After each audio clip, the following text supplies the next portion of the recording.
Hello, can you hear me? Hello, folks, can you hear me? Am I, can y'all hear me now?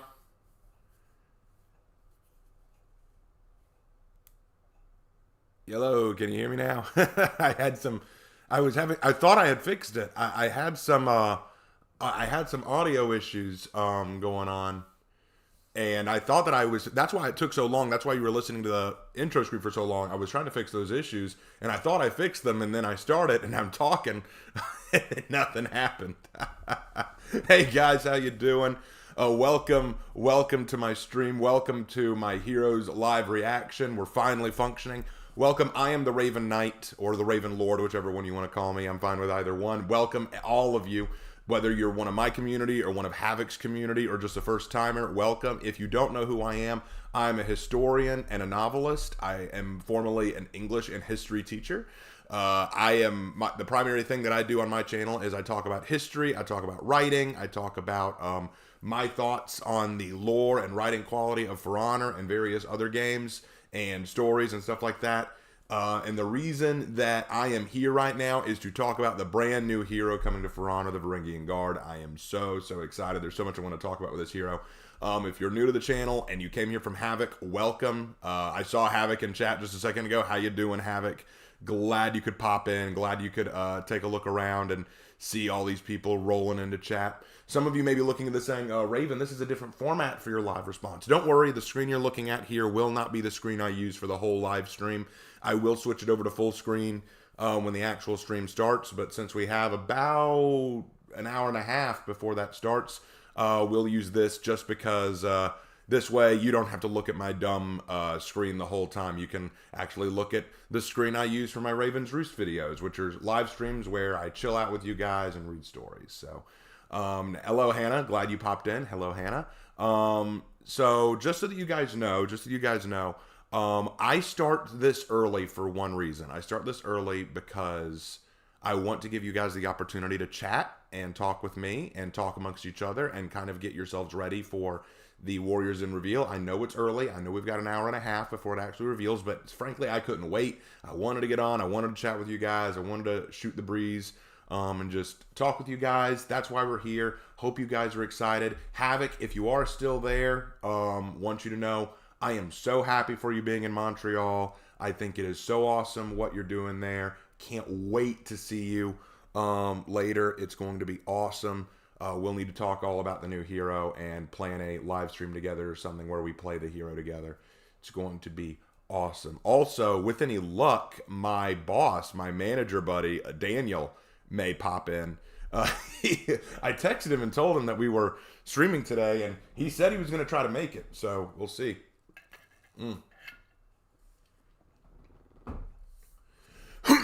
Sorry.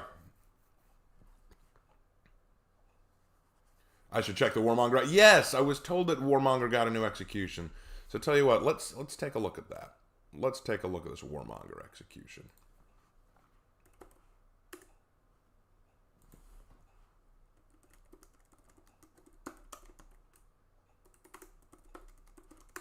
Let's take a look at this.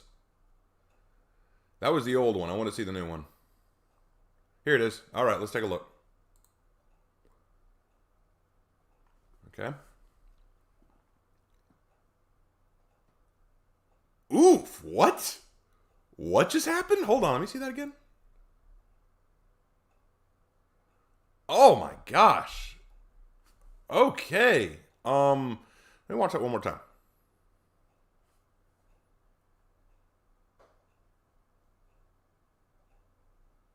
Wow. Well, oh my goodness. That was fast and that was brutal. I kind of like it. I kind of like it. I mean, it's going to lose some points in realism, but it's still pretty brutal. It's still pretty brutal. I'll give you that. I'll give you that right there. That was a pretty brutal one.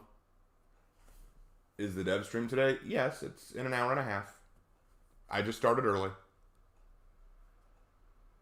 Gotta be honest, being as positive as possible, it's super mid. Yeah, it's not wowing me, but I gotta give it credit where credit's due. It's fast. and that alone is nice. I like the fact that it's fast. I like that it. Yeah, Havoc. You're right. It's brutal. It's definitely brutal. If I were to give it a grade right now, like genuinely, like let's take a look at it. I'll give it a grade right now. Let me take a look at this. So let's backtrack.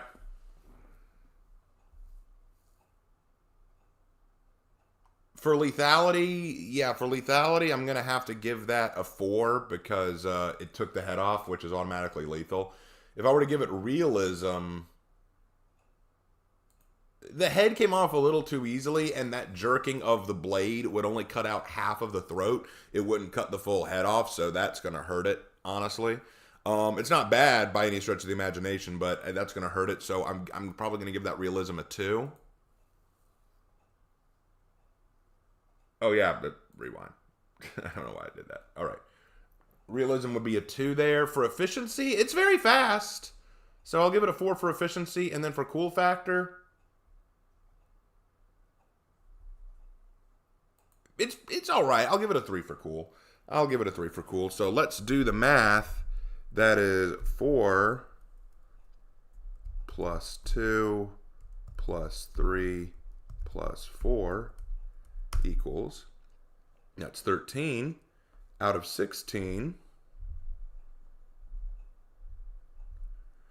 That is an 81%. So that is just my initial grading.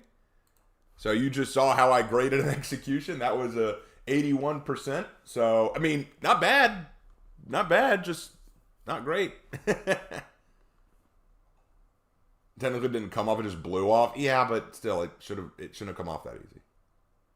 Love the For Honor and Glory story. Keep doing what you do. Thank you, David. Thank you, David. Appreciate that. Damn, that execution is awesome. Yeah, I like it. I like that. It was okay. It just wasn't the best I've seen. I think it would have been nice if the head didn't come fully off, but we just saw a lot of blood spraying out of the side. But yeah, that's my thought. That's my thought. But yep, 81 is what I gave it. So yeah, that is how I roll. For those of you who a total percentage. Oh, I need to look at the overall grade again. What was the overall grade I gave Warmonger? What was that? Let's take a look. Let's take a look. What was Warmonger's overall grade?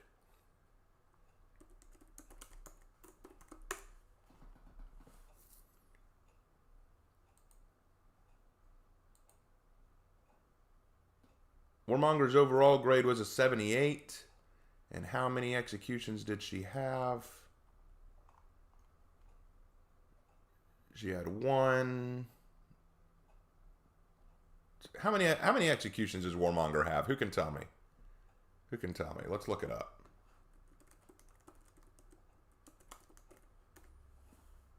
Let's look it up. I'm kind of curious.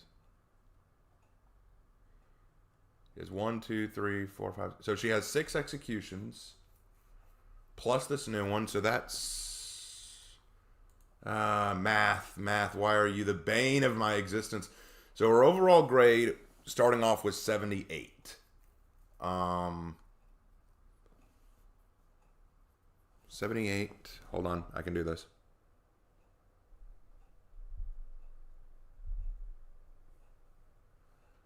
$78 times 6 equals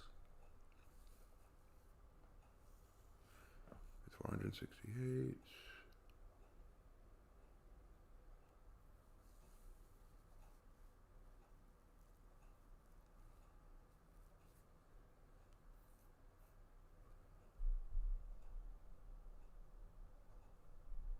I'll have to do the math later. I'm not here to do math.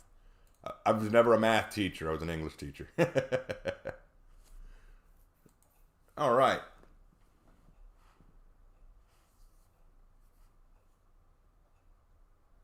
Yeah, I'll do the math later, and then I'll give y'all a new estimate. Besides, I've got to like really sit down with it for a while and really think on it, but that will probably be its grade. Playing For Honor right now, trying to farm Raider gear that the game is refusing to give me. Ah, that is a pain. Hi, Raven, just joined. What you doing? We're chatting. We're having a good time, guys. In fact, how many people we got on right now? Let's take a look. How many people? 143. Ooh, cool. Glad you all are all here. Glad to have y'all here. I'm very excited to have y'all here.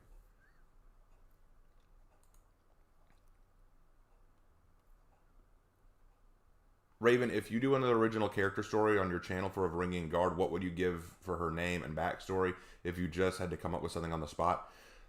Usually when I come up with character stories, I really have to play the character a lot and get a feel for who they are and how they fight, and I get to feel the character. But if I had to come up with one right now, like literally just right now on the spot, without thinking about it, and believe me, this won't be my best work because I'm coming up with it just off the top of my head. It would be female. I would name her Alexandra. Probably. Because the Varangians were hired and assimilated into the Byzantines. Her story would be that she was a Viking who fell out of favor with either her husband or her lord or her warlord or jarl or king, and wanted a change of pace, but didn't want to give up who she was. Like, not like Ruth, who totally assimilated into the knights. She would still want to adhere to her Viking heritage, but she just feels like she needs a difference or an alteration of her lifestyle or outlook. And thus, she would seek out the mercenaries to try to find her place. But the mercenaries are the Varangian Guard. And while amongst them, she gets Christianized. She adopts Christianity as her faith because that's what a lot of the Varangians did. The Varangians were Christianized. Actually, historically speaking, the Varangian Guard, the Varangians were heavily being Christianized at the time that they were hired as a Varangian Guard. She would adopt Christianity as her faith, and then have that faith tested on the battlefield. Like, as she's adopting this new faith and outlook, she has to actually fight other Vikings. And that brings her to a crisis of faith and a crisis of identity. Kind of like with Ruth, who had to wonder who she is. She has to wonder what she believes in, what she stands with. But again, that is just off the top of my head. That is just something that literally I just had to come up with right there. I need more time to think of something like that. But you can kind of see... I did the math for you. It's 468. Yeah, that's 468, but I need to do the math to find out what is the average score. But yeah, that is my initial idea. It would be cool to see her and Ruth team up. Yeah, it would. I would love to see Ruth, a warden, team up with a Varangian Guard. That'd be kind of cool. Are you going to grade the new Hero Fest executions? Yes, but I usually wait for the season to end where I can grade all 6 new executions. Because what they do is for the first half of the season, they release 3. And then for the second half of the season, they release another 3. So I usually wait for the season to end and I grade all 6 executions for the season. So that is what I usually do.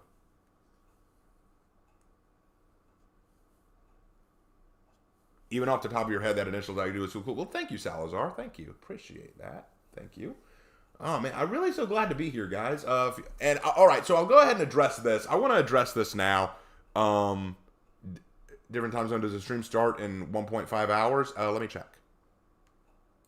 The stream starts in 79 minutes. So an hour and about 20 minutes. So we have an hour and a little less than a half. So we're making progress. Yes, sir. Whoa, $10 from Pacific Federation. This message to Heathmore. We wish to introduce the Pacific Federation to the Kingdom of Heathmore and request member status with our glorious federation. Well, you heard him here, folks. You heard it from the Pacific Federation. Do you think that it's possible Griffin's Samurai Wulan armor could give a hint to a future hero? Doubtful, but, I mean, I'm not against the idea. Hey, Alec.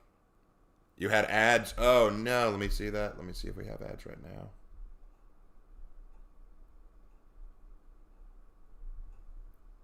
No, I'm good on my end. I'm good on my end. I am good on my end. Still waiting for a Wulan hero? I know. I still feel like Pirate should have been the new Wulan hero. I stand by this. I feel like Griffin should have been the first Outlander. Pirate should have been the new Wulan. Honestly.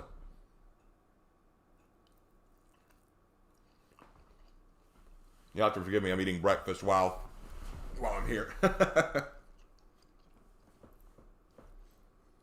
I'm going to send another text to my boss in just a second. Let him know, hey, we're starting.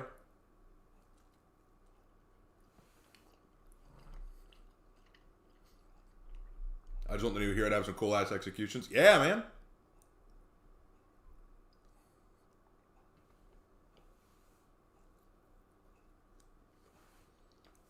Yeah, I'm so psyched. I'm so psyched for this.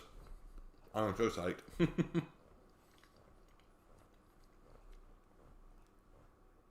Raven, what was it you wanted to say? Ah, yes. Thank you for reminding me somebody.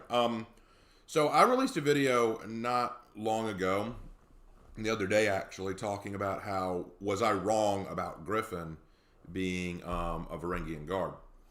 And I said in the video that I wasn't technically wrong because you could make the argument that Griffin ran with the Varangian guard in lore, which would make him connect with the Varangians. But I think the problem, I'm getting a lot of people telling me, no, you were wrong. You're just not willing to admit it. Here's the thing. I never believed that he was a one-to-one accurate connection to the Varangian. But if I was to get, honestly, what he really is just a mercenary. That's what Griffin really is. But it's hard to just say, yeah, he's just a mercenary. I was trying to give him a tie into a specific warrior group, and the closest I could think of was the Varangian. And I even said in the video, he's probably even closer to a Kievan Rus than he is a Varangian guard. But I thought that the Varangian guard would be a more overarching connection. But I've had people come at me saying, no, the scaled armor wouldn't work. The Bardiche wasn't a weapon that was around her in the Varangian guard. And I'm like, okay, I know that, but hear me out. Even though the Bardiche wasn't a weapon that was around her in the Varangian guard, it is still a heavily Rusho-inspired weapon and highly axe-based, and it was known that the Varangians carried around large axes. So I thought, since they don't want to give us another hero with just another big effing axe, I thought this was probably the closest they were going to get. And as for the armor, yes, it's true that not at their inception did the Varangians wear scaled armor, but over time as they assimilated into the Byzantines, scaled armor became a thing. That is true. So, again, here's the thing. He's definitely not a one-to-one Varangian guard like this new hero is likely going to be, but I stand by my statements. See, here's the thing. I don't just make bold statements without evidence. I try to have evidence. And I presented in my video evidence as to why Griffin was likely had some inspiration from the Varangian guard. If you don't agree, that's fine, but provide counter evidence and I'll hear you out. But my evidence still stands. I hate when people just leave comments on my videos saying, I'll save you 7 minutes, you're wrong. I'm like, oh, well, then I don't have to listen to you. I'll save myself responding to your comment.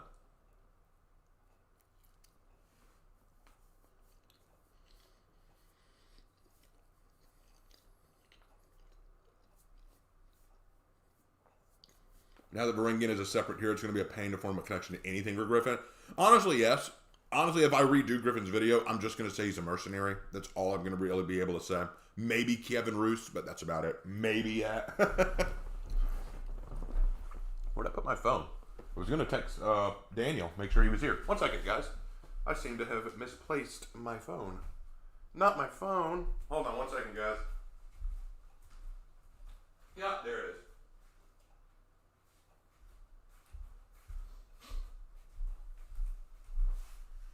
There we go.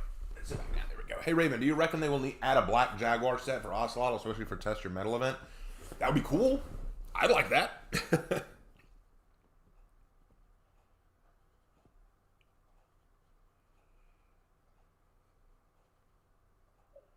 All right, I texted him again. He needs to know. Raven, which of your legends would you think would be the best ally of a Varangian legend?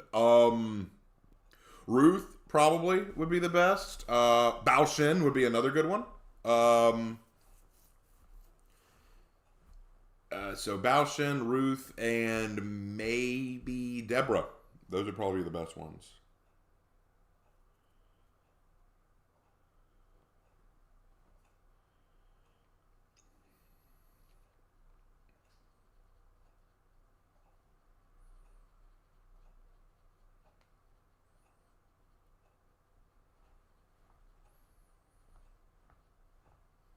Okay.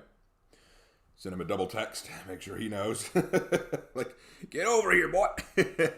Raven Knight, is it me or is the kite shield of the new hero smaller than it should be? No, it's about the right size for the Varangians. Like, hold on, let me pull up a Varangian image for you guys.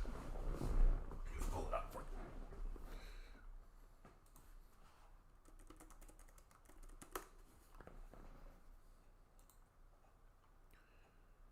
Yeah, take a look at this guy. This guy doing a Varangian Guard cosplay. Notice the size of the shield. This isn't inaccurate. Notice the size of it only coming up to about his waistline. That's pretty accurate for what they had. Here's another image. See how small it is? So yeah, that isn't too bad. And actually it works very well because when you have... Oh, this will be perfect. Look at that. Scaled armor. Scaled armor. No, I'm moving in on that image. Scaled armor. Let's get a closer look at that. Look at that. Scaled armor. All those people who said that they didn't. Ha! Take that, atheists. Anyway, so yeah, sorry, couldn't resist that. Also got other images here to show off, but regardless of that. But yeah, no, the smaller version of the kite shield would have been accurate enough, so I don't think that's a problem. I don't think that's an issue. Raven, all of your legends are amazing. Thank you.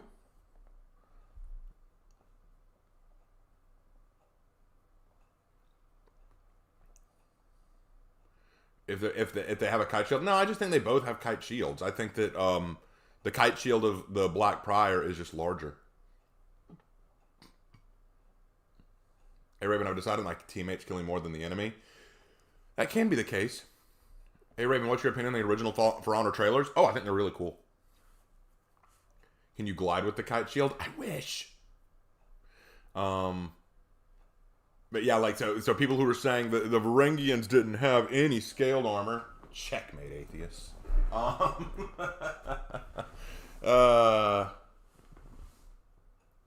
Anyway. Hey, Raven, are you going to rate the remake for Assassin's Creed 4 since 1 is coming out? No. No, because when they say remake, it doesn't mean that they're changing the game. They're just updating the graphics and the playstyle. I have no interest of returning to Assassin's Creed. Once I'm done with Valhalla, I'm done with Assassin's Creed. I will probably never pick up another Assassin's Creed game again, except maybe the Ezio trilogy, which I still enjoy.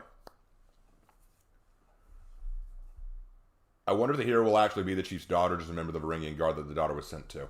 I'm going to put money on it's the daughter. I'm going to go ahead and put money on it's the daughter. Have you seen on Reddit about a guy who bet their entire gear that the new hero was going to have a sword? Could be the Varangian hero, have a weapon switch? No, that poor guy made a stupid decision. Never bet all your gear on that. Oh, $4.99 from Moral. Hey, Raven, did you see in Havoc's announcement video from 2 days ago that he gave you a shout-out to watch your stream since he's in Montreal? I did see that, and I thanked him profusely for it. It was very nice of Havoc to shout me out and to encourage his community to come to my channel. He did tell me, though, whether or not they actually come, I don't know, because there are going to be some people, you know, who just swear by his channel, and if they can't watch his channel, they'll just go to the Twitch stream.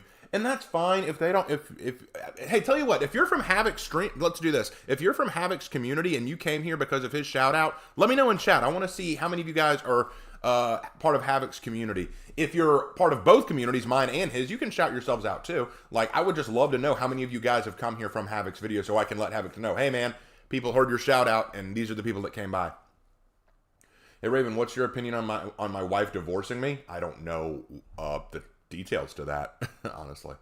I love your Death Diary series. Thank you, Assassins. Did you see that I uploaded a new one? Raven, do you think she will be gender locked? Yes, I do. That she probably will be. And I know that some people aren't going to like that, but I think it's what it is. We need Havoc to do a shout out to you in the Warriors Den. If he does a shout out to me in the Warriors Den, I'm going to pop off. I'm going to jump up and down like a little kid, okay? From both communities, but I lurk. Oh, cool. So a lot of boths. Awesome. Hey, Raven, do you think we'll have a Lubu inspired hero? I hope so, but I don't know.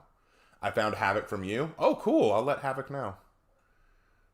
Raven, do you think the new Viking hero will join Chimera? Probably. I'm from Havoc's. Oh, Bella. Okay. All right. Awesome. Glad you dropped by, man. I hope that you enjoy your stay here. Welcome. I found you both independently. Actually, I'll tell you guys how I found Havoc. This is kind of funny. I was in the middle of my I hate Warden phase where I just thought Warden was just such a broken character. And I don't mean broken in a good way. I mean, like, he was terrible. I was like, he needs a rework. He needs fixing. I don't like Warden. and I was looking for videos of people who would give ideas of how to fix Warden. And Havoc, I saw one of Havoc's videos about him just dominating as Warden, and I watched him, and I went, oh, he's playing Warden like a champ. I got to watch more of this guy. So I just started watching Havoc more and more and more, and soon I was addicted to his content, and I was just like, dude, Havoc's the GOAT! So I became a quick fan of his. And then later I found out he was actually a fan of my work. Like, he thinks that I'm one of the best For Honor content creators out there. And I was like, oh! It's totally awesome when people actually acknowledge you. I discovered your channel thanks to Havoc, and I've really been enjoying your videos. Thank you, Tempest. I'm glad that you are. I found you back when you had your real name on your channel. Well, don't tell people. Come on. Both, I came here by will. You came here by will? Who's Will? Both genders mean double the voice lines and double the armor sets. Yes, it does, but that also means more money, so I don't know. Raven Knight, do you think the new hero will use more than one stance for Highlander, like Highlander or Medjay? No, if I'm going to be honest, since they're a shield hero, they're probably going to use an all guard. The question will be whether it's a temporary all guard like Aramusha or a long-term all guard like Black Prior. We'll need to see. So that's how you two became friends. Honestly, I just started popping into his chat every now and then and saying, hey, I'm a fan. I like your work. And then he goes, oh, that's Raven Knight. You know, that's Raven Knight. I like his work.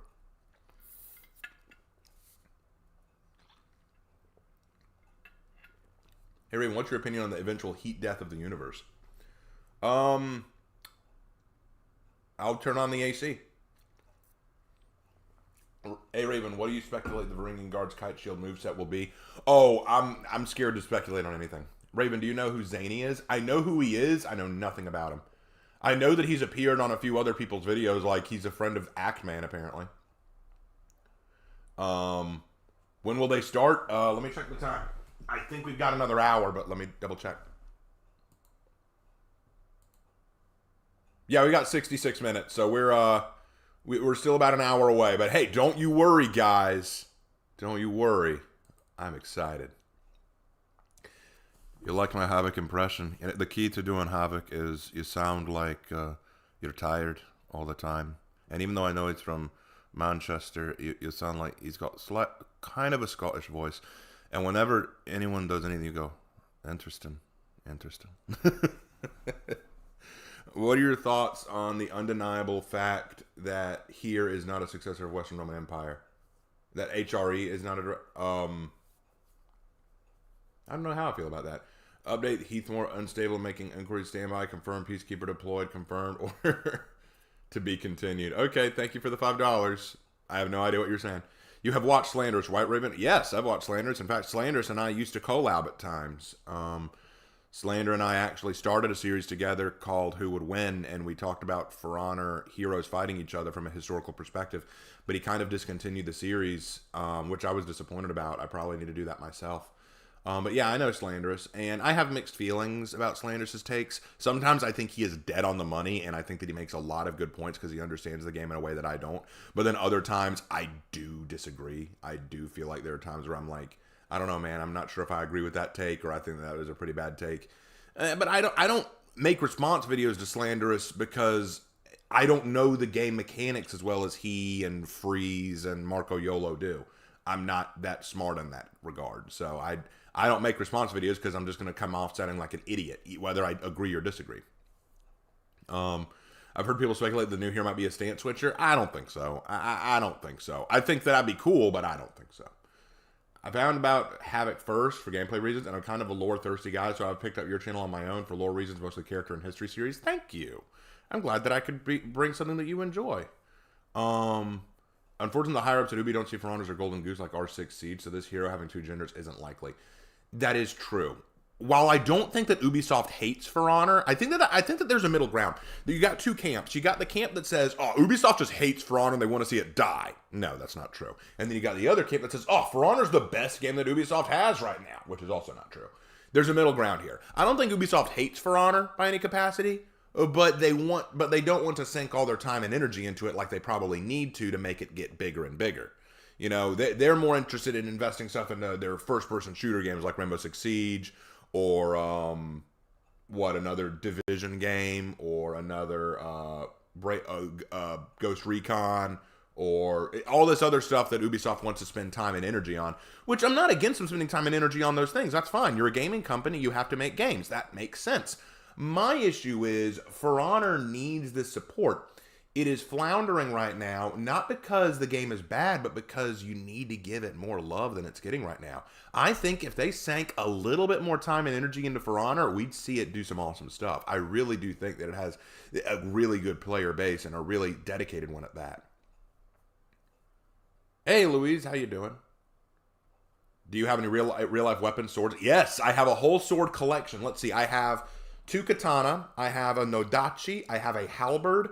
I have a long sword. I have a bastard sword.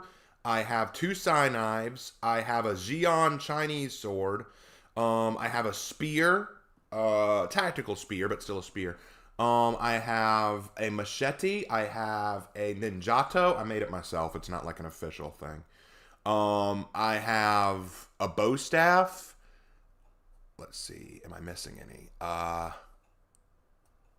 I have a straight edge Damascus steel saber. I have a Civil War cavalry saber, and I have a kukri knife. That is my collection. I'm looking into getting more, but I need to make more money first. Armory tour when? Ooh, I'll do a whole video sometime where I just show off my weapons. But yeah, I'll share it sometime. Raven Knight, should Raider have enhanced but slower light attacks? No, I think Raiders lights are just fine the way they are. Very annoying and oppressive. Hey, Raven, speaking of Ubisoft, do you think they will ever do a new Rayman game? What's Rayman? Every time someone says, this game is still alive, the rock they live under must be cozy. I agree, but at the same time, I do think Ubisoft needs to advertise the game more. Raven is just a universal For Honor hero? Yes, I am. Hey, Raven, do you think the next Wooland hero will be a Lu Bu inspired? I don't know. I hope so, but I don't know. What are your favorite season and year? I loved the Harbinger year. I think that was my favorite. And my favorite season was probably... I'll be honest. God. There's so many good seasons. Don't make me choose. I like the Inquisition season that we had earlier this year. I also love Maiko season. Yes, Maiko season. Maiko season. The one with the yokai and stuff. That was probably my favorite. Have you ever played Dark Souls? I played Dark Souls 3. I was okay with it. But then I played other games. I played Neo 2, Wolong, Sekiro, Shadows Die Twice, and Lords of the Fallen. But Dark Souls never appealed to me as much. Not that I don't like it. It didn't appeal to me. Rayman was originally Ubisoft's mascot before the Rabbids event. Oh, well, I don't know anything about it, so I can't say. Anyone know if the class is gender locked? Probably. Hi, first time catching you live. Do you have a favorite weapon design, either fictional or realistic? Well, thank you for coming, Vulgo PJ. In answer to your question, favorite weapon design, I think I have always been the kind of person who is all about simplicity. I don't think you need to be super detailed to make something look awesome. I think the coolest weapon design, one of the coolest anyway, is Aragorn's sword, or the sword of the King of Gondor from Lord of the Rings. That sword, the moment he whipped that shit out, I was like, so awesome. I think a good longsword design just kills it, you know? I think if you have a really solid longsword design, that is something special. Sometimes the more simplistic the design, sometimes I feel like I just like that better. I feel like if you do too much, it's kind of like this Magic School Bus episode. I know this sounds weird. I know that sounds weird, but hear me out. There was a Magic School Bus episode focused on music, and Ralphie, I think that was his name, or whatever his name, he was trying to build the ultimate instrument, but he kept adding crap to it that made it sound terrible, but he thought because it looked good, it would sound good. But in the end, he found out that all the stuff he was adding was only harming the instrument's ability to make music, so he had to remove a lot of that to fix the instrument. And that's what it comes down to, you know? You put too much on a weapon, you put too much on an instrument, it's going to take away something. I mean, it can look bombastic and crazy, but at the end of the day, it has to be functional. And I feel like when you just have a good, solid-looking sword, it's like, there, that's it. You know, I feel like that's what you're looking for. But yes, that is my stance on that. The Blade of Narsil. Yes. Yeah, totally agree. Yeah, there you go, Vulgo. We're on the same page there. We're on the same page. Did I miss it? No, you're early. I'm early. I'd love a helmetless warden, like for the male to look like Aragorn and the female just well hot with a ponytail. You know what? I agree with that. I want a helmetless warden. The male can look like Aragorn. That's fine. The female has to look like Ruth. Okay? I'm just saying. It's got to look like Ruth. Books are incredible too. Yeah, books are awesome. Tell that to the bill hook. Hey Raven, do you have a hero you would like to see them add to For Honor? Yes, I want to see them add the Rajput. I want to see the Rajput added to For Honor. That is my dream.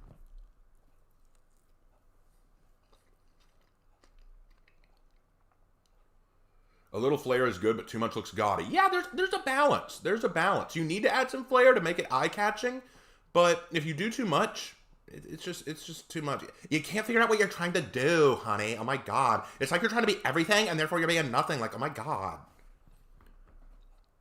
I can't do Joan Rivers' impression, so I just do like a really bad Valley Girl impression. Yes, helmetless Valk. I want a helmetless Valkyrie.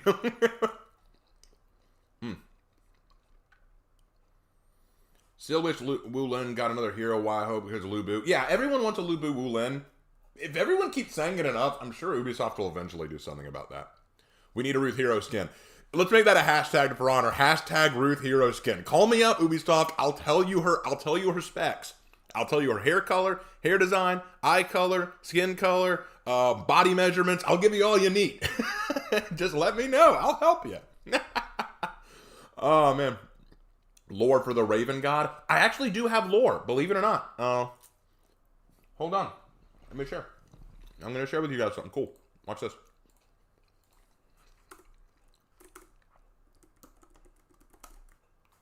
I have a second channel called The Raven's Writing Room. And on this channel, you can see a lot of stuff. I have my story sharing, death diary, stuff like that. But I also have this video series called The Raven Lord Lore. And if you go to this video channel, I think I have a playlist for it. Let me see. Yes, I do. I have a playlist.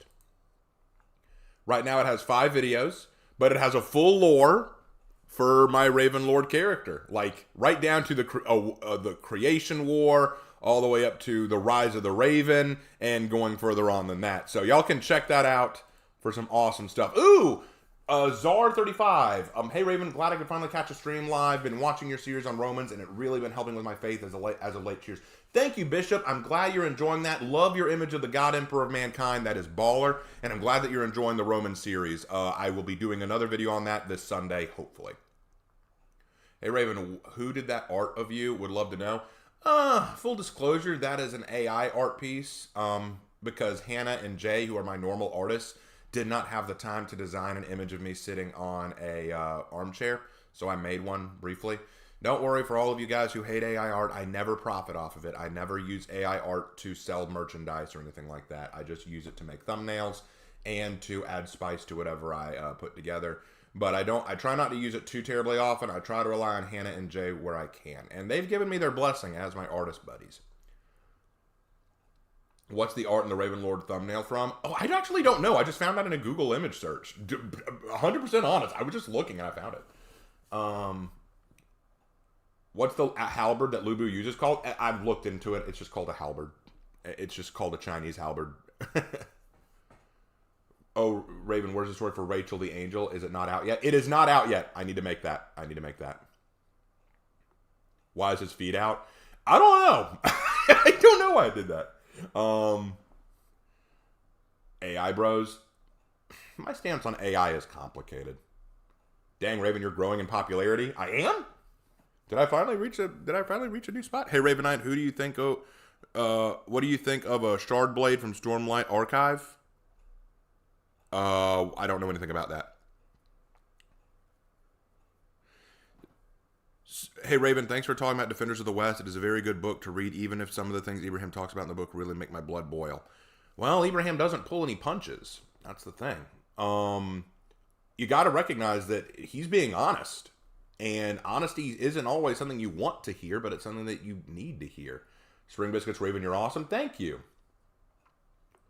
AI is incredible, really. I never would have thought that was made by an AI. Here's the thing about AI. I'm going to say this for the record. I do not hate AI as a concept. I think AI, when used responsibly and carefully, can be a great tool. Like, for example, Hannah and I used it together, and she isn't a professional artist. We used it together to help come up with a design that she drew. So I think AI has its place.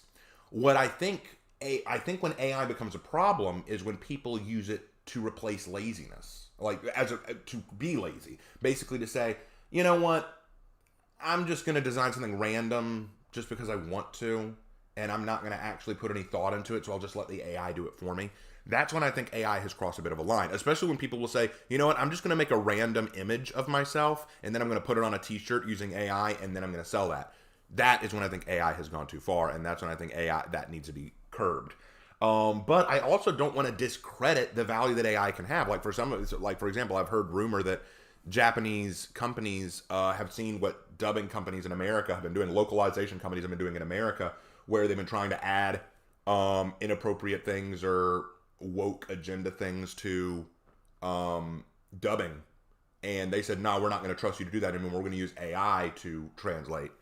And some people are saying, well, that's bad. I'm like, no, I understand the necessity of that, because if you can't trust the motives of people in the West to do what they need to do, then trust someone who's going to do what you tell them to do.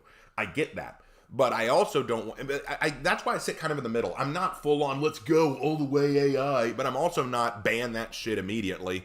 I think that there's a balance. I think that there's a middle ground that we need to find. So I'm not for or against. I'm more of the opinion that AI is a tool, and when used responsibly, it can do awesome things. But when abused, it can do terrible things, which is why I try to be very careful with how I use it. So that's where I stand. Being able to perfectly replicate anyone's voice is really not cool. I don't think AI has gotten to that point yet.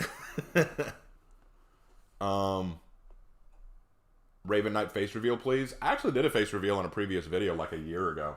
But I may do another one sometime.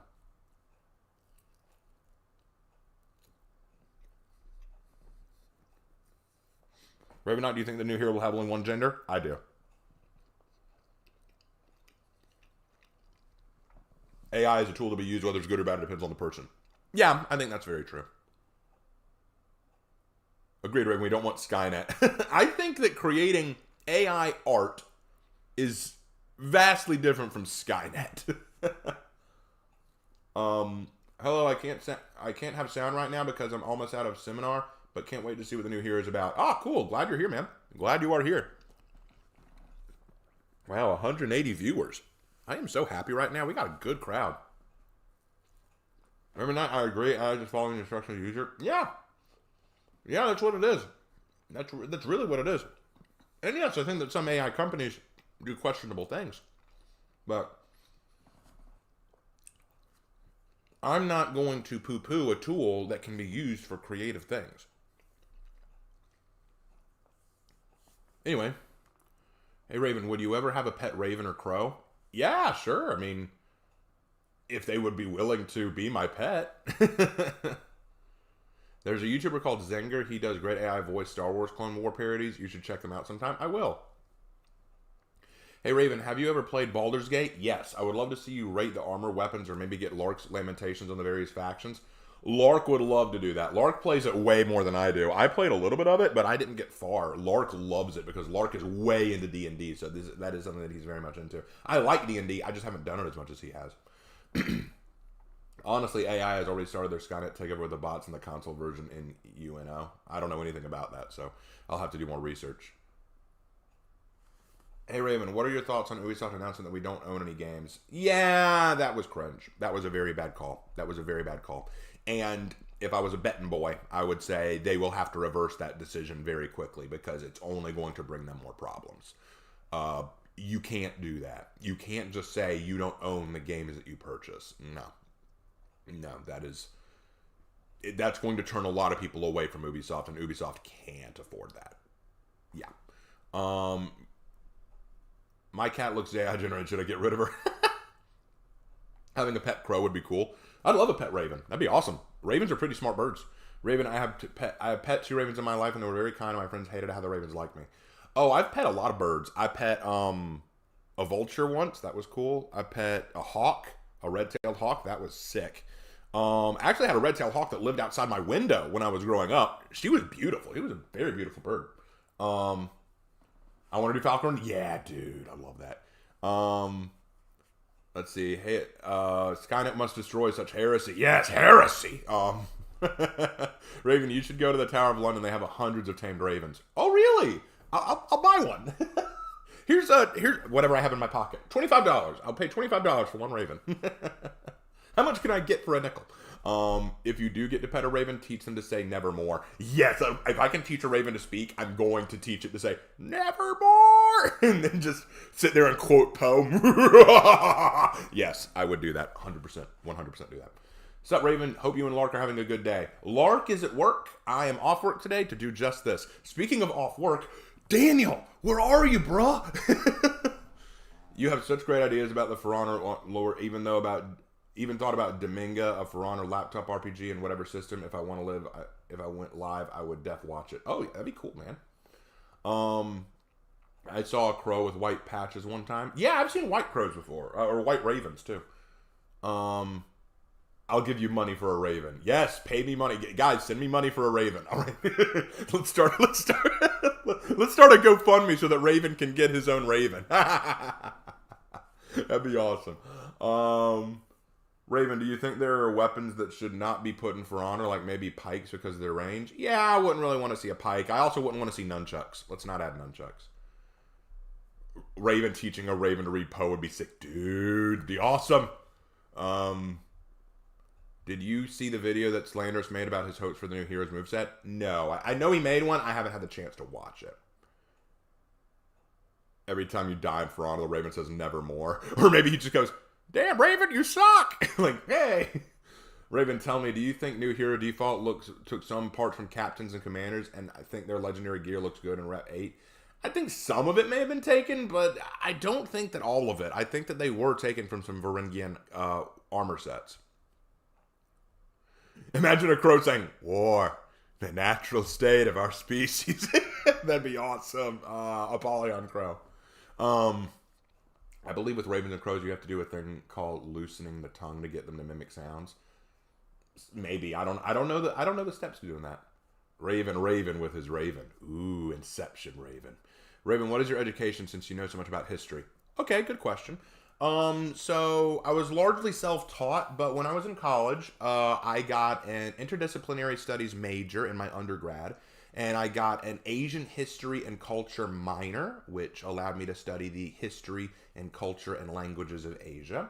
I then went on to get my master's in teaching of English and historical art.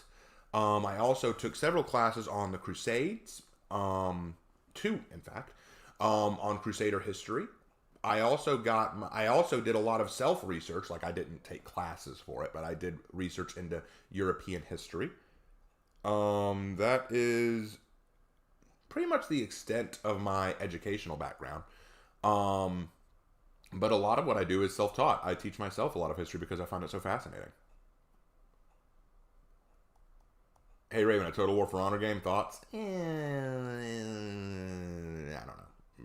Probably not. Probably would be cool, but I don't see it.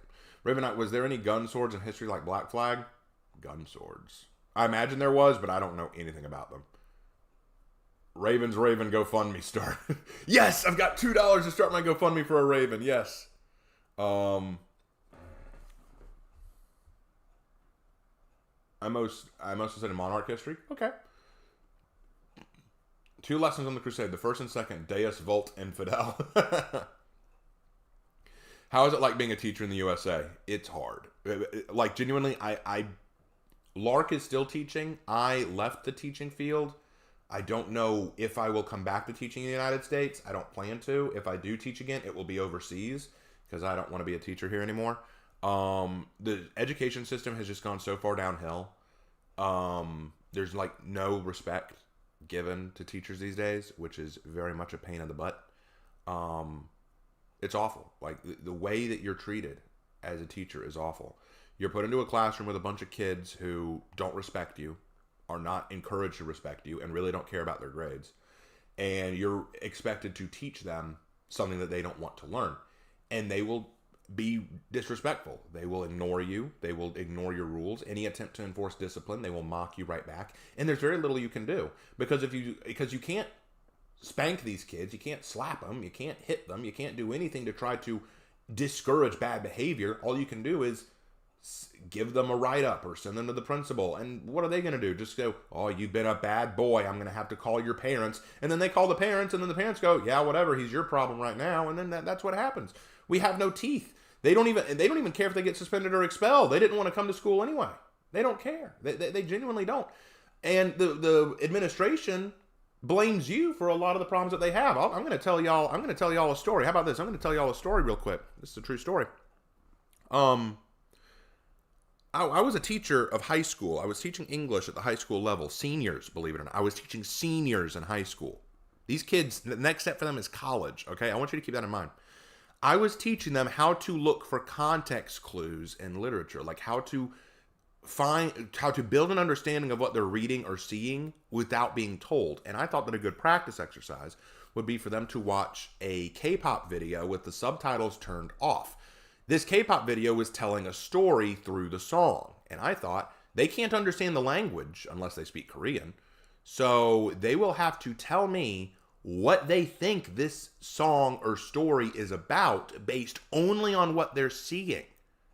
So I said, your assignment is to watch this video and write down one paragraph telling me what you think this is about and explaining why using 2 or 3 clues from the video.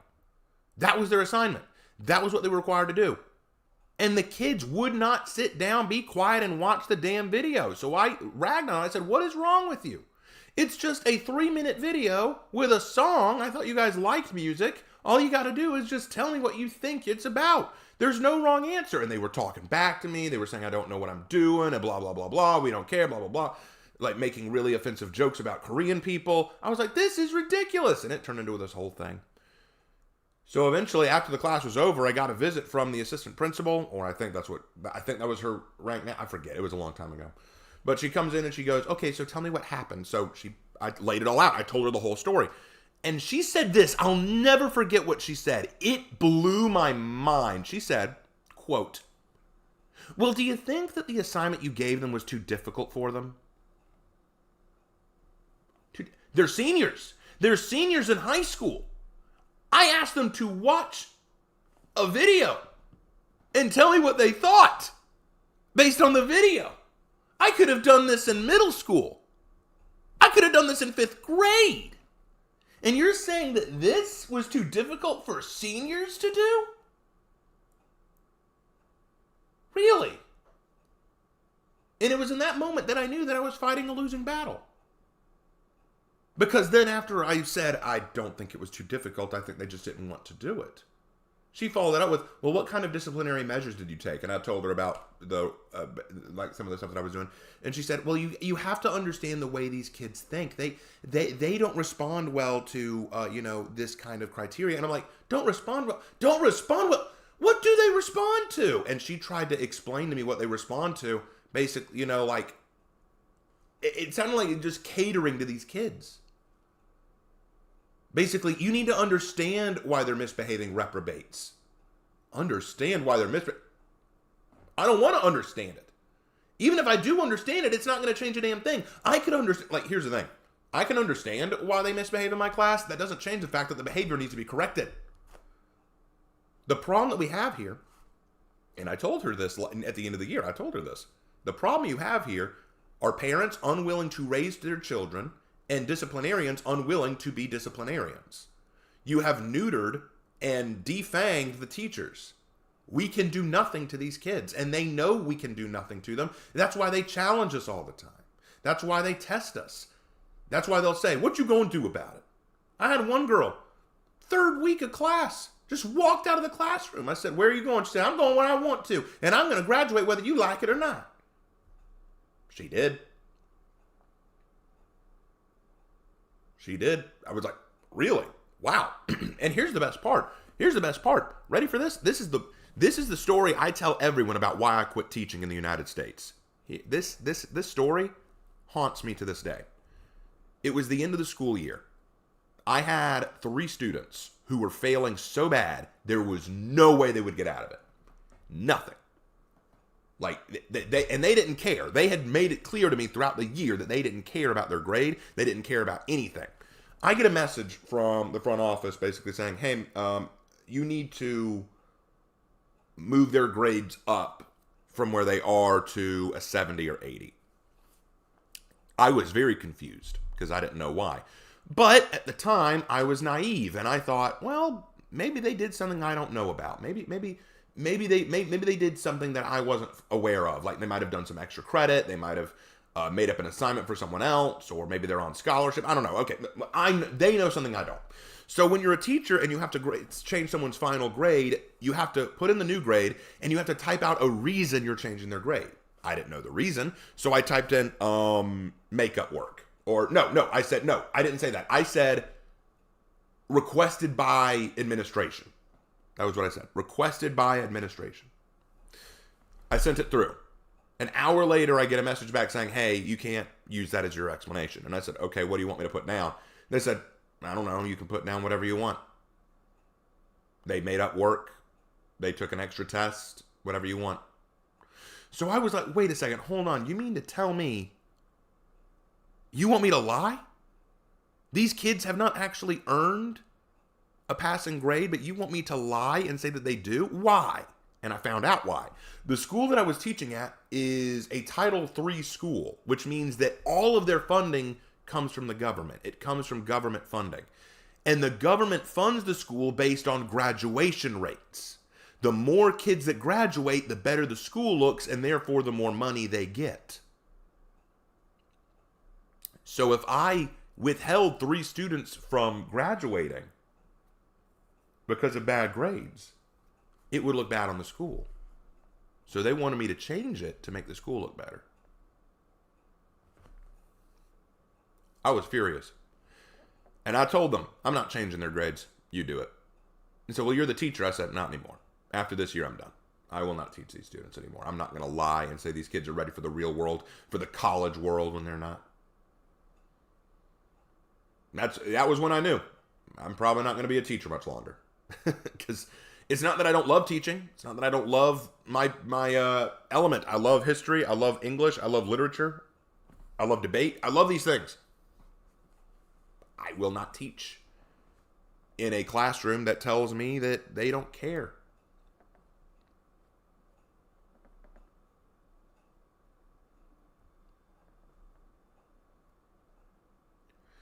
But anyway, that is why I no longer teach in America. My new goal is to go overseas and possibly teach in Japan or Korea. Because I understand that there's a bit more respect over there than over here. What's the age standard for you to teach? I was trained to teach high school age students. I also could teach college age. And that is why you do Heroes in History. That's kind of why I started this channel. Because this channel allows me to teach. Like, for example, like giving you an example again. Like I said, I have a channel called The Raven's Writing Room. And on this channel, I offer writing advice. Like, where was it? Yeah, I have videos called my Raven's Writing Room where I offer writing advice and stuff. Where I teach people how I write, my like different elements of writing. Ways to be a better creative author. I share fantastical history ideas. I try to teach writing skills through this channel by sharing my own writing experiences and what I was trying to do. And on this channel, I do Heroes in History. I do history discussions. I do all kinds of stuff because I want to be able to share as much as I can from my area of passion. You can get rid of that. Ooh, we're starting the countdown. We're at 35 minutes, guys. 35 minutes. We're getting there. Anyway. I personally think you sound like an awesome teacher. Thank you.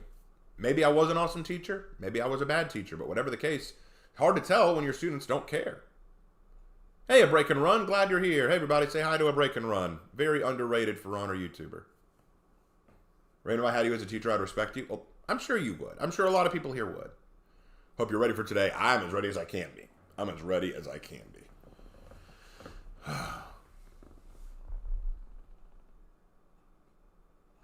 your channel and For Honor in general is what got me so invested in history. Oh, cool. Cool. Yeah, I graduated high school in 2020. Football team had an average GPA of 2.1. Every single one of them graduated because they all aced the final. Sure they did. I'm sure they did. Raven Knight, I'm not surprised for you as a high school student in America, and to be honest, I think that's BS. With it yesterday, a student flipped off the teacher, and I was surprised. I'm not. Haven't flipped off, cussed out, yelled at, called a racist, called a misogynist, called sexist, everything under the sun. It just rolls off me at this point. Want some company this evening? Sure, you can join me for this. Oh, I'd love to have you. We still got about 35 minutes until the stream starts, so we're just all hanging out. Just finished telling them a story about my time as a teacher. So the new hero is going to be a Vulgarian. What's that mean for BP and Griffin? For BP, I think that BP is just a Norman Knight. Raven, the problem with kids today is not just lack of discipline, but the fact that the kids are more engrossed in pop culture than anything. No, the problem with kids is not they're engrossing in pop culture. I was engrossed in pop culture. The problem with kids today is that they are not trained to respect authority. You have a lot of parents who don't want to be parents. They are more content to let technology raise their children. I see it all the time whenever I work at Longhorns. You just see people who they show up with their kids and then they just hand their kid an iPad or a phone and the kid just is glued to that the entire meal. See, my parents wouldn't let that happen. When I was growing up, my parents said, phones away when we're all eating together. You don't have that out. We're a family. We're going to eat as a family. You're going to learn social skills. And my dad was not afraid to discipline me. You want to join me as you meant you wanted to join me in the thing. I'm sorry, I misunderstood what you meant. I thought you were just saying that you wanted to join me in watching the live stream together. Probably not this time of Break and Run because I didn't prepare for it. Tell you what, next Warriors Den though, we'll try to do it. I'm sorry, I misunderstood what you meant. I totally misunderstood what you meant. I would prefer to have prepared for that. I'm sorry, bro. I'm sorry. I misunderstood. But next Warriors Den, how about next Warriors Den? You and I'll do it together. You and I'll both watch it together, and I'll have you on the call. How about that? Because I did not prepare. I did not prepare for that. I'm sorry.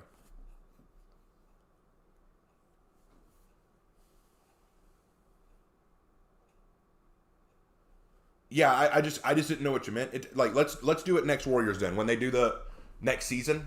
I'll plan to do it with you because I didn't prepare for that. I'm sorry. I remember kids in my English class saying that learning Macbeth didn't matter. Okay, here's the thing. I've heard a lot of people say stuff like that.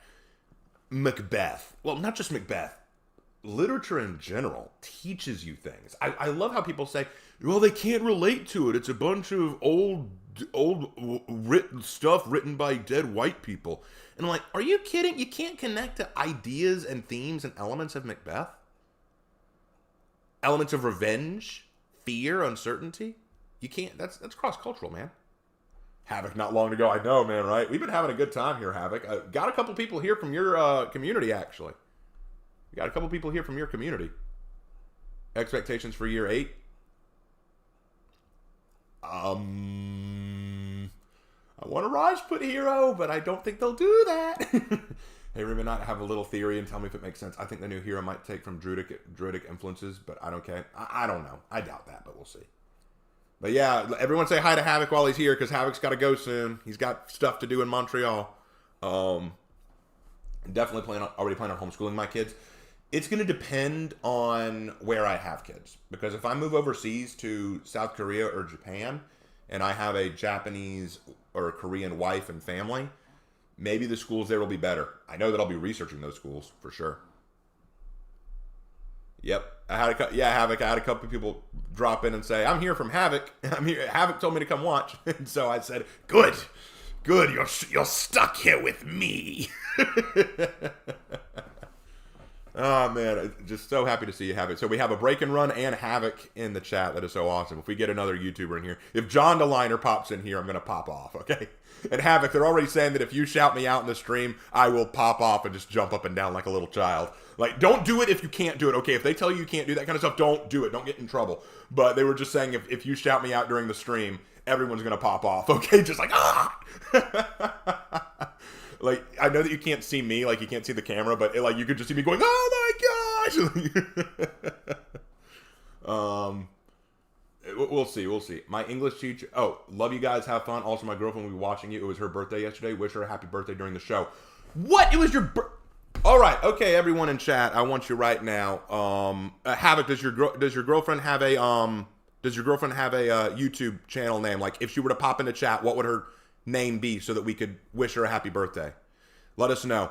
But we will wish her a happy birthday during the show. We 100% will. Absolutely. If she has a YouTube name, let us know so that once her name pops up, we can wish her a happy birthday directly.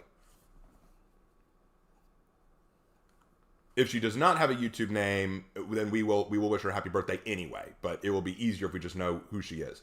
Honestly, I'm glad Havoc pointed me in the direction of your channel, Raven Knight, because your videos are very entertaining. Thank you, Timpus. Thank you. But yes, Havoc, like Annie or Anna, I believe. Okay, Annie or Anna, guys. If Annie or Anna pops into chat, says that she's Havoc's girl, y'all wish her happy birthday. We're all gonna do that together, okay? Annie or Anna, if you're watching right now, happy birthday to you from the Raven Knight, from all of us here at the Raven Knight community. Don't be shy. Pop into chat, say hi to everybody. We're all here for you. We are a super, super accepting and friendly community. Havoc knows this. I know this. We all know this. It's going to be all... we all know this, okay? Like, I'm just saying. That's not me saying that. That's my community saying that, okay? But now, Annie may not be in yet, guys, but we're all going to wish her happy birthday anyway. And if she does pop in, do this again, okay? That's what we do. That's what we do. This is so cool. Getting to see this. Getting to see everybody coming together for this. This is awesome. This is awesome. Happy birthday to... And that's got to be sad. Think about that for a second, guys. Annie, her boyfriend, Havoc, Chad that he is, had to go overseas to be part of this Warriors Den. And... that, you know, that's got to be rough. You know, your boyfriend's not there for your birthday, so we're gonna make it one to remember. Okay, we're gonna make this one to remember. Raven Trump. You're gonna build a wall to keep those Wulin out. The Wulin are gonna build it. Yeah, she won't be here yet. Thanks everyone though, y'all. Okay, so she's not here yet, guys. But when she pops into chat, we're gonna wish her happy birthday. Okay, all right. When she pops into chat, everyone wish her happy birthday. That's what we're going to do. It's what we're going to do.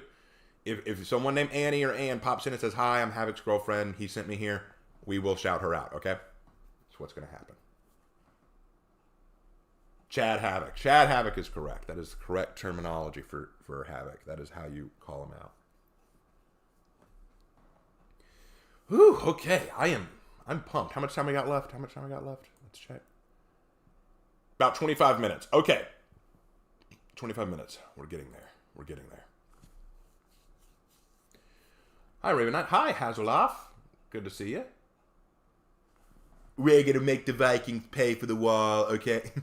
We're going to put a wall around Ralkenheim. Ashfeld first, okay? Because I just see... Oh, my gosh. Trump is like the president of Ashfeld. We're going to make Ashfeld great again, okay? Hey, Raven, as a Gen Z person, I'm sorry that some of us suck. I remember having a few of my classmates being like that, and I disliked them because they were just so disrespectful and rude in the school. Dude, it's cool. It's not your fault. It is the fault of this generation. It is just the way people raise their kids these days. That's really what it comes down to. Bro, the second when the name even close to Anna pops in, the entire chat is going to explode. You're damn right.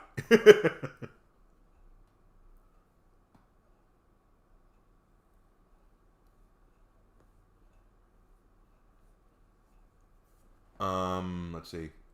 I watched a couple of videos yesterday, and let me say, I love the content. Definitely going to be watching you on a daily basis. Well, thank you. Which ones have you enjoyed the most? Have you been watching Heroes in History, or the Legends videos, or my response videos? Which have you been watching? Because I'm not calling you out. I'm actually curious which ones you've been enjoying. All you're missing is the blonde hair. Yes. I just need the blonde hair, the kind of rounded jowls, you know, that kind of thing. You know, the funny thing is, I don't even hate Trump. I just think he's a riot. I think he's so funny. Just the way he talks about things.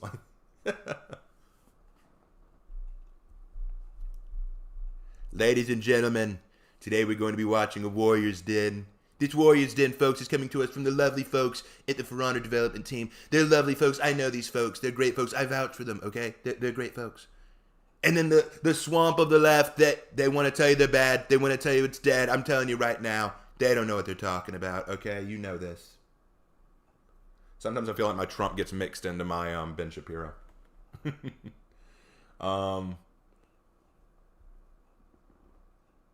Let's see. Still saying Wulin need more heroes. There are a lot of weapons in Chinese wars. Yes, I agree, Nina. 100% agree. We need more Wulin. We need more because there's so many Chinese weapons we're sleeping on. I think the reason that we're not seeing more Wulin is because of the outlash, the lashback that came at the Wulin when they were first released. Zachary, you're doing the gesture with the hands too. Yes, I am. Yes, Zachary, I 100% am. I 100% am. It makes you feel better. Not all of Gen Z are like that. Oh no, I know they're not. I had some good students. I did have some good students when I was a teacher. Just good. A few good students do not make up for a crap ton of bad ones.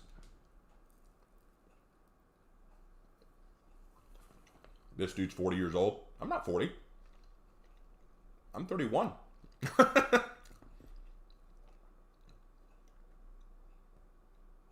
I think it was Heroes in History. That's a good series. I love that series. I'll be making a new one about the Varingian when they come out.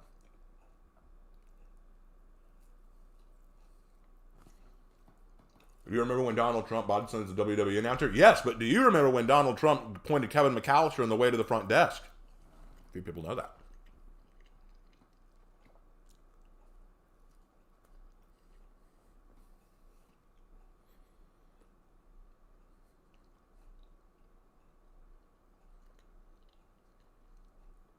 Raven, I thought you were 23. No, I'm 31.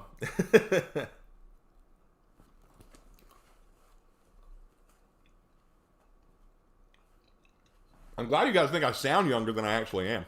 Makes me feel good.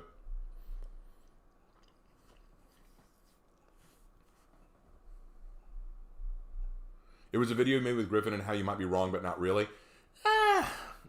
If people say that they feel like I was wrong about Griffin, that's fine. But here's the thing. I presented my evidence. Do with that what you will. Munching on something? Yeah, I'm eating my breakfast because I'm hungry. $9.99 from Corwin. Raven, glad I have time to watch this. I'm really interested in the story of Richard becoming Candace in a cutesy world with darkness hidden in it. That'll be cool. Any mods here? I see a very sad, insecure, projecting hater. Hey, tell you what, Havoc, I'm going to make you a moderator. I'm going to make you a moderator. Oh, I'm doing it in the wrong place.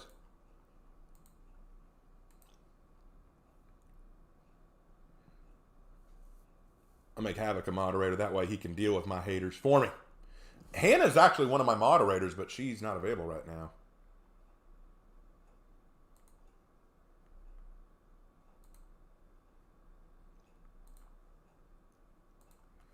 All right, Havoc, you are now officially a moderator. Boot that boy, whoever he is.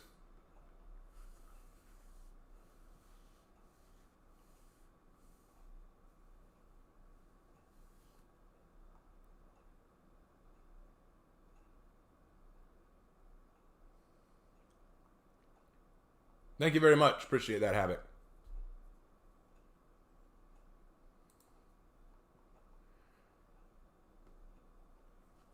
No problem, Havoc.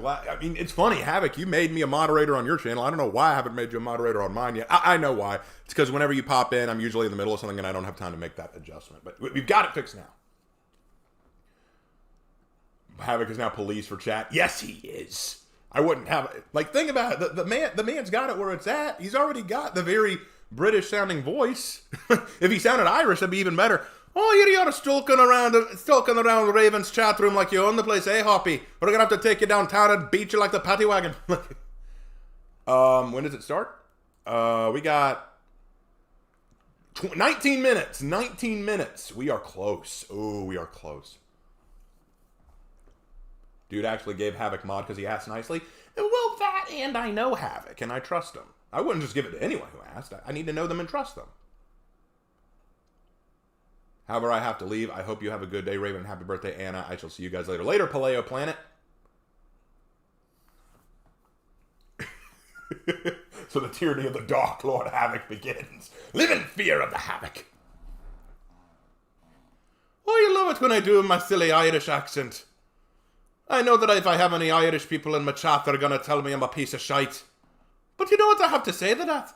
You can tell me what you think of my Irish accent once your country does something of note. The last thing of importance your country did was give us a failed terrorist organization.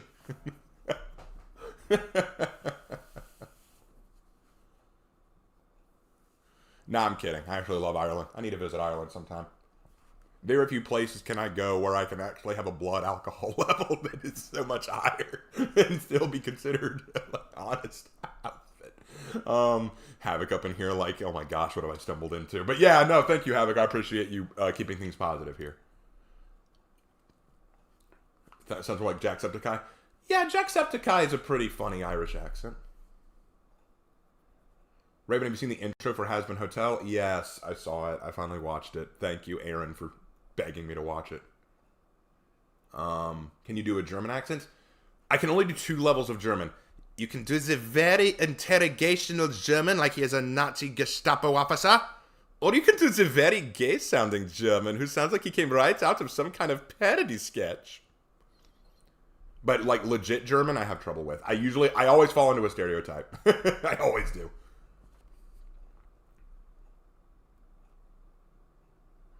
Are you familiar with the Welsh Viking? He is a historian and is very smart. I'm not familiar. Havoc said hi to Yamate.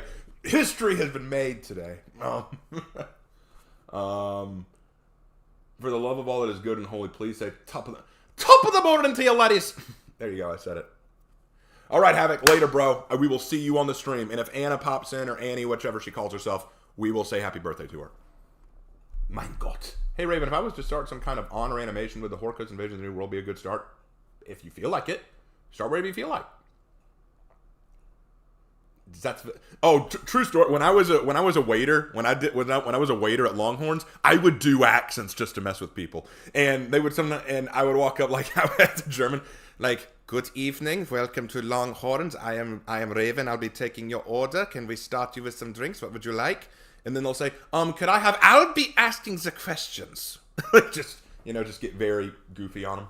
Hey, Raven, since we're speaking about Europe, have you ever gone to France? No, unfortunately, I've never been to Europe. Unfortunately.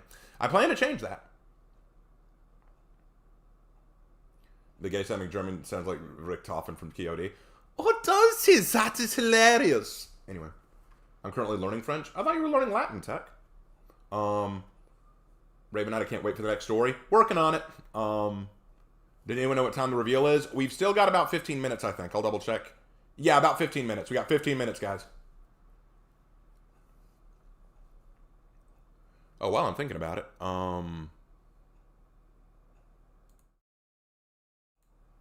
Sorry, I had to fix that.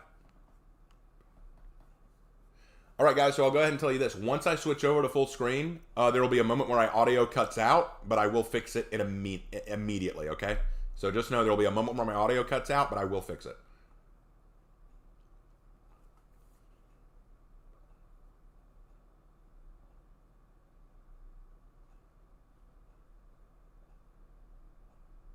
French is hard to learn for non-native. Yeah, French is pretty tricky. I've been learning Japanese and Korean, and both are pretty tricky. Although yesterday was really funny. I was out, I was working, and one of my coworkers walked by me and he said, "Hey, there are 2 girls over at my table, and they're speaking in an Asian-sounding language, but I don't recognize it. Can you tell what it is?" I said, "Sure, I'll walk by." So I walked by and I listened to what they were saying, and I listened very closely. It was not Japanese, it was not Chinese, it was not Korean, so I couldn't translate any of it. But I kept noticing that they were kind of switching into a slight Spanish dialect. And I said, I'm willing to bet money that's Filipino. I'll bet they're speaking a Filipino language. And so later I asked them, I said, "Hey, I've been noticing you've been speaking an interesting language. Where are y'all from?" And they said, "Oh, we're from the Philippines." And I said, "Called it!" Can you show us your hero customization, please? I can't right now because all of my heroes are on PlayStation 5. So I would need to switch from the stream to PlayStation 5, and I can't do that.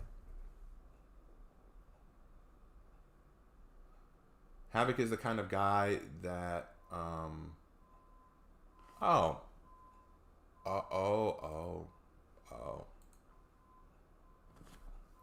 adjust this real quick.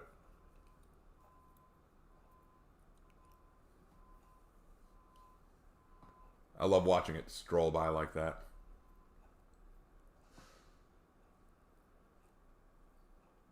All right, well, let's fix that. All right, took care of that. We ain't doing that. We ain't having haters in here. That's not happening. Will you stream yourself playing the new hero? Yes, I will. I have a serious question, Raven. Daddy Cross or a polymom? A polymom.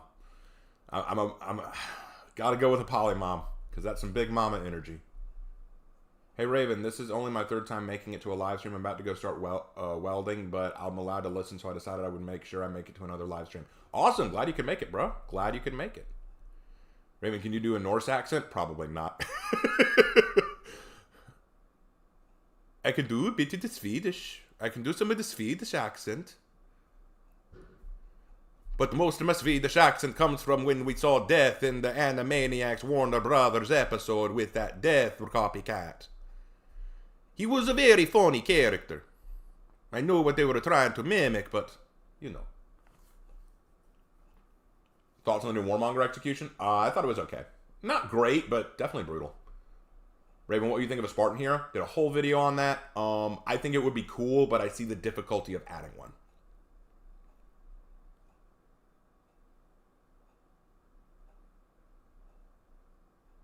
Anyway.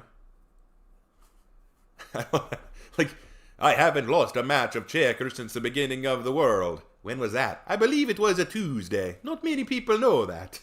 I love that bit. But anyway, y'all know what I'm referencing. Like, y'all are awesome. All right.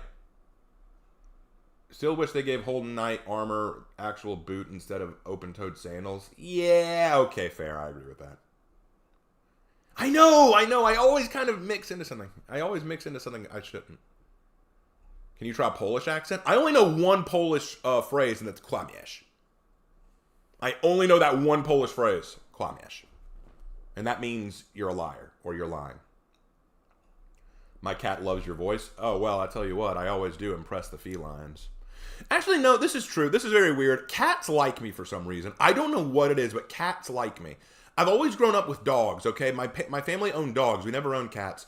But whenever I interact with cats, for some reason, they like me. I don't know what it is. I went to my friend's house one time. We were just hanging out, and suddenly his cat comes out to sit in my lap. And he was like, I've never seen her do that. Why is she coming to you? Why is she sitting in your lap? She never does that. I'm like, I don't know. So cats like me for some reason. A Russian here would be kind of cool. Yeah, I would take that. Goodbye is goodbye in Polish. I don't know. I don't know any Polish words. When will Warriors Den start? Every time y'all ask, I'm going to go check. We got about 10 minutes and 15 seconds, so we're getting close, guys. We're getting close.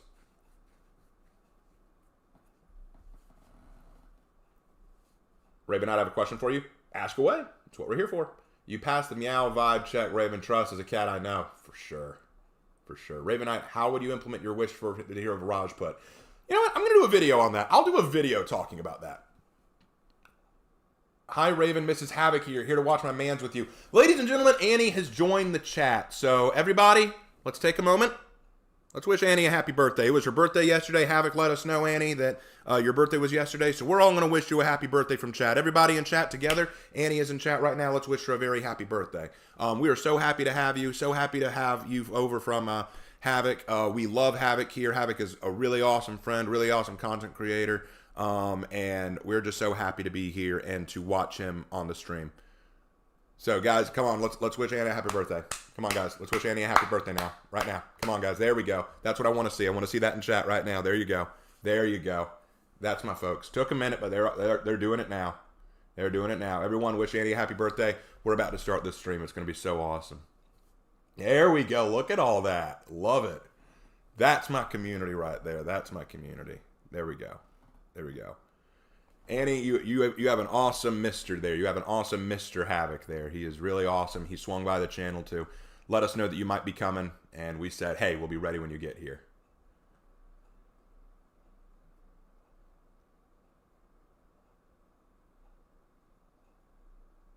All right.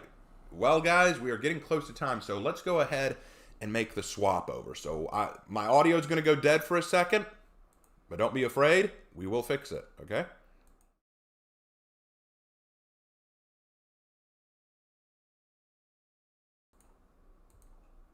All right, we should be back.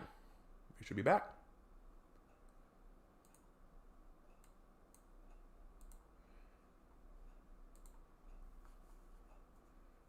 All right, and we will hop on over here. Well, actually, before we do, let me check chat again. There we go. Chat is up. All right. All right, we are here. We are here.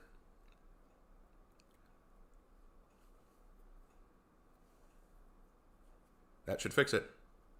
Dale, you're also from Havoc's channel. Well, welcome. Any of you that are from Havoc's channel that have come here thanks to his recommendation, welcome. I'm so glad you're here.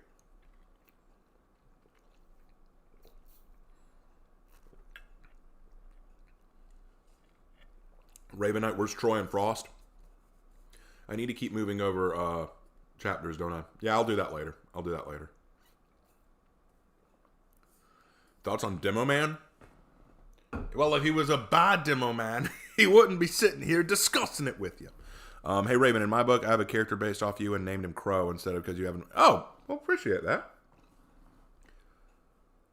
Hey, Raven, what do you think the new War Mommy execution will be? I've seen it. We've seen the new War Mommy execution. I saw it earlier in a YouTube video. It's pretty cool.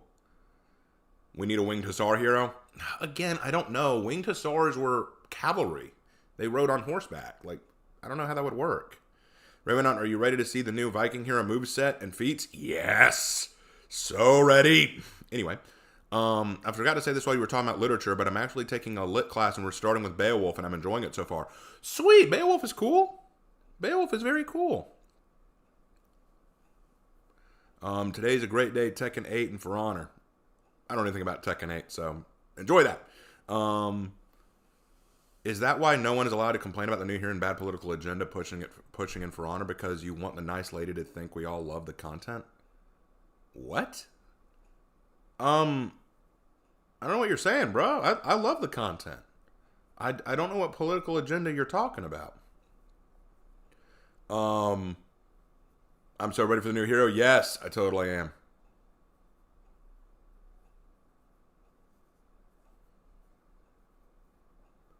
Hey, Raven, I just want to know, do you have any issue with me being bisexual? No. I have no personal issue with that, no. Why do you think I would? Hey, Raven, I have a question. In your execution grade video, you mentioned multiple times you were fighting before. I don't remember which sport, but can you tell us more about that, please? Sure. I was a mixed martial artist. I fought in a couple of MMA fights as well as Muay Thai. Started off as a kid as a karate student. Didn't really get into it that much because a lot of the bullies were at the karate studio and that wasn't any fun. Took a couple other classes in Kung Fu and Taekwondo. I kind of liked those, but after I entered high school, I really didn't need to train in martial arts anymore because I'd gotten so tall and so broad-shouldered that most people didn't want to mess with me anymore. But then when I got into college, I got mugged. Long story, I won't go into it. But I realized after that I need to learn self-defense. So I found a Muay Thai gym with an actual Thailand teacher, and he got me involved. And he trained me, and I decided to take some classes, and it turned into a really, really awesome time. And Annie, of course, glad to make you welcome. Glad to make you welcome. I hope that you'll stick around and enjoy your time here. We're gonna make this as great for you as possible. But as I was saying, I trained in Muay Thai. My trainer actually told me, my master, my Y crew, as they're called, was encouraging me to go into actual tournament fighting. And so I started that. Added jiu-jitsu to the repertoire. Started learning MMA fighting techniques. Did 2 tournaments. Was runner-up in one. Didn't do so well in the second one. But then after a while, I just started to realize, I don't really need to keep doing the tournament stuff. I wanted to learn self-defense, and I did. I took some HEMA courses, which was really fun. I didn't stay with it long because it cost too much money, and I was in a tight money situation. So yeah. Oh, thank you for the 2 donations of £5. Appreciate that. I heard Muay Thai is very intense. It is. It is very intense. Have you had any formal sword training? A little. Like I said, I took some HEMA, but I didn't stay with it a very long time. I didn't know Raven Knight was the Dark Knight. Raven Knight, I love your thoughts on characters including Griffin and Varangian Hero. Oh, thank you.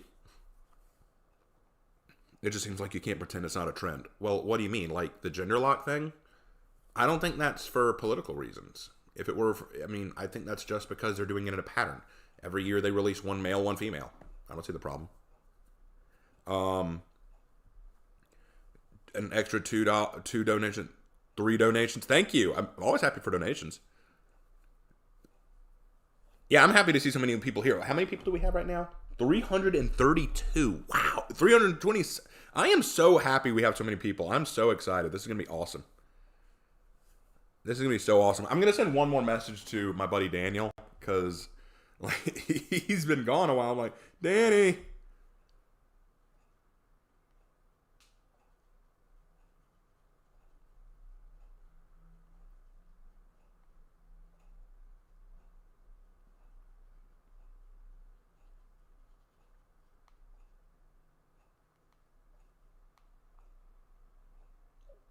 Okay, I'll send him another message. Daniel, better show. Wait, Raven, have you done a Dark Knight character on For Honor yet? Deborah's probably the closest to that. I also Mara would be a Dark Knight character. Mara would be. Of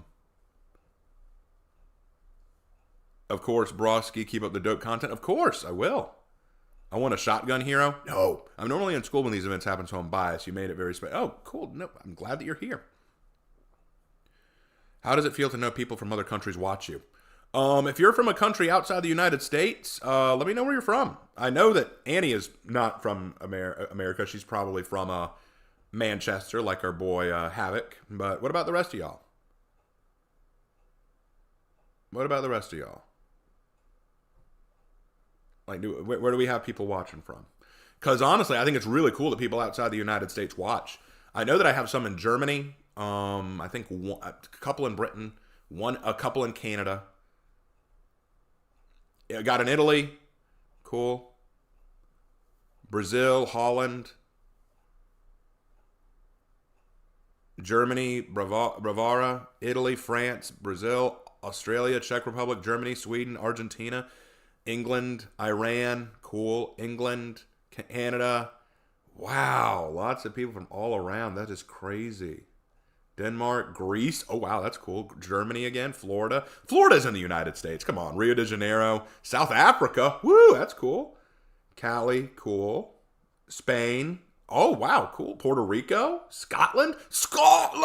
Normandy. Cool.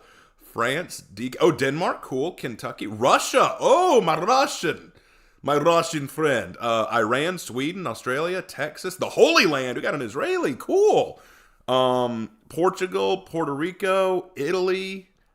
From Havoc's videos are from a totally different country. Poland, Quebec, Thailand. Oh, cool. Cool. I think you're the first one from an Asian country. That's cool. But yeah, awesome to have you. Detroit. Now that's a dark place to come from. I tell you what. Mexico. Cool. Forever. Iceland. Did I hear about Denmark's new king? I haven't heard anything about that. The moon? Ooh, that's scary. That's scary. You got a guy from the moon people. All right, it's just about time. It is just about time. I hope you guys are as pumped as I am. This is going to be awesome. This is going to be awesome. The Vatican City. Oh, wow, that's awesome. Well, Michigan, but still American. Scotland forever. Russia, England. Denmark got a new king. Yeah, I heard, but I don't know anything about him. I'm from hell. Scary. Scary thought right there. West Virginia. New York. Oh, we're starting. We are starting now. Go ahead and enlarge the screen. Let me know if there are any audio issues where you can't hear them or can't hear me. Let me know. And we will go from there. So excited. The countdown has begun. Virginia, Skyrim. Oh, got a guy from Skyrim. Cool. Yeah, they've got another 10 minutes. They've started the countdown on their end.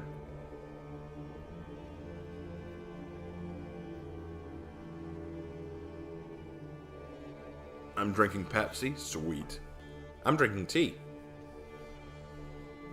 Hey, Raven, what do you think of the casting of Frank Stone trailer? I don't know anything about it, so I'll need to look more deeply into that. Y'all can hear the music. I can't hear the music. Did I turn off audio?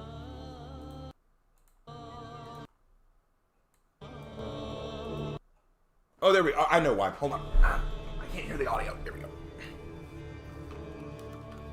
There we go. Fixed it. I'm from Holy Terra. For the God Emperor Seth Death.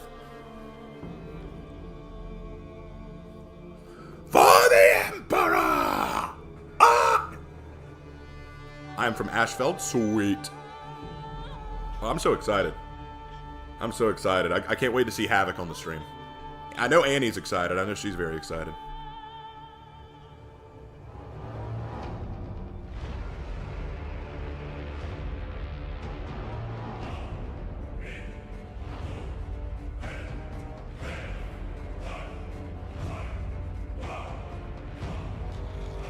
What would you think about a hero's feat that would allow an instant revival of a dead teammate within a radius? Ooh, that might be a little broken, but I mean, if you could do it.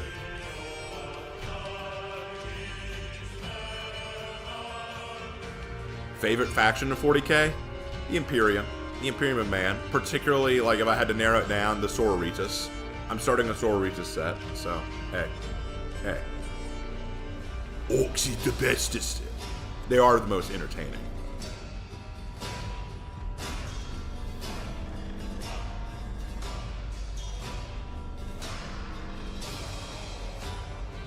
Raven, can you do a Plankton voice? No. I've tried. I can't do Plankton. Because Plankton's voice requires too much screaming, and I can't do that. Your opinion on YouTube shorts? They're fine. I watch a few. Raven, have you played or plan on playing Pal World? Nah, not really interested.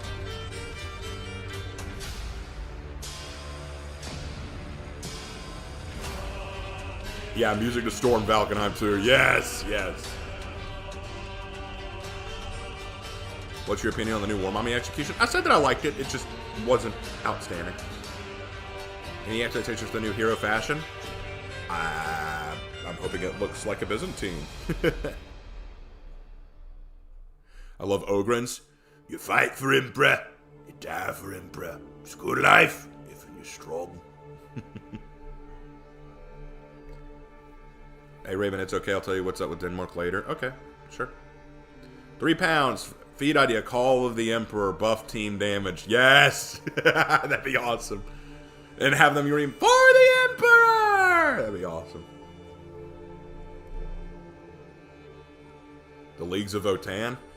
I just don't know enough about them to support them. The music reminds you of The Witcher? Yeah, I can actually see that.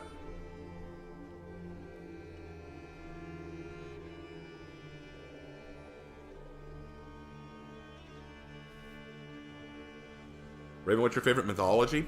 I find Norse mythology very fascinating, but Greek mythology is what I'm more familiar with. My favorite faction from 40k is the Space Wolves chapter. Space Wolves are interesting. My favorite Space Marines are the Dark Angels. They're my favorite. Everyone in Twitch chat is just wild. Yeah, I would get bogged down in Twitch. I'm glad that I have so many people here. How many people do we have now? This is crazy. 391! Boy, if we reach 500, if we actually reach 500, I may just lose it. Raven, you mentioned being versed in Asian history. How familiar are you with the Three Kingdoms of Chinese history or the Sengoku Jidai of Japanese history? I know more about the Sengoku Jidai than I do the Three Kingdoms, but I am familiar with the Three Kingdoms. I have studied those. Have you become Louis Armstrong? I've seen skies of blue and clouds of white. The bright blessed day, the dark sacred night, and I think to myself, what a wonderful world. Don't ask me to sing the rest of that. That hurts my voice.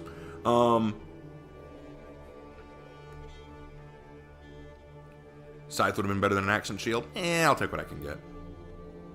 I am here because of Havoc and your great content. Thank you, World Boss. Thank you. 401 on my screen. 40. I've got 40. I've got 400. I've got 400. Come on, guys. 100 more. 100 more. We just got to get to 500. Come on, we can do this. Get friends to watch. Get family members to watch. I want female Strugoki. I'm crazy. You're not crazy. You are based.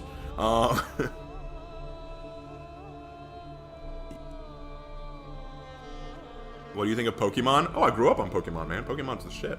No, we went to $3.99. We lost one. No. No. Oh, we're back up. Okay, we're good.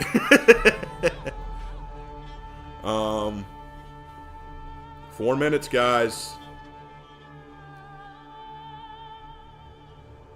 Raven Knight, I have something to say? We'll say it. Ancient Japan and ancient China got a lot of attention, but what about ancient Korea? What was that like? Ancient Korea was fascinating. I could talk about the Joseon Dynasty for a little while, actually. I've sent out links. Yes, thank you, Annie. Thank you. I'm gonna tell Havoc how much help you were. We're gonna get to 500. We're totally gonna get to 500, guys. Keep that optimism. We got this. Hey, Raven, do you think the new hero will be gender locked? Yes, unfortunately, I do. 413, yes. Oh, we're moving. 416. Oh, come on, guys. Let's get 500 before the stream even starts. Let's go. Iron within and iron without. Hey, Raven, you sound like Johnny Cash fan. Are you? And if so, what's your favorite song? I like some Johnny Cash songs. I think my favorite one, I don't know if I have a favorite one by him, but I do like some of his music. Raven, how's Lorik doing? He's fine. He's at work right now. I hope the new character's bilingual like Griffin. That'd be kind of cool, actually. No, it's oh wait, it's 416. That's not bad. You like King Sejong and Queen Seongdeok? I like Queen Min Seong. Queen Min Seong, I think, was a badass. Hit the like button. Thank you. No, we're at 404. No. Raven, opinion on the Iron Warriors in 40K? They're fine. They're fine. I need to learn more about them, though. I need to watch your other Heroes of History episodes, but do they have the classic knight that defeats the dragon character? Would that just be the Warden? I kind of feel stupid for asking that question. No, you're not stupid. It would probably be Warden. Warden seems more up that alley. Could male Valkyries be a thing? Not technically, because Valkyries are female. Hit the like button to... Oh, we already got the guys in the bot. Yeah! Look at him! Down there like that. Yeah, do that dab. Do that dab. Do that dab. Anyway. Will the hero be a tomboy? I don't know. I need to hear about them. 419, 421. Yes, let's go. Let's go. Keep it rolling, guys. Keep it rolling. We're doing great. Do you, I think the new hero is going to be another hybrid? I assume so, but who knows? It could be a heavy. I don't know. Maybe a Vanguard. Kind of cool.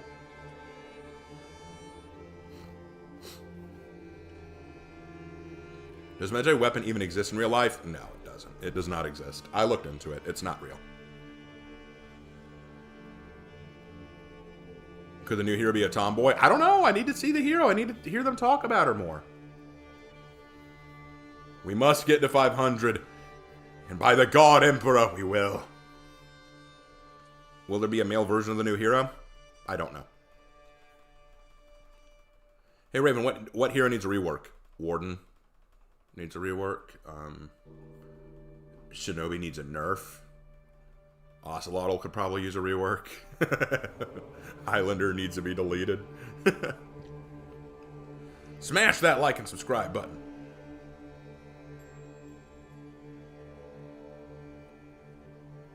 What is not real? I don't know what's not real. Oh, we're at 435. Boy, howdy. Kyoshin is a femboy hero. Yes, yes, he is. Come on, 448. We're almost there. We're almost there. Come on, guys. Believe in the you that believes in the me that believes in the One Piece. All right, we're starting. Here we go. Stream has begun. Ooh, we're getting a trailer. Let's watch the trailer. Let me know if y'all can't hear me or hear the screen, okay? Ooh. Ooh.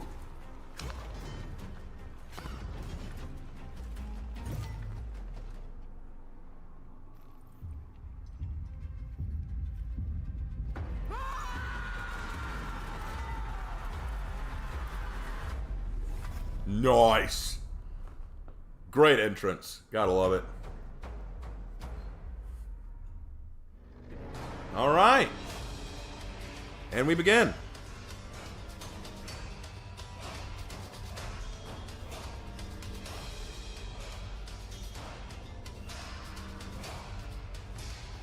Here we go, guys. The One Piece is real. Let's go.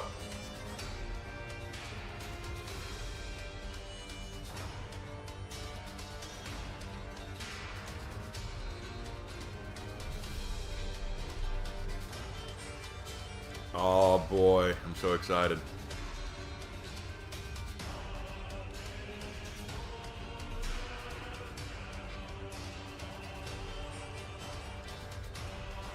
Need to turn off the. And we are back. For Yay! Den. What's up, everybody at home? I hope you're all ready. Brian and Nolan, it's my boys. Varangian Guard. We are the Varangian God. How you doing, man? I'm doing great, although you seem really far Yeah, away, but it's so close, so close. Oh, So we got a lot. All right, let's go. Let's go. Today's show. It's a frosty morning here in Montreal. bit, We had yeah. a nice Cuban, don't speak blasphemy in chat. skate to work. That was great. But Nolan, I believe that viewers can win something other than ice from the sky. You want to tell That's us about very it? true, if you consider that a win. But Oh, you need the stream volume up? We can fix that. So here's the thing. We're going to tell you this right away. That's why we're jumping into this. Link your UB Connect account Let's try that. to your Twitch account so that way you can watch it. We got an action-packed How's that? Warriors Any better? game prep for you today, and you want to have your account linked because for every 30 minutes you're here watching us, you're going to win a scavenger crate. And at the end of this whole show, we're going to select some lucky winners at random to win a grand prize of either 100,000 steel or the new hero, the Varangian Guard. So you want to be linked, you want to be watching, and you want to be. Can y'all hear them better, or is that better? Rewards as you go every 30 minutes. So make sure you're doing that. We warned you. We always try to. Brian always does such There's a good always job someone. of that. There's always someone who's like, no, I blew it. Y'all can't hear it? Okay, hold on. Good. We're gonna fix but, it. You know, we are so excited that for the new hero launch and all that we have even more Twitch awesomeness for all of you out there, because starting next week with the launch of the new title update from February 1st to February 8th, the top 10 streamers of For Honor are going to win a grand prize of 100,000 steel each. So get on there, stream the game, have fun with Can y'all that. hear it And now? if you're not super into streaming but you just want to watch and support, we got you covered too, because we have a whole Twitch directory here of drops. So you can see it on the screen, but you know, watching every few hours, up to like 15 hours, you're going to win XP boosts, scavenger crates, steel, championship status, all of the Can y'all above. hear It's it going to now? be great. So just make sure you're Y'all let me watching. know. Can y'all hear it now? Let me know. Championship. The championship. The champs are here. So it's amazing. So we got you covered. So watch us today. Stream Better, next week. better. We're Watch good, next we're week good. with the launch of All right. the new title update. It's going to All be right, we're awesome. good. So And remember, yeah, you miss 100% of the shots you don't take. that's So right. people will be like, oh, I'm not a top 10 streamer. It's like, not with that attitude, you're not. That's right. There's actually a lot of competition in Wait, that- hold in on. that, Is like, Brian 5 wearing through a 10 Lord of the spot. Rings Yeah. shirt? It could Okay, be this you. man's It could be. Chad. This It could man's be based you, right now. You right there. We're Yeah. talking to you right now. Stream it. It's going to be awesome.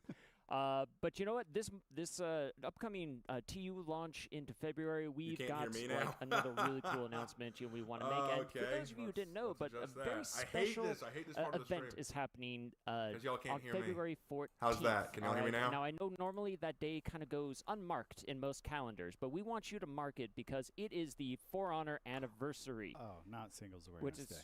Oh, okay.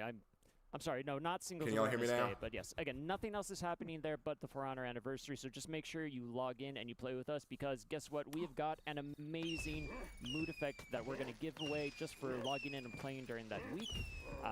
It's incredible.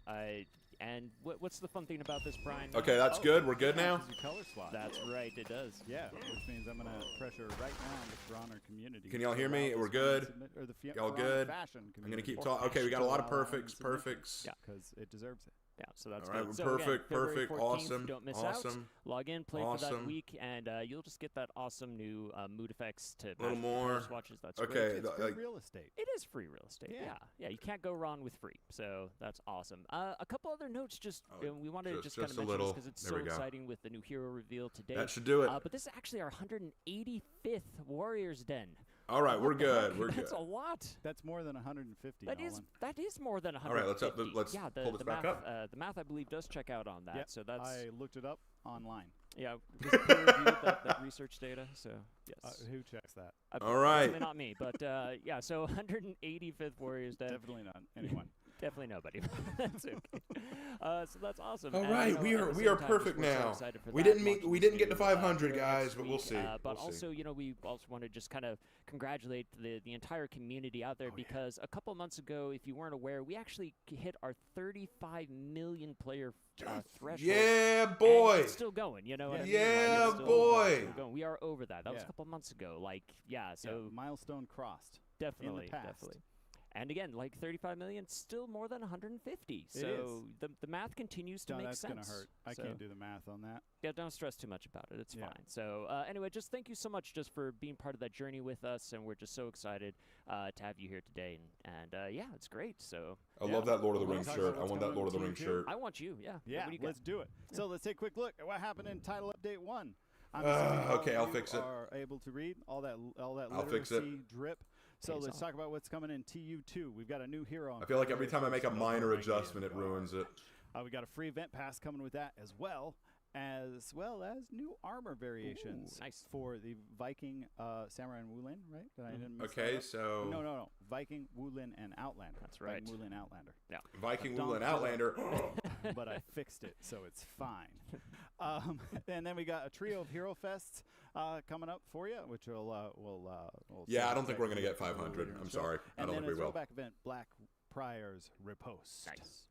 And that is how you say that. It's a riposte. It is, yeah. Riposte. Not riposte, as I originally thought. No, so, yeah, riposte. that's good. No. Okay. Someone in But chat yeah, found the we'll shirt. give more Oh, cool, details on the new cool. hero, the Varangian Guard, their background a little bit later, Mm-hmm. as well as all the narrative stuff, and we'll have plenty of time to see people play the hero. Yes. Check it out in depth. We've got a big show for you. You're going to get a lot of eyes on with the Varangian Guard. But before we have that, we're going to have a short transition, and then Mr. Stefan is going to join us on stage, on the couches, because apparently he has a few things to say about stuff and things. Stefan. So, They're bringing in we'll see Stefan. you in just a second. Don't go anywhere. Special announcement. I love special announcements. Yeah, we were close to 500. We almost made it, but we didn't get there. Give me the link. Cool, thank you. Room temperature IQ dev. What are you talking about? I'm happy for him. I'm happy. 35 million is a good number. What fact will be the next hero? I don't know.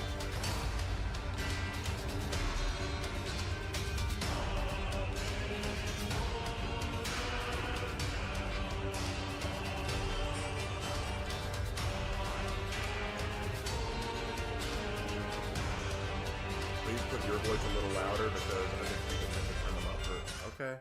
And we're back. I'm joined by everyone's favorite game I director. hate this. I Stefan. hate doing How this are you over and doing over today? again. Thank you very much for saying that on my favorite. Yeah. Yeah, favorite Fair. one. It's, It makes I it put it easy. up. you know, I guess favorite, least favorite, all at once. Thank you. So it's a big day today. We're talking about this lovely lady on the stream. I can't wait. Yeah, but Whoa, that was weird. A little bird told me, little one, real small, swallow, told me that you might have some information on some exciting things. Yes, absolutely. It's great. We're going to talk about the end of year 7 here and the introduction to the new hero. And just before we do that, End of year 7 means, right? we're there. Of course, we're pleased to announce the announcement of year 8. Yeah, year 8, boys. Year 8. And I can't wait. It's going to be super cool. In terms of content, we're going to talk about just a little sneak peek as to what we are going Year to have 8. inside it in year 8. So of course we're going to bring 4 all new seasons to For Honor. Yes. We're going to have 2 new heroes. Woo! The first is going to launch in season 2, TU2, and the second will be in season 4, TU2, following the trend that we do. Yeah. Also throughout the year, we're going to have hero skins, so watch this space for news on that throughout the year. Okay. I'm looking forward to some of the new hero skins. It's going to be awesome. And I think we are we is there any other details about the heroes that are coming out we want to confirm? They're going to be awesome. Firstly, this one's going to be awesome here at the end of year 7, and the other 2, we've seen some very spicy stuff, some very cognizant of knowing what For Honor is like in year 7 and year 8. So we're sticking to the formula. I think you're going to be a bit surprised with how these play. So not with the I can't wait. heroes. I mean with the release. Ah, yes, yeah, indeed. yeah, Yes. sticking with that. But I believe that's not all. We have 2 little surprises to talk about, so maybe we want to talk about the first one here. Yeah. I know players have been asking for this for quite some time. I think they have been asking for it, if memory serves. Oh, God. they're Oh, what's asking that? We're still here. Can we see? Okay, That's here we right. go. You read that correctly. Indeed, players have been asking for us for a long time to do converted maps. So indeed, we're going to bring these through year 8. I wish I could see chat right now. I want to know just Dude. the level. They're converting 2 maps to Dominion game modes. Oh my god. Hey, that's something. So indeed, the intention is to bring 2 converted maps through year 8. And what we're going to have basically is they are deathmatch maps that are very seldomly played by players in For Honor, as deathmatch is very underplayed. So for players, the ask has been, can you convert some of these to Dominion? Our most played, our flagship game mode. And yes, indeed, that's the intention. Yeah. So you're going to see these come throughout the year. Again, keep your eyes on this space. I mean, it's wild. There are a lot of players who've genuinely never seen some of these maps because they just queue in, they play Dominion, maybe they'll play Breach sometimes, but they never touch the other game modes. So I think it's going to be a wonderful opportunity for players to that's use awesome. their tools, use their new I mean, I know it's not new maps, but they're converting 2 maps, and I think that's already something awesome. Look forward to see what happens, what the reaction to these are, and to be able to announce what and when and where and how later down the road. But I believe we've got more stuff to talk about today, other than obviously converted maps, big deal. But I believe we have more. Indeed, we have one new feature that we'd like to talk about here today. And obviously we're going to talk about more as year 8 begins. But what we would like to also announce is something that we're calling the Legacy Pass. The Legacy Pass? Yeah, and what a Legacy Pass is, of course, we're going to bring 4 new battle passes through year 8 per season. But we're also going to bring a Legacy Pass from prior year to each of these seasons. What? Now that players have been able to sort by, battle pass in the UI. I'm sure a lot of them have been saying like, oh, well, how do I get that? That was from a long time ago. So this is a way to do that, right? Exactly. So, for example, in season 1 of year 8, we're going to bring back the year 4 season 1 battle pass, the first one. And it's going to be an opportunity for players who've never experienced it in year 4 to get this content for the first time. Wow. As well, players that were existing, their progress is going to be maintained. So if they're at tier 50 in the battle pass They'll first be time tier this year, 50 now. exactly. If they bought it before, they'll have it now. And then for everybody, there's a new tier 101 with retrofit content. Yes, and what this means is that the heroes that launched after this pass had launched between now and then, basically, are going to get retrofit battle pass content in a tier 101. Nice. So that's awesome. Magi. I mean, exactly. It'll be your first opportunity for like Warmonger or Magi or Ocelotl or whatever. That's awesome. That's so cool. Get the battle pass content from these their legacy seasons, passes. yeah. Exactly. That's awesome because that's been a huge request from players for a while. Is like, how do I get this content on this hero because I want it? And it's like, well, they came out after that. So up until now, it's just been kind of like tough rocks. Exactly, and now it's all going to be in tier 101. So this is going to be really cool because if you're free track or if you've bought the pass, all that retrofit content is going to be right there. One other little note: both passes will progress simultaneously. So tier 101 is not super far away. Both passes will basically progress at the same time as So you earn. it's quite literally, it only adds one level to the grind. Exactly. Like, There's no concept of active and inactive passes, so it should be fairly smooth to grind through. Awesome. I'm looking forward to that. And if you're wondering, like, how do you get your hands on the Legacy Pass, it'll be $9.99 US on its own, and but it will also now be a part of the bundle. Okay. So for the same $24.99 for the Battle Pass bundle, it now includes the Legacy Pass, as well as unlocking 25 tiers for both the regular pass and the Legacy Pass, as well as the 20% BP boost. The battle points boost. I just like saying boost. Boost is good. Yeah. Boost. I like boost. But yeah, so I think Boostin'. that's everything we have for today. Right? That's all we can say today of the sneak peek. But please watch this space for announcements throughout the year, and you can see all this cool content as it is ready. Awesome. Well, thank you so much, Stefan, for taking us through the high level of Nice. these changes. I'm sure players are super excited about converted maps. Yes. But don't go anywhere.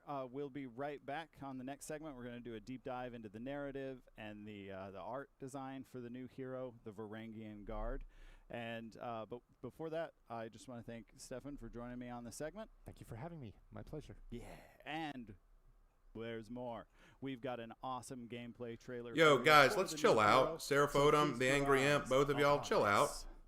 Chill out. We don't need any of that negativity. Dear uncle,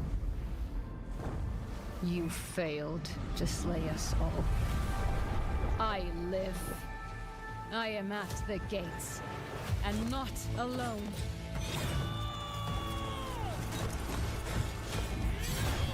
All my life, something was missing. But in exile, I found it. True dedication. Nice. A bond unbreakable. The promise of the Varangian Guard. Justice is on the march. Can you hear it?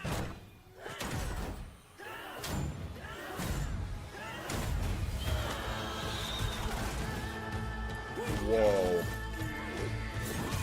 Yes. Whoa. Nice. No boosty execution. Oh. Okay.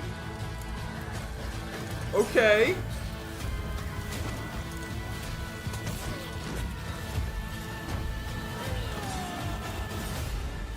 Okay. I love it. Bringing into a Viking in the Middle East? No.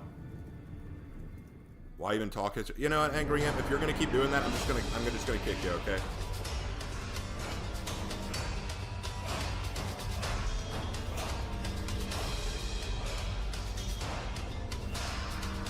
That was awesome. That was effing awesome. All right, I want to hear the narrative though. I want to hear the story here. This is gonna be awesome. That looked so epic. That looked so epic. Let's effing go right now. Welcome back, everybody. Oh, man, that was such a hype trailer. I'm so excited. So excited for Varangian Guard. And if you're excited, too, we got good news because, again, next week, February 1st, the Varangian Guard is going to be available for everybody for $7.99 USD and on February 14th for 15K steel. So get ready for that. It's going to be awesome. And, yes, we are going to normally have like a 2-week period before they're available for steel. But because it's our anniversary, we want to just do it a little earlier by one day. So get ready for that. It's going to be awesome. So but for this segment too, we are going to dive into the narrative, the lore, the art, all of the stuff that is so important, at least definitely to me, and I know to a lot of people here on the couch. So I'm very excited to hear about this. So welcome everybody. Steph, thanks for sticking around and talking more about this awesome. We've got new 2 hero game for writers Varangian now. Guard. All right, and a historian. Well, you three, And also we're joined. come over at me, on the bro. right of our couch Bring it on. with, our amazing game writers. We have Nolan. Andre, we have Ian. It's okay. close to we'll your heart. do That's close, always close to the heart. That's great. And Raf, of course, our resident historian. So thank you all for joining us on the couch today. So let's dive into this. Steph, you want to give a little introduction now for the hero? Of course, it's my pleasure to talk here now about the Varangian Guard hero. It's our first fully armored Viking, so that's pretty cool. I like how he acknowledged. Yeah, it's our first. It's our first one. It's our first fully armored Viking. Battle and try to win this thing. So There you go. super hyped to bring this. This hero is female body type. She has an axe in the one hand and a shield in the other. And when we talk about the aspects of her play, we're going to talk about kind of 2 things. One is going to be the violent Viking aspect, and the second will be the loyal mercenary aspect. The violent Viking. Loyal and mercenary are 2 words that don't go well together. axe, which is really going to bite into opponents, embed in them in a way that the others don't, and set her up for her really fun, kind of cool mix-up that others will talk about in the next segment. We'll get to that. But yes, this is Violent Viking, and I can't wait for this mix-up. It's fun. And then the second is a Loyal Mercenary, and that's going to be well represented through her shield, her ability to multi-block and defend herself. You're going to see that in a couple moments as well. And she's going to really help her team out with her feats that are going to bring benefits to her teammates. Feat 1, Feat 3 for survivability and killability, and her Tier 4, which is really going to help her move forward with the team and take back space for their team. So can't wait to show that in the next segment with the others.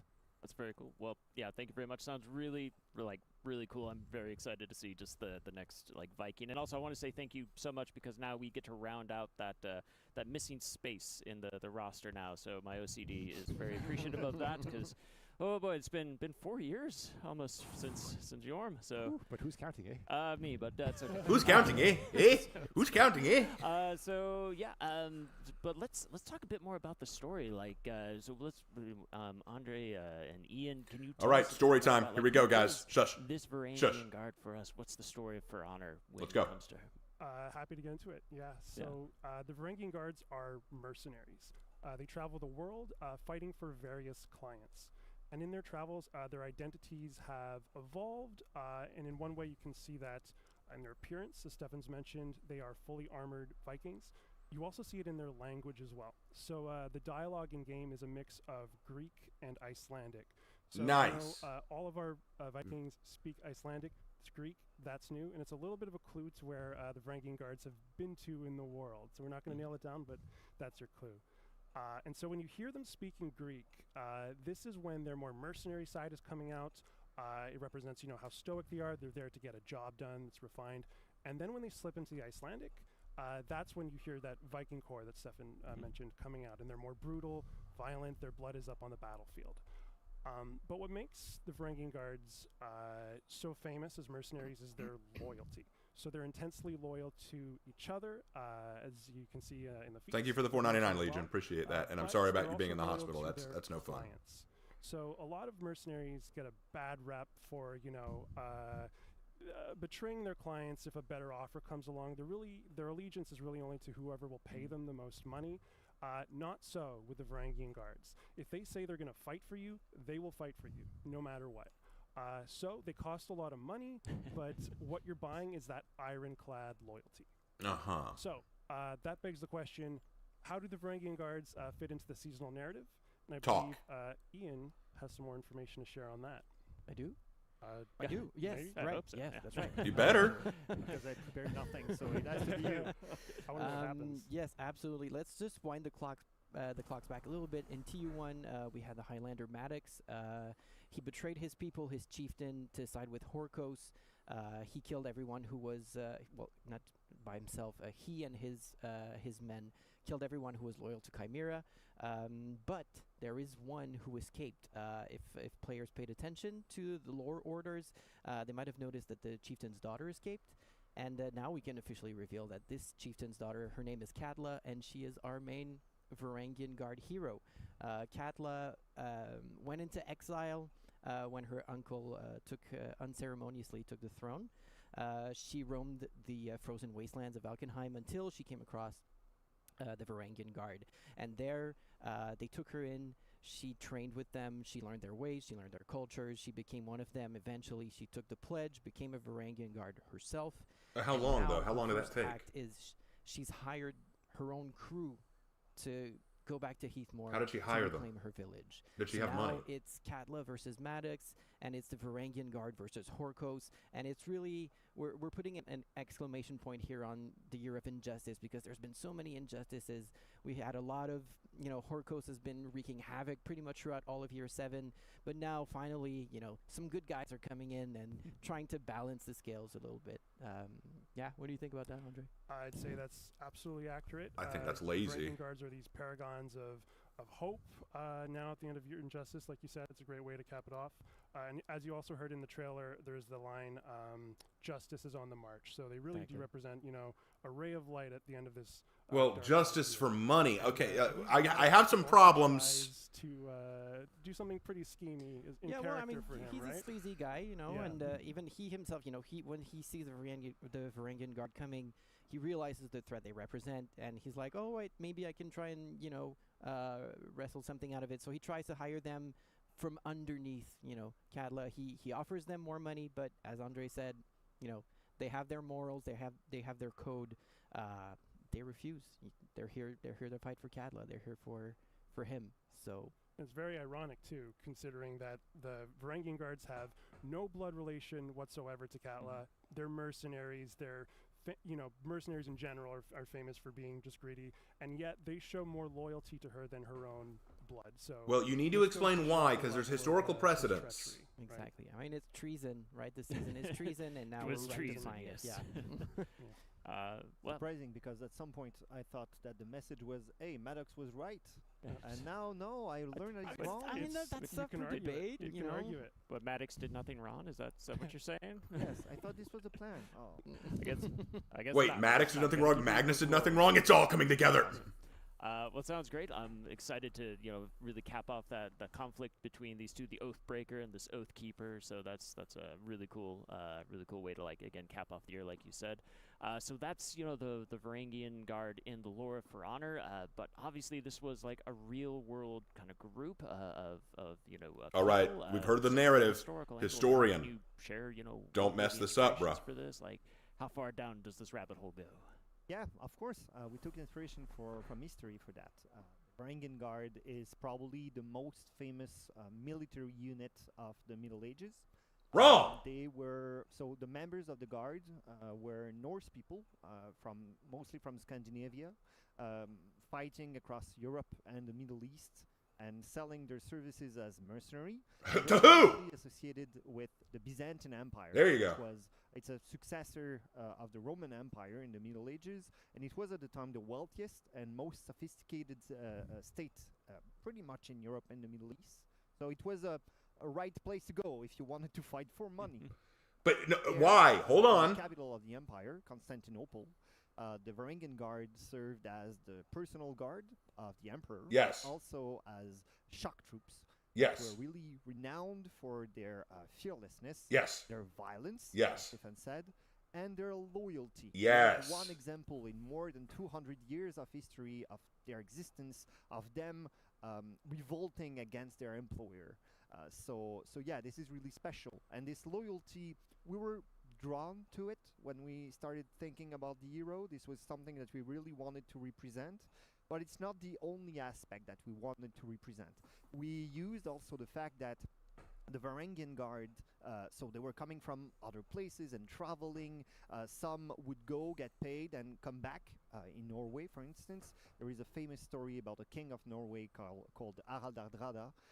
We took inspiration from history to get the story of Katla, her coming back, being exiled and coming back. Mm-hmm. But also, when they go somewhere, they are Vikings.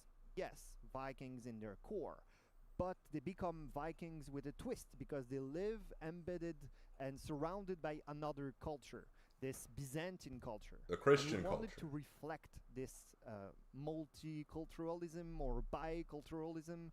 So we have a Viking with a twist, Viking who has a few Greek words, a Viking who fights in a bit more of a structured way than the other Vikings. A Viking who has, of course, a lot of armor. A Viking who so it's reflected also in executions, mood effects, the music.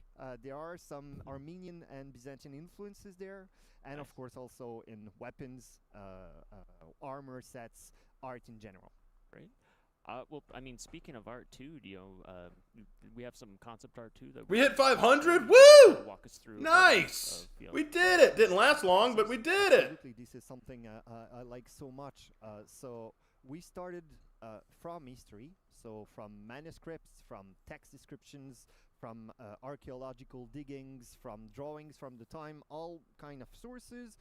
But from history, we build our fantasy, and the fantasy we wanted to build was an armored Viking, as Stefan mentioned. What does it mean, an armored 500. We did it. You Yay. see it on the key art that we have here and on the concept art on the screen. So an armored Viking has a helmet, of course, and you have multiple kind of helmets that we used. Greaves, shin pads, multiple layers of Oh, armor. wow. So of course you would have some gambaison, which is pretty much a padded cloth armor. You have chainmail, you have scale mail, you have some multi-layer. Everyone get mad at him. He said chainmail. That's not accurate. Get mad at him. He said chainmail. That's not accurate. Varangian bra in sources. So it's like leather straps that link or hold the chainmail and holds a centerpiece, a cardiophylax. It's a protection for the heart, and this is really iconic, and we wanted to include it. And well, She looks really good. Like, I'm not gonna lie. These are some good designs. They look very Byzantium. Viking. We also added some other elements just to give some personality to the hero. A pouch, because well, it's a mercenary, so she is getting money in her pouch. And she has a tunic, a decorated tunic, because she's a palace guard, and she needs to go to court and to appear in court events. So yeah. Byzantines wouldn't. The Varangian wouldn't. Semantics. Semantics. I'll let you buy with that one. I think, like, speaking of armor as well, like, right, there was a lot of work that went into, some customization for the armor. Right? Absolutely. I mentioned that we had that. Oh, here's the armor. Here's the armor. Viking, I want to see these. First one looks good. Looks very good. I like it. What's the next one? Customization aspect.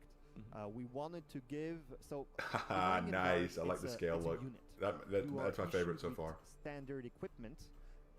But you also you want to bring in some element of individuality into the guard. Okay, cool. From different places, and we wanted the player to be able to have this choice, to be able to go. Okay, what's the difference between this one and the first one, though? I need to look at them both side by side, I guess. There is a set that has a face reveal. There are other sets that have. Oh wait, are these like dual sets? Like it's a dual set thing? Okay, that makes sense. With an aventil, which is a way to protect your face. Some others have. Yeah, it's a dual set thing. It's a dual set. Okay, that makes sense. Inspired from neighboring culture, the Sicilian Norman from Italy that the Varangian Guard would have fought. So yeah, you have multiple options. In the armor, you also have different types of chainmails. You have different types of scale mails. You can go with other types of armor too. I like the fur collar thing. That looks really good. Many types I like fur collar. Customization that are available. Oh, she looks like an Aphira there. That looks like an Aphira with an axe and shield. That looks kind of sick. I like that. I like that. Is there a historical reason for the pointy helmets? You want me to say that they stabbed their face reveal? Yeah, I kind of want to know where's the history for that. Unfortunately, that's not the case. Well, maybe they did, but that's not what. No, I'll tell you the reason for the pointy helm. There's an obvious reason. Downward strikes would deflect off of that much easier. Even I know this. So basically, if it is like that, it deflects. There you go. My history boy got it. He got a win. If it was really.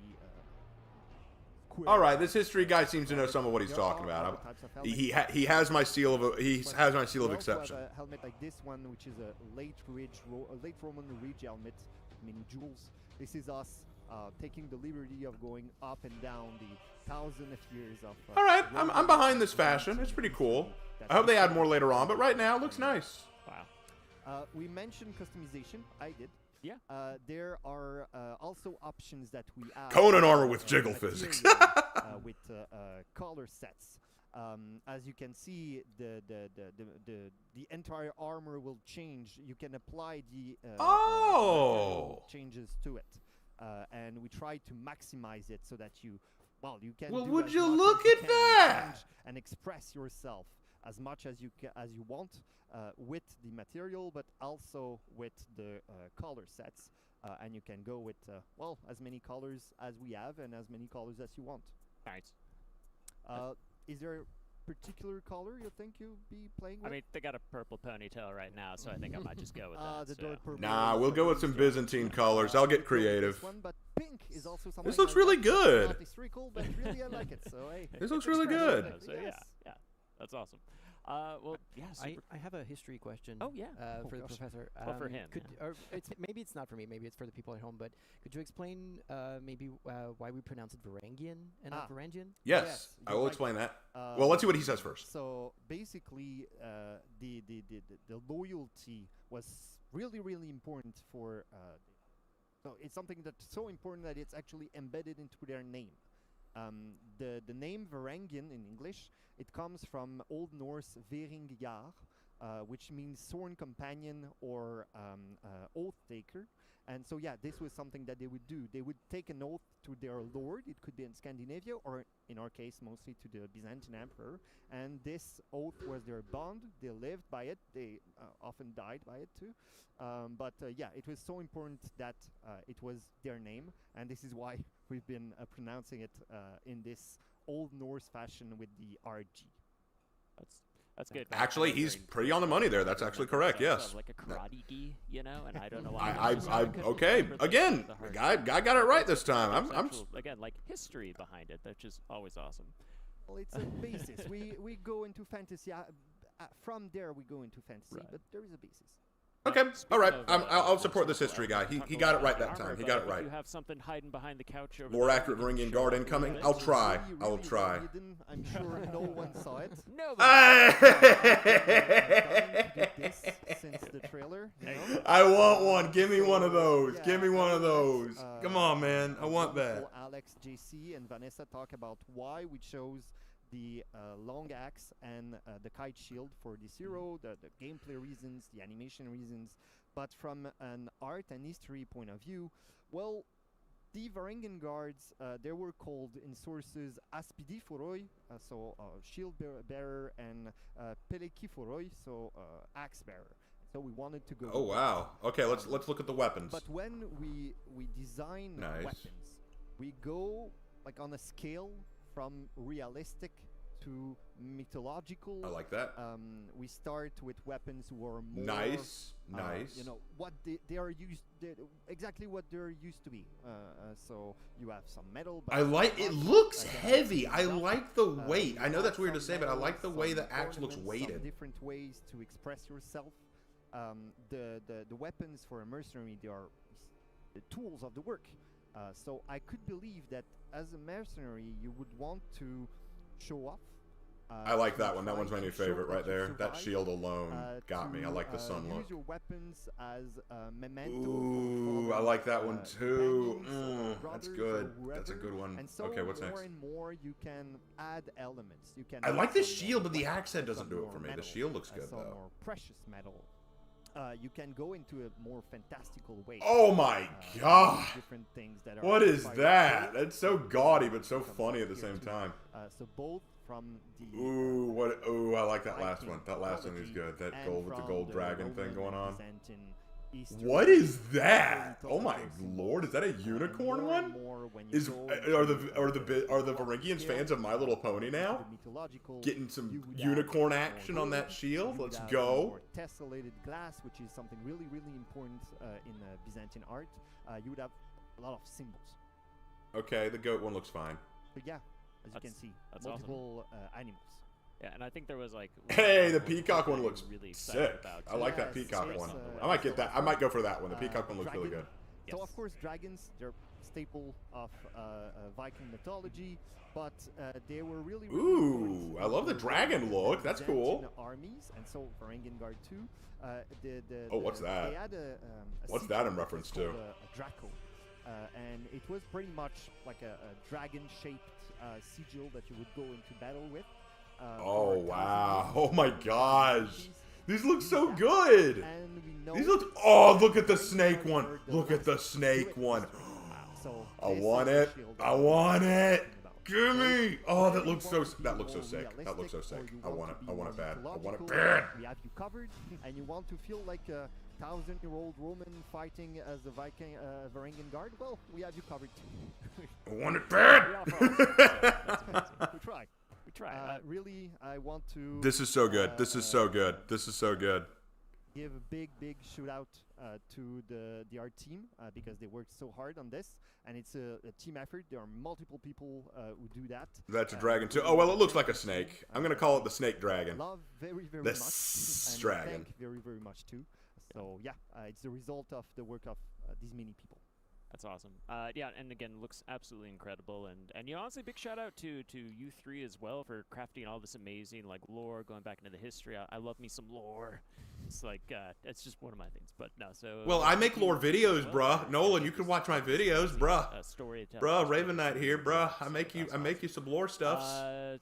Ask me for lore stuffs. Final word before we switch, because we're gonna jump into some gameplay and animation next. But Steph, anything else you want to say about our Varangian Guard here? I mean, I can't always wait. I can never wait for players to get their hands on it. Yes. It's always fun to see how they will express themselves on the field and destroy their opponents on Oh, it. we're back to 500. Yes, we're bouncing back up. Sweet. I'm just excited to see players sink their teeth into the story too, and read those lore orders. Yeah, absolutely. Awesome. Justice is on the march. On the march. For Valkenheim. So Maddox maybe did something wrong. So yeah, maybe. Yeah. Debatable. Not sure. Debatable. Come on, guys. I'm a lore writer. So Come on. That's for that. So for everybody out there who wants to hire the services of the Varangian Guard yourselves, next week, February 1st, you can do that for. We'll talk about $79 that. We'll talk USD, about that. And on February 14th for 15K steel. So keep an eye out for that. And don't go anywhere, because we're going to be right back with some people to start talking about the animation and the gameplay and get a little hands-on time with our newest hero, the Varangian Guard. So we'll be right back. Okay, so far I really like what I saw. I think my only real problem is the lore. The history guy actually got a lot right. I was really worried. The one thing the history guy said that was a little wrong was he said that the Varangians would hire themselves out to anyone. It's not entirely true. They were mostly at the behest of the Byzantine Empire and the Byzantine Emperor. So that because they were the ones who got them into it in the first place. That basically what was going on was the Byzantine Empire was constantly under attack by these Norse warriors right next door. And after a while, the emperor just said, hey, instead of them always invading us and attacking us, how about we just hire these guys to be our warriors? And so they reached out and said, hey, let's make a deal. We'll pay you in money and you fight for us. And the Norse said, sure. And they kind of integrated into society. They were mercenaries, but they had a particular employer. But that was small potatoes. He got the rest right. The lore guys, what they said was really weird. They said that the daughter basically wandered around until she found the Byzantines, joined their group, and then paid them to help her take back her land. Two questions. Number one, what is she paying them with? Does she have any money? Does she have any capital that she could offer? And two, if she's one of them, why would they be hired out from one of their own? That seems a little odd, doesn't it? It would have made more sense if Griffin paid them. Because, you know, maybe Chimera has some deep pockets. Maybe they paid the Varangians. But her paying? Nah, I don't see that. That makes little sense to me. Now, it would make sense that Maddox would try to buy them out first. Like say, hey, I'll pay you extra to F off. And then them ignoring Maddox. That makes sense. That adds up. But where did she get the money? Why would they be hired by one of their own? That kind of thing. If Griffin had been the one who paid them, I wouldn't have a problem. But that's going to ask another question. After they defeat Maddox, what's going to keep the Varangians around? Remember, they're mercenaries. What's keeping them here? If Chimera is paying them to fight the war, then that will add up. That will make sense. I will accept that. But otherwise, this is a temporary thing, and that's my only issue. That is my only issue.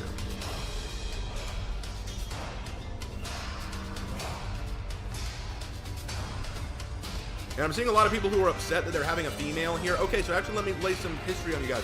Among the actual Varangians, not the Varangian guards, there were women in those Norse warriors. There were women who fought against the Byzantines. There were just no women in the guard itself because the Byzantines would not have hired women because the Byzantine Empire was largely Christian, and in their Christian worldview, war was a man's thing. So they would not have hired women. But the Varangians did respect women as warriors because we have an actual historical case of a woman who a Varangian guard tried to rape her. She fought him off and killed him, and instead of her facing charges, the other Varangian guard praised her for her skill and celebrated her win. So they didn't have a problem with women fighting. The thing is, the Byzantine Emperor just didn't hire any. There were women warriors, few though there were few. But they did exist. The problem is the Byzantine Empire didn't hire them. That's the issue, because they didn't see that as a woman's place to be on the vanguard of a Christian army. So I don't have an issue with this. welcome back. All right, we're everybody. back. So we're so happy you're Look at all still these with people. us to Look at all talk these more peoples, about and it's gaming JC, our Lord and Savior. Guard. And who better to discuss all of that with us than these three amazing people on the couch with me today? We have, again, you know her, the queen of all animation, Vanessa is back with us. Our Lord and Savior, JC. Awesome talk about gameplay. And the designer of the Varangian Guard, Alex, is on the couch with us too. Hello and welcome to you all.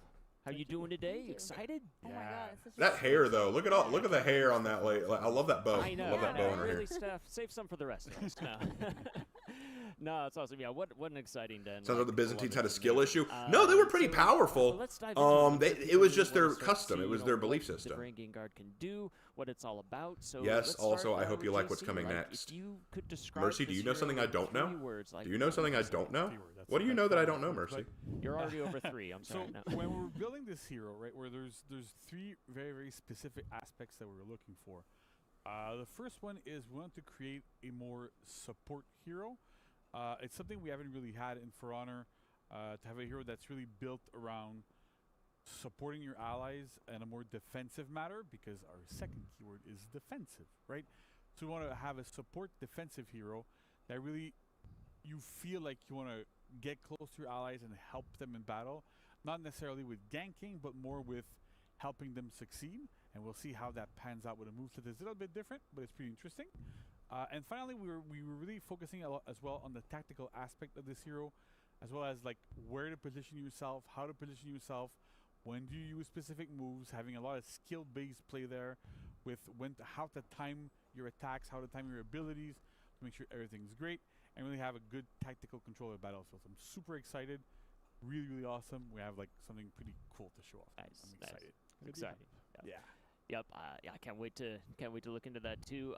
But Yeah, Havoc isn't on yet, Annie. I expect him to come on a little later because they said that later they're actually going to showcase the fighting. So I think Havoc will be on later for that. But he's coming, I'm sure. To work on like this new Varangian Guard as well. I mean, going back to Viking, finally. Yes. That was so great to dive back into their, it's the first Viking with the armor that she has. That's right. So it's like the challenge that we had in the animation team to represent the wildness of the Viking, the rawness, but she's not just that. I wish they had Havoc on right now. I'm sure he'd talk about the Way animations. and the training that she got. And she's also the daughter of a warlord. He's just so, had his makeup done. know, Yeah, there I'm you go. sure Here you go. He's got to pop out. to trick, So all of that was really important for me and for the animation team to create something that will be represented. So all the rawness of the Viking, but also the discipline and the defensive too. So because she has a big shield and she wants to use it. So. Right. And speaking of which, because I know Raph demonstrated Raph a bit, showed before me. but I wanted to pull him on this side because I really wanted to play with him too. But yeah, like this, these are the props. Yes, those right? were the actual props from the mocap. Yeah. They're pretty heavy, right? They're Yes. sizable. They're Yeah. pretty heavy, yeah. Very Yeah. heavy. So they are to scale as well from in game, so it's really funny. But because it's really heavy and because the mocap actor needs to swing left and right for 8 hours, do the nav and all of that, sometimes we use the berserker axe. Oh, just right there, which is also the shaman axe too. It's pretty cool because you look at a scale comparison, right? Yeah. I feel a little. It's Yes. real different. I know, I was like, nobody can say these are the same I'm like- weapon, right? I'm like, I feel a little small compared to this. Well, Yeah, they it's should. quite That shield's impressive. supposed I to mean, be a it's very of course protective because you have shield. The right weight for the actor to be able to Yeah. represent the animation, Yeah. and she's very heavy. Like the player will notice when they play her, like you can feel the heaviness. And for me, it was really important to represent that. But I Me need to being give on them a both break Flanders from and the Raven's that's stream. the Oh, goal, well, so glad you're it's here. really We've got 505 viewers. Mocap actors are So really I'm doing real well right now. I'm very happy. I haven't checked in on Slandy. Exactly. How's And, Slandy I mean, doing? the length of the pole as well. Like sometimes you Yeah, do they're in a swing, proper sphere with really bright lights. I don't want there's anyone to be animation, shiny. there's clipping and all of that. So Isn't that a song, Of, Shiny, from thing to Moana? think about, but it's Or pretty maybe cool I'm as messing well up my for Disney designs movies. like Yeah. this. I love our props department. Yeah, I like know. they're so cool.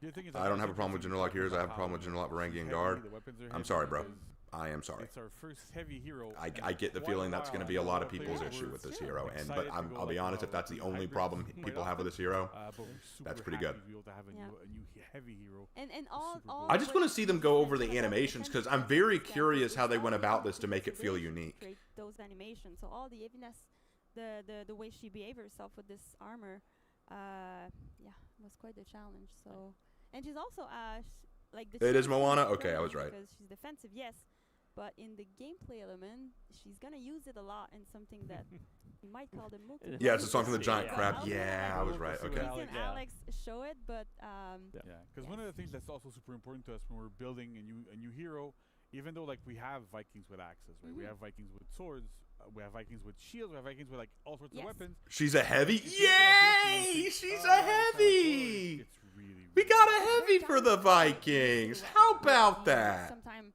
a weapon that we already have. So, but her shield is pretty unique. Like Yeah, the so the kite, shield the is kite. super unique, so that's yeah, great. Yeah. So, The weapon is and pretty unique as well. yeah, it's shorter than other hero, but longer. So it's a pretty good. But her silhouette is pretty unique. When you Yeah. play her, you feel completely different. Still Viking, Yeah.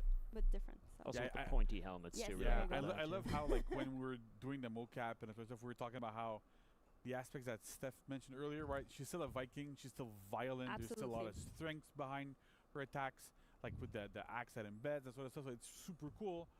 But at the same time, there's still a more controlled element to how she is. She's not as wild as the other Vikings. That kind of proof of her training and how that sort of thing works. So it's That is something I I'm noticed super with the excited when Viking we had heroes to that we've kinda seen. build They do this fight type of without a Viking lot that of technique. feels Viking, Like Yes. but it's other than different. Warlord, who I notice having some technique, all those a elements lot of which the others are just different too. kind of flail or wail on the enemy. Yeah. I like the idea of technique in combat. Like that's my biggest complaint with a lot of the Viking heroes. They lack a lot of technique in their style. They mostly just swing for the fences and hope for the best, and I don't like that. Like Warlord's heavies are some of the worst sword and shield combination attacks I've ever seen. To look at. All right, here we go. Here we go. You can see All right, time to look at this. pretty unique What we got? silhouette. Also, massive shout out to the animation team just for the switching stance. Yeah, it looks Oh my amazing, God, right? you We take a feel lot the of weight time so for the much. chain stance. Yes. Yeah. Okay, I like the stances. Alright. Stances so are here good. We have a heavy hero, so those heroes tend to be a bit less extravagant in terms of the amount of moves. So we have a 2-hit chain, right? 2-hit chain. So light, heavy, heavy, heavy, heavy, light, Like heavy, yeah. etc. So first, let's go with the lights. Light. We really wanted to do a superior block focus hero. So all Okay, they've of got the- superior block. Cool. Super hero. You can see the ones in chains as well. And you'll see later whenever she has other lights, they will also have a superior block. That's just Okay. something that's gonna be recurrent. The lights are also enhanced. The lights are great for offense as for a 2-hit hero. It's pretty Okay, enhanced lights with superior block. It looks like. So make a lot of sense. And also like that weapon is quite heavy. So it kind of really fits with the character as a whole. Yeah, I can tell that weapon is hefty. Look at the amount of weight it's taken. So Whoa! you can see like this wild swings. And if you notice, the axe gets embedded into the opponent in what we call the Aesir state.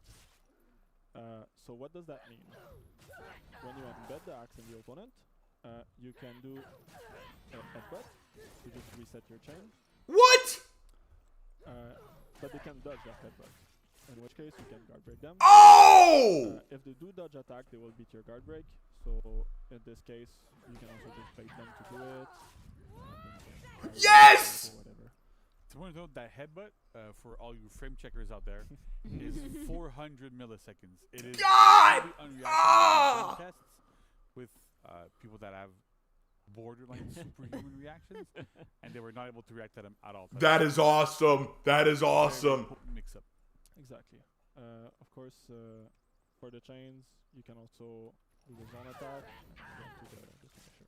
Yeah, so I love it. as well. So like all like zone acts as a opener basically. Yeah. That is so neat. Okay, I like that. Anything else? Specials. Yeah. First, let's look at that sprint attack because it's Sprint a attack. step Okay. So Pretty it's kind unique. of quite unique. The dive in. A dive attack. Okay. You really Nice. feel the weight of the weapon as Yeah. she crashes down. Does she grab it two-handed? Of course, you can go Looks like she did. Exactly, right? Like we usually tend to do, so that's great. Yeah. You have dodge attacks as well. So side dodge light, front dodge light. As you can see, because they're light attacks, they have this spear block property. So like if you attack me in top heavy, for example, I can just There you go. Wow, that's pretty good. and then for the openers, of course, you have your enhanced light that helps, but with that shield, people are pretty used to just having a bash opener. Okay, she has a bash opener. Same as other heroes in terms of timing, so this helps you to get into that thing, get extra. I expect her to have a bash. She's got a shield, so she'll probably have a bash. That bash, that shield bash goes to your openers, right? So it doesn't go to your second hit in your chain. So it does open up for chains, but you get a chance to get a little bit deeper. Exactly. You can just reset your chain. Various ways. Important to note, because we didn't mention it during the chain, she doesn't have a bash and chain. Her heavy finishers are already unblockable, so you're kind of gonna do your mix-ups with those instead. And so that was a conscious choice that we made as well, because her defense is quite potent, right? Having chain lights that, actually finisher lights that have superior block. They have like a long delay windows, all that stuff we can do with that. So we wanted to really focus on her defense there. And there's another little move that we want to talk about right now, right? Yes. So with shields come great responsibility in a down stance.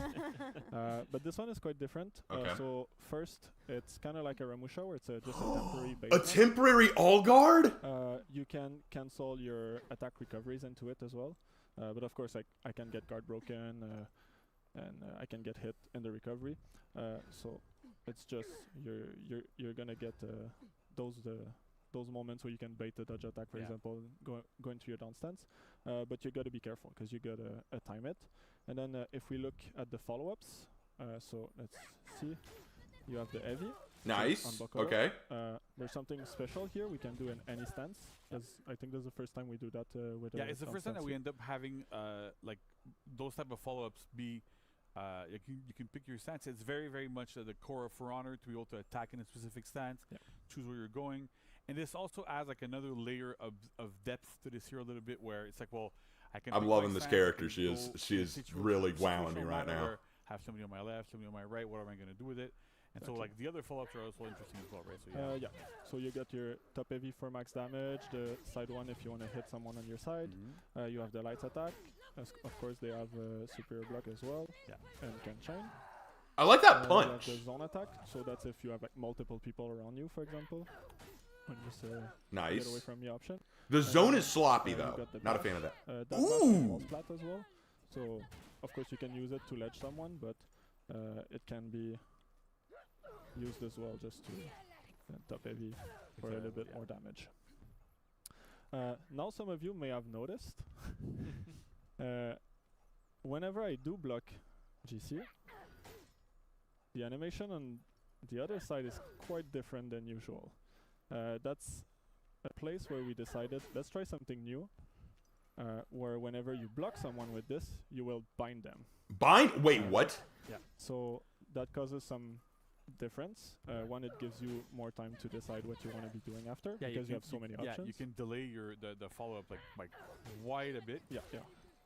Which is kind of cool, right? Because it gives you like a lot of control over when you're gonna do stuff. It gives you a little bit more time to think, a little bit more time to look around what's going on around you. Yeah, exactly. That's awesome. It also means that if you block a trajectory, like let's say someone's attacking GC, but I'm in the way of the trajectory and I downstand, I'm just gonna interrupt them. The attack will never reach GC. Yeah, so it's kind of like you have other heroes that can kind of like babysit gang, what we call it. Like you stay on the sidelines. You hold your full block and you just wait there, and then you kind of like hope to catch trajectories, and sometimes you do. They don't necessarily bounce. You get your follow up, but it doesn't feel as good. So in this case, this is a big part of the support hero, right? So we want to be able to give her a way to very, very effectively counter those big, massive trajectories that we have in group fights. There's a mid on the opposing team. No big deal. I'm gonna get there. I'm gonna tap down, block their big, big trajectories, be able to counter them. Save my allies, save a lot of people, so that's really great. But that is also a big part of why it's timed, right? So we wanted to have like that skill-based aspect here, a little bit like we have with BP, where like you have to time things a little bit better. You can't just go and hold down. It doesn't last forever. So it really rewards skillful play, timing, understanding, knowing how fast attacks are, slow they are, how you're able to like manipulate the situation around you to really be able to vastly punish your opponents really, really well. That's super cool. And then, like as we'll see, the entire feat set, like most of the feat set revolves around being able to like block and support your allies there as well. So that's a big, big, big part of this hero. Exactly. there's another thing that we did. So you know when you parry someone at 1 HP, and then their friend attack you, and then you parry their friend, and then you're like, oh, I can't kill you now. You recovered. Well, let's fix that with this nonsense. So because we're pushing a bind on the opponent, the more people that you block, everyone will be binded by the knock of the shield. So then it kind of allows you to choose your target. That's something that other heroes don't have. Normally, if I block someone externally with a down stance, my follow-up is going to be on them. With Varangian, you can choose your target, and no matter who you block, you're always going to be able to hit whoever you blocked. And you can okay, that's actually good. I like you that. can just attack the external as well, as we see in the video. Yeah. And then you can see, because you can choose your target, we put a lot of effort into a new tech where that's she will good. detect I'm good with that. where the hit is coming from, and as you see in the video right now, she will just play an animation accordingly while still looking at her target. Good. There's a lot of animation in this system. Yeah. Good. Because we had to really plan ahead. Good. I like that. From the player that you're locked on. That's good. That's good. And it makes more sense. I don't like the idea that you have to turn your whole body to face the guy you just blocked. Like, if you have a shield, you should be able to turn your shield in the direction you're blocking. That works. And it really gives the defensive feeling of this character that she can protect you if you fight with her on your team. It feels good. It gives you that good. cool, cool girls don't look at explosions type of feel, you know? Exactly. It's super awesome, but I find, even what Alex was talking about, the tactical aspect here of I can block multiple people, and what's super cool is that if you manage to block 4 people, right, you have the time to choose who you're going to pick and who you're going to do your follow-up against. And that's kind of part of the tech that we've built for this hero, where if I block a single person, I have my follow-up against that single person. It's good. If I block 2, I have time to choose which one of the 2. If I block 4, you have time for all 4. And as soon as you throw an attack, everybody that you did bind with your block kind of gets out of it. So there's no real situations where you're going to get punished by somebody that you blocked by because you did something else. And it's really all about making those choices, making sure that you have that control in your hands and have perfecting the skill, the situational awareness, knowing what's going on around you. It's amazing for this, and this is good. The animation team did a wonderful job. Alex did a wonderful job there as well. Making sure that we keep that feeling of I'm blocking in direction. We don't have spinning around like we have with other heroes. When they blocked, it looks really, really good there. And it's important to mention that the GPP team as well worked a lot on this. It was really looking forward to make it work. Yeah, this was not this was not a simple topic to tackle for the team, but you guys pulled it off amazing. So it's super great. Looks great. Really cool. All right. So we want to talk about Feats a little bit? Yeah, I think we're at the Feats now. Yeah, we have a little video. All right, let's see the Feats. I'm curious. What do we got? So the first feat is called Take Shelter. So this is part of your support kit. Whenever you land a superior block, you can see the little sphere going to the Valkyrie, and it heals her, but it doesn't heal Varangian. Oh my gosh! So that means that you're basically just going to be standing there in team fights, healing all of your allies. You're keeping them healthy. Of course, it's quite a potent heal, so you're not healing yourself. That's kind of the... Yeah, and there's no cooldown on it, and it triggers off of every super block, so your full block and as well your crushing counters when using your lights. Exactly. So it triggers off of all that, so that's pretty good. Yeah. Now, for the feat 2, because your feat 1 is not keeping you alive, we have Mystia Ward, which is whenever you superior block an attack, you will gain a big defense buff for a short duration. That's kind of like the Lawbringer feat 3. Yeah, it's kind of like Righteous Deflection, right? But, but it's on superior block instead of being on pack. Exactly. Just to make sure that whenever you're in those big team fights that you don't go down too fast. And now, to go back into the support, here's the Aesir Aura. So that one is every single time you land an unblockable heavy, you will pulse a AoE that will give a little attack buff to you and your friends. So that allows you to get that fair bind with the heavy. Oh my gosh! You and your friend can kind of take advantage of it. Wow! Oh my lord! This kind of plays into the support and the defensive and tactical aspects that I talked about. That it's really great there. Yeah. All right, then we got feat 4. Yeah, and then feat 4. reclaim the land. So fight the Anchor. It's Highlanders so as you 4 see, feet but It faster. seems like it's a projectile from the sky, so that's kind of like a spear storm. It acts kind of like a catapult, so you cannot do it indoor. So there's going to be a bunch of spears that fall into your enemy for damage, and then it's going to leave a Doom Banner, which is... And it leaves a Doom Banner? it plants a banner, and then... Oh, these feats are going to get reworked. I guarantee it. I guarantee it. Great for like point control. That's what Oh it's my so that god.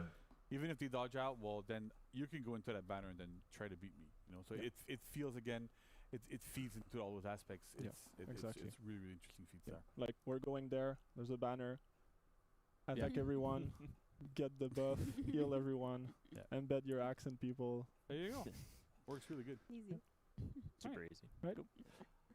Great. Yeah. So definitely a lot of really cool like defensive options, tactical, like you were talking about here. Just such a like a huge support character, which is really just really fun. Like I like that a lot personally. So I can't wait to play her next week as well. Do you have some other things you want to show off though too?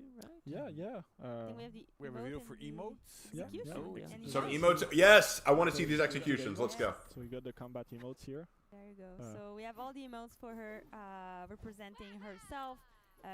Like she rally people around her, like the Doom Banner, exactly. Like it's a bit that, like the banner that comes in.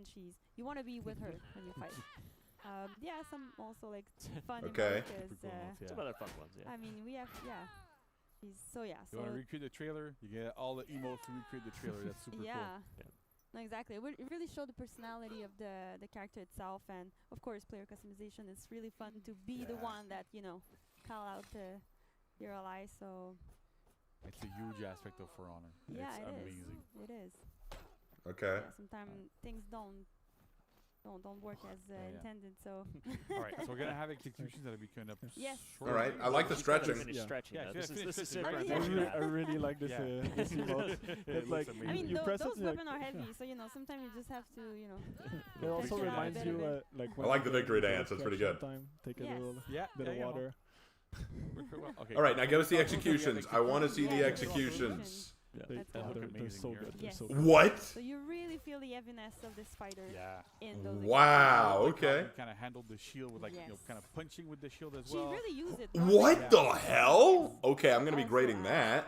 It's pointy, Yeah, I mean, it has a dual, like, she can use it as to protect, but also to attack. Yeah. Which you Okay, that was This is where sick. Also, like the violent Viking part of it Yes. comes into play, right? It's like exactly what Stefan was saying in the beginning. exactly right. So she's more That- conservative in general in her fighting, but when you That look at right the there. you see that- the Viking side really. I'm all about that. Like, control. Yeah, exactly. Very, very controlled violence. You but don't want to yeah. have this axe embedded in your face. That's for I sure. think everybody does. No, it looks very painful. Well, yeah, those look amazing. Really cool. Great work on the animation team. Again, putting all that together. Just super bloody and violent and horrifying to think about. So great stuff, as always. I love that. That was sick. So, Alex, so, I mean, we've talked a lot. We've showed off a lot here. But if you were to say, just maybe for new players here coming in, like wanting to start playing the Varangian Guard, what would be like maybe the closest character facsimile in the game right now, just so they can get used to it. It feels kind of a mix in between, I would say, like Warlord, surprisingly, Surprising, and Aramusha, in the sense that the down stance is temporary, like Aramusha, and you can do it after your recoveries. So you kind of get like kind of all of the heaviness of the Warlord, and those recovery cancel of Aramusha. Yeah. There's a bit of Black Prior in there as well. Like yeah, able for to sure. like do stuff from external trajectories. That's really good there as well. Yeah. Yeah, I would say this is a combination of Aramush and Black Prior. That would be my Just get into your assessment. chain, try to learn how to use those recovery cancels in group fights, and it should be good. Nice. It's great because it's the hero's not like it's simple to play. Like it's easy to pick up, but it's really hard to master every little detail with it. That's really good. Exactly. Your Yeah, I want this positioning, hero so what to bad. use when to defend. Super great. So with all of that too, like how do you feel like this is gonna impact like the overall meta? The big Team the competition, right? So, competitive, all that. So one of the big things that we were keeping in mind while designing this hero is, as the game has been moving more towards big group fights, big wide trajectories. I feel like Vanessa had a lot to do with this fighter. We've seen the rise of Magi, rise of like heroes like Jan Jung and stuff that have those big hits, those big hit boxes around them. So this hero was built to be a counter to this, right? So it's. I'm very if curious there's how some of the Ranging other For Honor Guard on the content opposing creators are going to team, react. Like, you how's have to be Marco going to careful feel about where her? you're gonna be throwing How's attacks, how you're gonna be Slanderous going to Yes, it's feel? a How's super hard Freeze counter, going to feel? I but want to it's know how also some of really these quick other weapon. guys So are going we're to really feel. expecting to be able to see I'm those sure guys Havoc's going to love her. do If stuff I that know doesn't Havoc, and Annie, you can correct me on this, but if I know Havoc, he probably loves her. He's probably like, yes, this is awesome. group fight tools that we've been In fact, he we've been might, building just over might, over if he were to make a legend about year his and a half. But it's Varangian, really might name her Anne. built I'm around just this. saying. We had this in mind while we were building. Is she this going to be a hero main as for well, you? and we were like, Oh, I don't know. this She'll is probably be my this favorite is how I Viking. really, She'll really probably feel be like my it's gonna favorite go. Viking. Both in regular gameplay and in competitive, right? Because in regular, it's gonna happen once in a while. You can be able to block with those trajectories, but at competitive levels, I've seen the players that we're gonna be seeing playing later use her very, very, very effectively. Use all those superhero. So are you blocks, going to do a use history-based that full analysis block, video all on these her things or really an well. execution Like, grade? we're I'm really going to do both. seeing I'm in going a to do lot of both. situations and Just give me really time. I want to gonna be play her fun. first. definitely. And I think you've described the meta. I know during the development as like this is a character where like she wants. I saw to be Marco in the chat supporting just her said the group, her wall. team. So you, as an opponent, you want to kill her, but it's really hard to kill her because she's constantly supporting her team. So like, yeah, exactly it's right. like So, yeah, that's a big part of it where you want to like make sure that she's there, she's a threat, and it's one of the first few times where you're like, well, I have to kill this hero first. Yeah. And we built. Slanderous is with gonna that love the in hero, mind, but he's gonna right? hate All the those defensive feats. tools that make it. I don't make her know. harder I to can never kill. predict what It's Slanderous is all going to those like little and what he's aspects that not. kind of blend together that make for something super interesting. And the other thing that we were hoping to have is, if you're playing this game and you have a friend that's starting or whatever, you can play with them and stick close to them and actually actively help them in group fights and protect them and defend them. And it fits really, really well with the hero's thematic, but also with what we're kind of gameplay elements and where we're trying to push the game. awesome, super cool. Well, thank you so much, and thank you for sharing all of that, and thank Vanessa you. too for being on the couch. Thank you. Anything else you'd like to say? I mean, thanks to the animation team, Ricardo, Nawel, and Michel. I mean, on their great work on this hero. Honestly, I'm really excited for the player to. Yeah. Fred play on the with her a little VFX, bit. Abdel, Yeah, no, I mean- Yeah. Like The honestly, like animation are every amazing. So many department that we people have, working like on so it. from Yes. animation, from the fight team, like the entirety of the fight team always participates in the development of every single hero. We all work hard together to push this as far as we can. But then we have the programming side of it Yes. that they did a They ton have of work. quite a lot on this The one. VFX department had a lot of work on their plate as well. So it's a big collaborative effort. Like massive shout outs to everybody on these teams. We've all worked super hard, and like we have everything to be proud of. It's really, really good. Amazing. I think the only problem I have is how much so, healing you get off of the you're all as block excited heal. as we are, Like that's and the if you only wanna thing see that I the- think the they need to next fix in the stage Feats of all category. this, well, what better chance than what's coming up next? We have exhibition matches with some very special players who joined us in the studio. Yes, we're live finally gonna get to for see the Havoc, guys. Havoc's on real coming. Scrimmage matches using the Varangian Guard, so you don't want to miss that. So stick around because we'll be right back. Thank you, guys.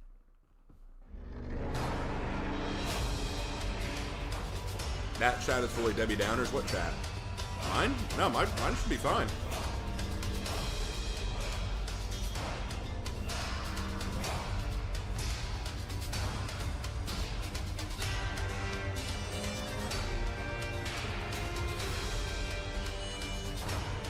Dude, if Havoc shouts me out, I will pop off. I will just pop off. All right, guys. All right. Havoc's a coming, as well as everyone else. I mean, everyone else there is good, but Havoc is the boy we all came for.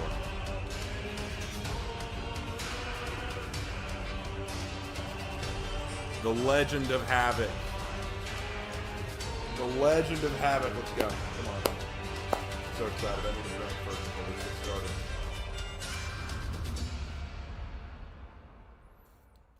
Slanderous' chat. I notice that Slanderous' community is often very negative. That's why I don't always watch the streams. But I mean, Slanderous doesn't always have bad takes. Sometimes I agree with what he says, other times I don't. But I notice that some community members just attract the negative fan base. We need more LGBTQ in this game. No, we don't. I don't think you need it at all. I mean, this game doesn't have relationships anyway. So I don't know why you'd want that.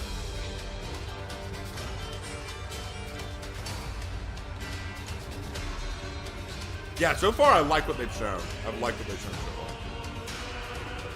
We shall wreak havoc on them. Oh wait, are they gonna be doing 4v4s? Because Havoc doesn't like 4v4s all the time. He may struggle. Come on, guys. I need to pass on some of my skill to him. Havoc, you will do well.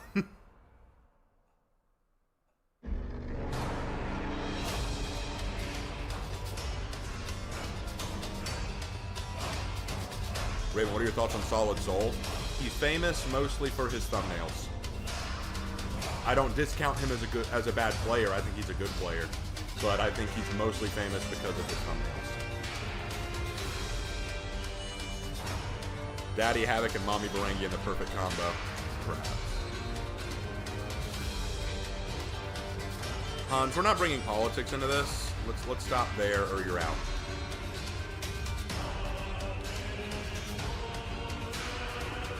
That goes for you, Sarah. That goes for you, too. Both of them stop.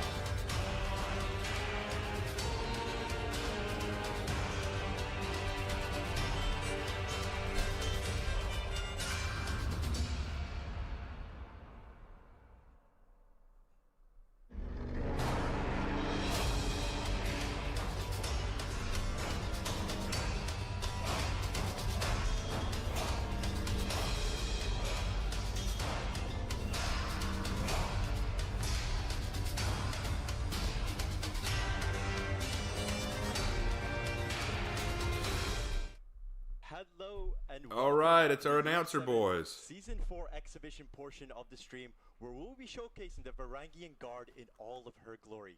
We're coming at you live from the Ubisoft Montreal studio, and it is a pleasure to be one of your hosts. My name is Vivid Naz, and I'm joined with my co-host, my partner in crime, Vervelocity. Me? Of course. This feels awfully familiar. It's like the 4th time I've done this now. Yeah. Now, I'll admit that segment we just saw was all very well and good, getting an explanation of what the character is. However, considering some of the mechanics at play regarding pinning, binding, and especially multi-blocking, we're going to need something a little bit more... a little bit more meat on the bone, a little bit fattier. So, Ubisoft. Look at this guy's mic.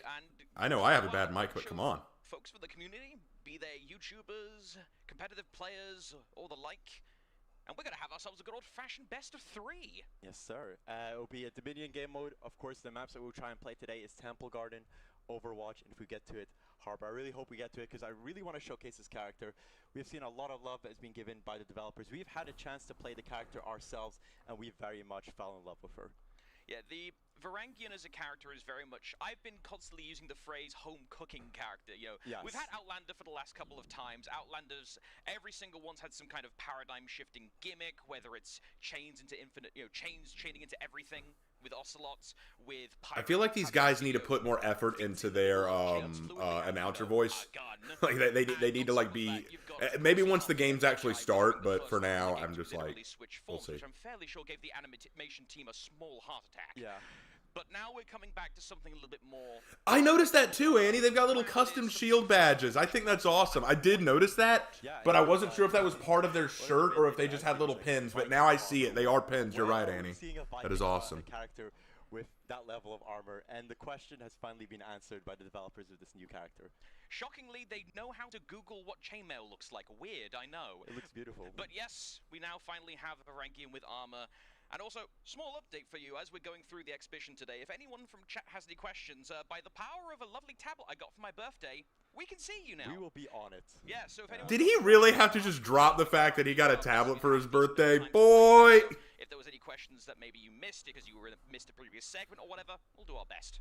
Yeah, and we do have, it's not just us here today, we do have some lovely people, and starting off we can maybe even go through the teams that we have. So, starting off we have Team Red Nose Gang. I'm hoping that the GIFs are going up, because the GIFs were absolutely incredible. It was the funniest thing that we done yesterday. We had to make GIFs for everyone, we had to make GIFs for each other, and to take a look at Team Red Nose Gang, we have some familiar faces and some new ones as well. We have Normie, Big Force player. This guy has won so many tournaments. Havoc! I see him, my boy! They're beautiful. Look at this! Special highlights are Red Nose Gang and Stream Killing Service. Alright, we're all on Stream Killing Service's side here, guys. Those names, you know, iconic in our... I do not stand with Freeze, Marco Yolo, Normie, or Nutella in this case. I stand with Havoc. On the flip side, of course, you must keep in mind the enemy team. We've got Team Stream Killing Service. We've got Rippy. I like how Havoc is the only one just kind of standing there like, yeah, hi, I'm here. In the North American competitive scene. Even the name of the team, they decide a little bit of a nod to his home team, the Team Killing Service. I like Filthy Spain. You're doing a Gandalf reference. It's kind of cool. Because Bean is the best 1v1 player in the game by sheer record, the current winner and reigning champion of the Duel series, or the Duel Frenzy, excuse me, got the Minion series mixed up there. However, how well is he going to do with fours, I wonder? A little bit of a question to consider. Next up, Spaniard, a returning face here for the broadcast, and Spaniard, more known for his tournament adjudication than actually playing in them, but I'm sure he's got some funny stuff up his sleeve nonetheless. And last but not least, we have Havoc, of course. Relatively little introduction required for one Mr. Havoc. If we see a Warden, there's going to be a problem for the enemy team. Yeah. What an introduction to Havoc. If we see a Warden, there's going to be a problem for the enemy team. They have shouted out our boy Havoc as the king of Wardens. My boy Havoc up here. Like, what is going on here? I just don't understand how this player plays. And I believe we are going to have the lineups here very shortly as...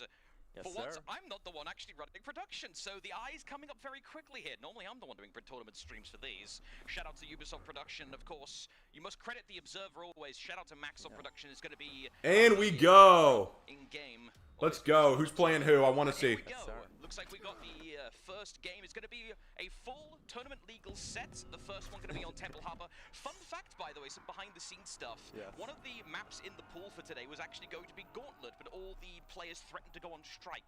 There's no... I don't see a Warden, so Havoc isn't playing his Warden. And today we'll be following mainly Rippy and Normie, as they will be playing the new character you can see here, all kicking off. What's Havoc playing, though? I want to know. We managed to see it in some controlled settings, but I really want to showcase it to the viewers at home in a live 4v4 match. Now, of course... I don't see Havoc anywhere. I see Freeze.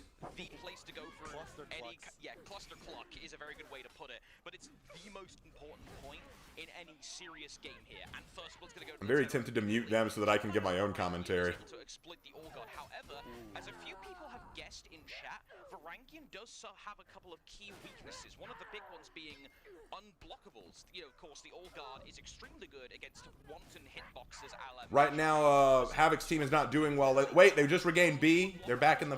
Up. We got... Up. Watch yourself. Watch yourself. He's baiting you. This 2v1, putting her to... Baited. Damn it. They lost C and they've lost A. Wait, they just regained A. Havoc's playing Kyoshin. Wait, no. Is that Havoc playing Kyoshin? Yes, it is. Havoc is playing Kyoshin.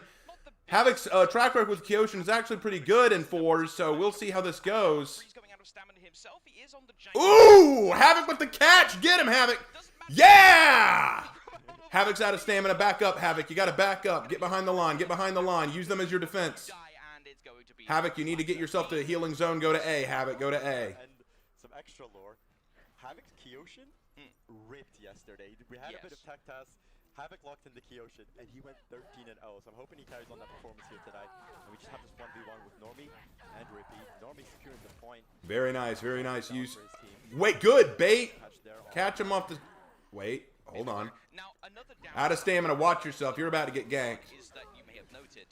The 1v1 and the general offensive power of this hero is lower, especially in ganks, unless you really... Yeah, I see that as the biggest problem we have here. The Varangian's going to have strong defensive, not strong offensive capability. Good catch, Havoc, but they went into revenge. You're about to get punished for that one. Good catch. Good catch. Good zone, Havoc. Trying to see what he can do there. Ooh, Hitakiri with the save. Hitakiri comes from the back, finishes off Normie, and as Team Red Nose Gang, sorry, not Team Red Nose Gang, Team Stream Killing Service secures the point. There you go. What's going on in chat? They can't keep our love apart. Yes, Mr. Sheep, don't worry. I love you too. But real talk for a second though, Vivid, a nice little sort of subculture that always ends up going on around the new heroes is always the race to Rep 70. All right, right now. Okay, so looking bad. I was distracted for a second. Sorry about that. Had to deal with something in chat. And just to remind people as to when they can start that race, the character will be launching on February 1st. You can buy it for $99 USD. And for everyone else, you'll be locked in on February 14th, which marks the... Havoc, your health is way too low. You need to pull out, Havoc. Get to C. Get to C fast. Damn it. Havoc's down. Season 4, and I've been saying that for years now. Year 3, year 4. Rippy needs to stop playing so aggressively. Focus on his defense. Which Dead game, by the way, guys. Dead game. Blows my mind. It's so incredible to see the support that this game still gets, and it's still very much deserved. Ah, dang it. And, yeah, Got caught. But the devs still give to this game is honestly next to none. Another question for the chat real quick. I missed the narrative segment. Where can I get that? Well, if you want to rewind in the stream, I do believe the Ubisoft channel has the VOD saved. But if you want to get a nicer sort of stretch on the lore... Havoc just showed up. Gonna help turn things around. Good. Gonna have it up on YouTube, I imagine, fairly quickly. And Reaper King's a pretty Good counter. to get that sort of lore stuff, so keep an eye out on that. However, Nice. Not bad at all. Execute the Zerk. it was nice knowing you. Executions. There we go. Norway picks up. That Zerk took it to the face like a champion. Trying to see what he can do here. It is a 3v1. Itakiri, stop whiffing those attacks, brother. Guard is pretty good at stalling. There you go. Yes! I spoke too soon. The whiffing worked. Another execution on the Varangian guard. They just look so brutal. And I want to point out something that you told me yesterday. I arrived pretty late to the sessions. I had some issues. All right. We're looking at the Aphira now. Some issues getting to here, but when we were going through our 1v1s, you pointed out how much you love the sound design. The animators got a lot of... All right. Havoc's team is currently in the lead, but they need to... Yep. Good. Now capitalize on A. Capitalize on A. Focus in on the sound design. And you were the one to point it out, and I think everyone echoed the same when they were. Wait, no. Havoc's team isn't winning. I'm sorry. I was looking at the wrong thing. My fault. Havoc's team is losing pretty badly. I was looking at the wrong side of things. But they're not out of the winning yet. They have a chance. Oh, crap. No, I spoke... Damn. That's not looking good. I'm going to be seeing a couple of tier 4s coming out here. Spearstorm, for those of you that missed us, yes, you saw that correctly. That was a mini Spearstorm straight to a Doom banner. That is not as strong as a raw Spearstorm. That will kill someone immediately with 120 damage, but it's still pretty darn good. Yeah, Normie's absolutely killing it. He's already unlocked his tier 4. I didn't even realize that until I saw the Storm into. The problem is Rippy is playing way too aggressively. He needs to back into defensive play style. See a bit more from the stream killing service soon. We have Marco Yolo here. I love his little banner on his back. Got to be a bit aware. Of course. Havoc punishing Marco. Very good. He's about to bleed. And he's down. Thank you, Havoc. Commentator's curse. Unfortunate. My apologies there. Havoc able to pick up the kill. And Team Stream Killing Service threatening to take the W in this first game of this best of 3. Something to keep in mind, if you actually were a little late to that initial segment, the headbutt after any heavy pin, any of the moves with the... I wish I could be there, man. I wish I could be there, bringing Ruth to that fight. That headbutt is not guaranteed. It's actually a pseudo 50-50 where you can go for the headbutt immediately, or you can wait a little bit longer and go for a guard break. Havoc's team is most certainly not winning right now. Yeah, Normie seems to be absolutely popping off. The lower he is in health, the more he pops off. And it's 1v1 against Rippy. Rippy just trying to go for that bash-like combo. But Normie, unfortunately... damn. Top light lands as Rippy secures the point. They are in breaking, which is not a nice situation to be in here. Nutella in a 1v1 against Havoc tries to go for the heavy. I understand you're... Hang on, timeout. I understand you're being nice, but my brother in Christ, it's 5-12 to 1-10-78. I'm trying to be nice, right? Where we want to... All right, team is no longer breaking. Key now is to turn B around. If Havoc can do that, they're back in the game. This character out when it launches on February 1st. I mean, this is a support character where there's going to be 4 stacks of this rolling around. A single pick, please, dear God. And that is going to be something relevant. We should actually quickly talk about the feats while we got the opportunity for those that missed it. From the people I've been talking to here, the tier 1 and the tier 3 are going to be very strong. Yes, sir. He hit our raw tier 4 Oof. By the Hitakiri. But I'll tell you what, I want to hear into the comms of Team RNG. Good move. We win this out. Hit us up, production. Oh! Good use of dodge roll. You got to give credit when you see it. All right, well, seems to me that Havoc's team lost this first one, but they put up a good fight. Havoc needed to pull... The key here with this hero, as I'm watching this, the real issue with this hero is that they need to be played defensively rather than offensively. You want to capitalize on defensive play style. Let's get it. You know what? I was going to say that they won in lowercase. Like, I felt like they were in lowercase, but Marco Yolo picked up the energy there at the end. And, yeah, as Team RNG picks up the first win for today. All right. First one off the rocks. We got a little bit of time while they set up game number 2. If I check my notes here real quick, the second map is Overwatch. Yes, sir. All right, so Overwatch, another one of the classic. Havoc did very good. I would have loved to have seen the points on that. If we potentially have Gauntlet, that would have been funny. The amount of screaming we would have heard, that would have been great. C Point will once again be the place where Hannah is probably at work, guys. It will go on and on, my friends. Once the C point gets done, maybe they transition to mid, maybe they go to A. With Varangian Guard specifically, Vivid, something you may want to keep an eye out for is if the Varangian Guard gets sent to mid, or if they're going to be primarily holding on C. Because, of course, a lot of characters who are meta in mid-clearing right now, there's a few unblockables here and there, but a lot of them are throwing non-unblockables, and a Varangian does love to stuff those. Yes, definitely. And what would be super interesting to see is, yes, I understand at the start you may not have those tier 1s. You started talking about the feats, and I think it's really good that we kind of bring this back. Early on, you're not going to have those feats. You're not going to have all those properties on your superior block. So it would make more sense to move for that mid lane, try and go for the clear of the creeps. But later on, you want to be as close to your team as possible, because that tier 1 is, I won't say busted. It is great. It is a strong tier 1 feat. I was asking for a couple players' opinions. The tier 1 and the tier 3 were the ones being pointed out as strong. If you want to know, I can't. He doesn't have his phone right. Oh yeah, we can't tell Havoc who to play, but we know that he'll make the right call. All right, let's see. And starting off things, looks like Havoc has come back in with Kyoshin. Yep, Havoc brought back Kyoshin again. That's fine. All right, so apparently Havoc is putting all of his money on Kyo. Not sure that's a good idea. They're going to be expecting that. I would change up tactics a little. Havoc is not in this group fight. He's probably gone to A to capitalize on it, or to B to take the zone. He went to B. Yep, here comes Havoc right now. Havoc's going to wait for his opening. Yep, he already went after the Varangian. Hitakiri's having a little bit of trouble from a changing Berserker. Maybe that's why Havoc was playing so many 4v4s with me. He was practicing. We wanted to see it, that he was so close to revenge there, and stream killing service seems to be picking up this fight. But Havoc is down. Right now it looks like the enemy team is once again in the lead. This is not good for Havoc and company. And Red Nose Game in there just picks up the point. You know what? Let's move away from your inflicted commentator's curse. How dare you, heartless bugger. I know. Question here for the chaps. Let's go. Verb and Naz, what is your favorite hero? Oh my god. It depends. I feel like... Good dodge. That Orochi's prime for killing. Get that Shugoki on top of him. Don't jump attack on Overwatch. You know it doesn't work. You've made enough videos on it. But he's got point C. He can quickly go to get his health back. So it's not the worst thing possible. I guess. Okay, cringe play, but you know. Only because I played so much of this character. Hang on. No, stop. What is this? This is the tech. This is the tech.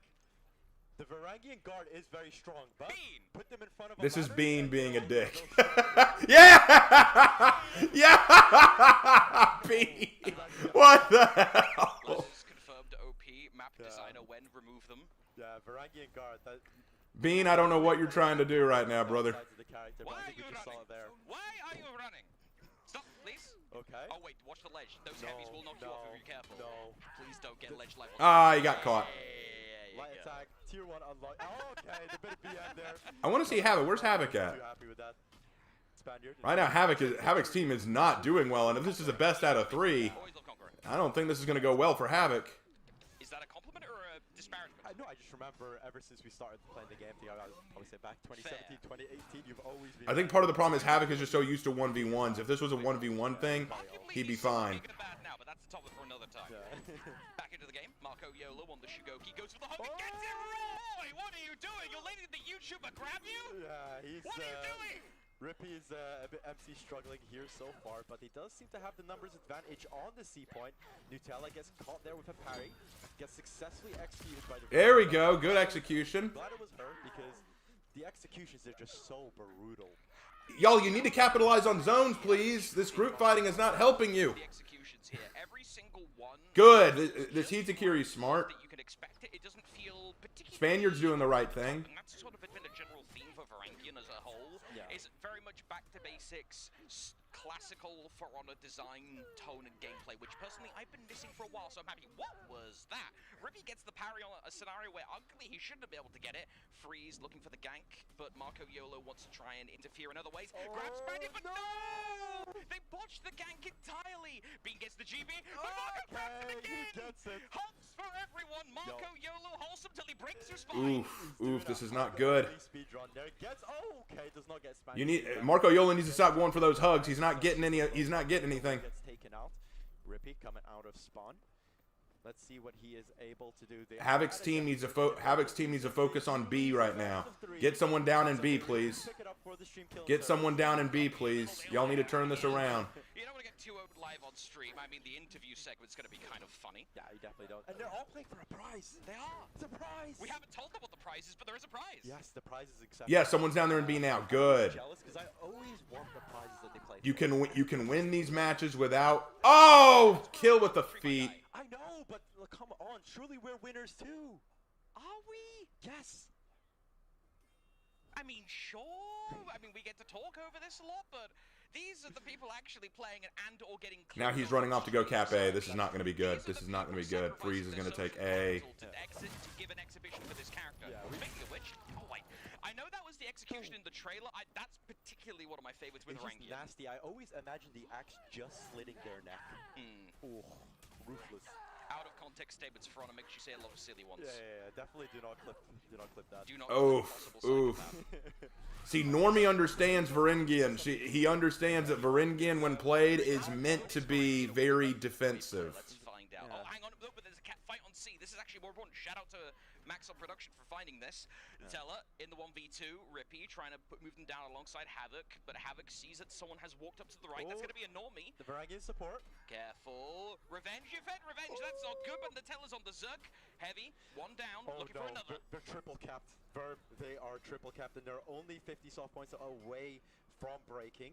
Stream killing service really needs to pick it up in this fight, but it doesn't look likely as Bean is incredibly low. Getting taken out by the Varangian. Flee. Nutella just deciding he's going to run away, but unfortunately, the ladder tech. Once again, the ladders, dude. These berserkers. This is not good. What's going on here today? Ladders haunted, possible movement input error, I don't know, maybe he could explain himself. Crushing counter, alright, I gotta talk for a second about the lights. The lights are deceptive, for those of you just joining us, the lights are deceptive with Varangian, because not only does it have the Athera gimmick of having... You need to stop going for that dodge attack, he's baiting you. They are also enhanced lights, which means you can use them as an initiator fairly frequently, as long as you're not being brain dead and just letting yourself get parried. Yeah, no. The character so far has been showcased pretty well, I would say, by Normie. Rippy struggling at points here, but they do seem to have come back from the huge deficit that they have to capture some points. They do have A and B here. C still. Havoc's gonna have trouble against this Goki. Dang it, Havoc! You successful parries there from. Do a kick, Havoc. Okay. Oh, yes! Havoc with the zone into light. There you go, Havoc. 1v1 as well. Okay. Alright. Oh my, he's trying to get a clip for his videos. For sure this dude's trying to get clips for his videos. I mean, why not? The stream's right there. Yeah. Although, I do want to address actually a statement someone said in chat. Let's go. Oh no, he was going for his fourth. Them to external block externals. Nice sentence, by the way. Yeah. But if you're specifically referring to the All Guard, that's actually been surprisingly good in playtest for getting around all external hits. Because what is the current general meta of the game right now at a highish level? It is an absurd amount of very wide trajectories, long-range heavies, lots of trajectories, that kind of thing. As long as it is not orange, not an unblockable attack, that All Guard, the Oathbreaker, shuts it down entirely. Oof. This is a closer fight, but gah. Stunned for the duration of Good move. And what's even better is you can change, you can lock on different... Havoc's being smart. He's focusing on the zone. You don't have to follow up on the last person that you block. Good. Yes. Havoc's team pulling this back. Havoc's team pulling this back. Paradigm thing, yes, that is technically a brand new mechanic to the game. Turn B around, boys, and you got this in the bag. Turn B around, boys, and you got this in the bag. Deflex style move. Normally, you go for the person that Someone needs to someone needs to sit on C, the other needs to sit on A. Havoc's on his way to A right now. Someone sit on C. We need to have this controlled. Put it on lockdown, boys. Are the ones that seem to be losing. Rippy has completely turn this around. Has all 4 feats. Put this on lockdown, boys. Yes! All right, they've got a commanding lead. This is excellent. On stream, there we go. The Arrow Storm gets used there by Rippy. Oh, here we go! Finally a successful one. Freezes molding, but that does work for Team RNG. Be careful. Watch those tier 4 feats. They can come by surprisingly quick. Rippy's got the Doom Banner down off the Spear Storm. Are we about to... Yes! Fire Flash for the win! Full Fury Blast. Fire Flash for the win, and Havoc's team takes a win! Havoc's team takes a win! It is now 1 win, 1 loss. Excellent! And we will be going to Harbor. I want to remember last time. Everyone, give us a win for Havoc. Okay. Well, this might be our first Havoc was in the lead. He was MVP that time, ladies and gentlemen. freeze that we've had, actually. Yay! Yeah. Everyone give it up for Havoc and his team pulling out an epic win. Harps on the point that we want to see as much playtime for this character. 4v4s is where the Varangian Guard thrives, and we got to see some elements of that there.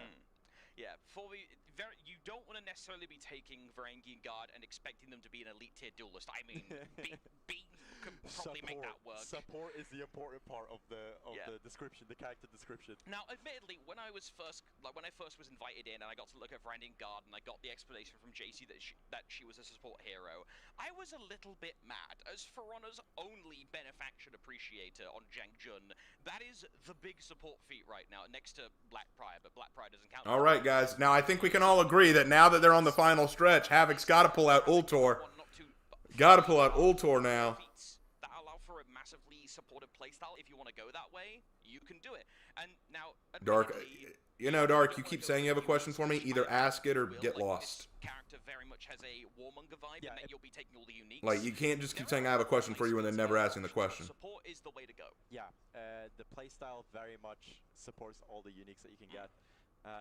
Hopefully, we get to see less with Spear Storms. I feel like it wasn't like, you know, we didn't really have... Stop checking your messages, buddy. Put that away. As we already said earlier, we are taking a look at the chat, so if there's any questions you want answered on the character before the release date in February... Griffin Main's crying. Okay, yes, Griffin is a decent supportive hero. Griffin does have some decently... In the support sandwich, where do you think the Varangian Guard fits, where we have JJ and then Griffin? Alright, so Griffin does have significantly more healing feats. You got access to AoE heals. Yep. Actually quite a few AoE heals, let's be entirely frank. However, what Griffin essentially has those on a framework that is kind of similar to a Lawbringer. But with this hero, you've got the bind mechanic. Alright, what have we got? What have we got? Is going to make people who just throw out hitboxes without thinking about it. It's going to be a problem. Yeah. What's Havoc bringing? I want to see what Havoc's bringing. We are locking into Harbor here for a last game of the exhibition segment. We are following Normie, Team RNG. They won with quite a landslide in the first game. I thought they were going to win. It looks like Havoc brought... Okay, he did not bring a Warden. Maybe a bit too much, and we missed Looks like he brought Orochi. Did Havoc bring Orochi? Hi, Philip and Jara. I see you in chat. How you doing? Although, actually, I want to do some shout-outs real quick while I got a quick moment. Shout-out to the good old-fashioned Northern Rush for the Crusade Against Cancer tournaments he's done recently. He raised quite a good bit of money for that, so... Incredible. Crusade Against Cancer, I think I could respectfully say this on stream at least one time without getting in trouble. Screw Cancer, I would swear, but I'm actually a bit of a coward. But screw Cancer, shout-out for the Crusade. Havoc is fighting an Ocelotl as a berserk. No, that's Nutella. I'm sorry. I thought that was Havoc for a second. That's Nutella. We do see the Ocelotl. I got told that we've all been pronouncing this character's name wrong. Have we? Yes, Marco Yolo taught me how to pronounce it properly. The TL at the end is pronounced with a little bit of gusto. And I can't remember it. He did tell me before stream, but I'm a nervous wreck before stream, so I try to not listen too much to what people tell me. I mean, to be fair, this is also the same character that has the Mahuatl as a weapon. I think that's how I meant to say it. It's like MC Phlegm. So Mahuatl. Yeah. That's gonna... Hang on a minute. All right, there's Havoc. There's our boy Havoc. The Orochi, you've got to make it really work here against the Shugo. You can get absolutely hyper-armored out of existence, and there is a Berserker there. But Havoc's Orochi up in here causing problems. Yep, there we go. All right, I need y'all to capitalize B, and then one of y'all get A. I just need one of y'all on A, please. Exactly. One of y'all needs to go to A. Havoc, if you can feel me through the force, Havoc. Hit us up, Max. I'll bash for... I'll just hide good damage. I'll stay on mid for a sec. Yeah. Shigoki's coming back to... That's Freeze's Orochi. Freeze's Orochi looks identical to Havoc's Orochi. That's creepy. Oh, you win that, easy.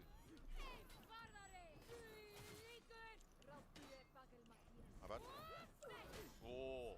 Not good. Barrier could have dodged. Yep. I'm just gonna let you warn him while I kill minions. Yep, CNB. We got good point of Definitely not good there. Got him. Nice. Get back to C again. The Reno's pretty fair right now. Don't worry about that. Yeah, I'll beat him. Nice. Right, come back to They C. can still turn this around. I can come as soon as coming down. How you going? Havoc, I need you full defensive mode. I see 2 mid, 3 mid, 4 mid. Watch that Varangian, Havoc. Beans and 1 on freeze. Don't worry, I'll peel Good job, Havoc. Good light. Now he's got a Shigoki to worry about. Get out of there, Havoc. Get out of there, Havoc. Don't try to fight it. He's on me, he's gonna kill me probably. Nice shit. Ooh. Spin. Have it go here right now. Havoc's got backup. Havoc, pull out of there and go heal. Atta boy, Havoc. Absolutely mega reads on this. Good move from our Varangian. Havoc's capping A right now. Berserker's going to try to stop him. Varangian, you got to protect Havoc now. Yeah, we'll take the fight. I'm gonna heal on. Yeah, you heal. Just play your health. I'll try and get you heal. Marco's Oh, Havoc is down. He got caught with the deflect. Not good. I've got Jug, so I can pop Jug and stall that one time. Oh no. Actually, I've got the. Oh my god, he got me the hug. Ha! Really? This is not looking good for Havoc. Wait. That's fine. That was a good Okay, Havoc's team is still in the lead, but they now need to focus on getting A back. Guys, keep rooting for Havoc. Havoc's team is leading, but it's anyone's game at this point. Crap. Havoc is working hard, but he's one man. I'll be watching. You count alone. Havoc's pulled back some to get some distance and get out of zone B. That was smart. Now he's waiting for his buddies to back him up. Doing a lot of the dodge game. That red Varangian's heading over to try to cap C. They're not going to let him. Looks like it's going to be a battle of the Varangians in zone C. Good, parry. All right, the ganking has begun. Our Varangian, Rippy, he needs some backup. Looks like backup is on the way in the name of a big fat guy. Remember, go the Oonga Boonga route. It cannot fail. Good move, Goke. There we go. Good catch, good catch. Come on, guys. I believe. Yep, good catch. Goki whiffing it. And we got him. Excellent work. Stay there and heal, Rippy. Rippy, don't leave. Rippy, get that a boy. Attaboy, Rippy. You're thinking with your dipstick. All right. I need one of our boys up there focusing on B. Now that he's healed up, Rippy can go deal with that. Goki, I want you to sit on C. Sit on C. They're gonna head for it. It's gonna be a battle of Freeze and the Ocelotl. Ocelotl go full Oonga Boonga. You can't lose this one. Onga Bonga. There's no Oonga Boonga right now. I need to see some Oonga. There you go. Full Oonga Boonga on display. That is how we do it with the Ocelotl. Good move. Good read. God, the kick bash got him. Good catch. Good catch. Oonga Boonga. Oonga Boonga. Come on, baby. Oh, we're skipping that match. Looks like we're going back to A, where Normie has taken A. Back to the Oonga Boonga. Oonga Boonga seems to be working well for our boy Ocelotl. Freeze is not taking that lying down. Oh, caught and dead. All right, we need someone in C to go back. Don't waste your time on that, brother. Don't waste your time, Bean. Why are we leaving? And in a surprising turn of events, Team SKS seem to be taking the lead here. Why are you skipping out of? Get back to the fight. Rippy parried, and he was like, "I didn't mean that." Get back to the fight. But he was like, "Yeah, no, I didn't mean I don't want to see you two knuckleheads. Get back to the fight. Hey, we got a birthday shadow. Happy birthday, reposter. Nice to see you. Why did you do that? Yeah, fellow flat. What kind of commentators are you? That's like watching a football match and then deciding to cut away from the touchdown to say, by the way, did you hear about the puppy I got? Don't do that! Taking too many losses. Good use of defensive tactics.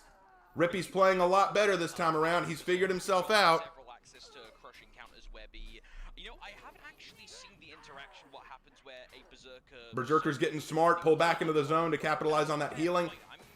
Ooh, good parry timing. That Berserker didn't like that a bit. I would have wall splat there, but that's just me. There is an Ocelot an Ocelot could end up popping up around here very quickly if they're not careful. Watch yourself. There's a Predator on the loose. Great stuff with the cancels. Freeze is here as well. 3v1. Can Spaniard issue the ban from life for every member here? Ah, couldn't cap it. Couldn't cap it. All right, now it's a much more tied-up game. This is not looking good for Havoc's team. Havoc needs to turn this around fast. Looks like the Shugoki and Orochi on their team have decided to team up. They're going to be an ugly combination. Havoc is by himself in Zone B. He's going to have a hard time holding off against the Shugoki. Good use of Ki. Great whiff. But Shugoki's activated his second feat. He's going to be hard to deal with as he can just whiff attacks without any consequences. B is now in the hands of our team, but it's not going to take long for them to catch up to that. We've got a light spamming Varangian up in here. This is not pretty. Shugoki backup is required. The hug was successful. The hug was successful. Shugoki is reminding us all that friendship is magic and magic is heresy. Again, the light spam from this guy is getting out of hand. Normie needs to cut out that light spam quickly. Shugoki, I need you to demonstrate why Hyper Armor is the name of the game. Attaboy using the... Oh, good, good, good. Yes, caught him. Turn that around for a Spaniard. Not a bad call, not a bad call. Spaniard taking it back. We got Freeze sneaking over to beat. Nope, he's heading back to C. No, Freeze is looking for his opportunity to strike. Losing a point, they won't be in the lead anymore. Being here. We got a small gank going on in B. Freeze is going to have a hard time dealing with Havoc. And, wait, who is that? Is that the Ocelotl?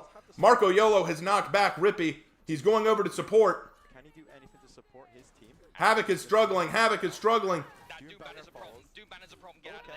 Okay. Oh, no, Spaniard's in the back. He intercepted the Orochi. Oh, nice. That's unfortunate. Rippy is down. Rippy is down. This is anyone's game at this point. Havoc's team is losing, but they can turn it around. Spaniard, I need you to focus on taking back B. That a boy, Spaniard. You know exactly what you're doing. Especially when you have a Doom banner. There you go. Good save from the Spaniard. We can see here teams were put into breaking, but unfortunately, oh no, the pin. Man, this is such a close fight. This is such a close fight. Prevented the hug from going through, I think. We can go cut across to the 1v1 Orochi. Havoc over here getting ganked. Havoc's down by Feat. And you can tell Havoc's frustrated by that. Soon here for Team SKS. Havoc's team is now... Wait, no. Havoc's team is breaking. Havoc's team is breaking. Not good. Ah, no. This is definitely not good. Triple break happening.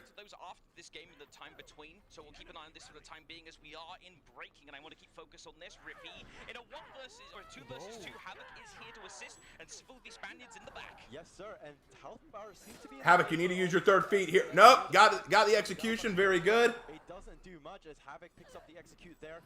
Havoc, you need to capitalize on your feet. No, Havoc is down. Havoc is down, and they're already perma breaking.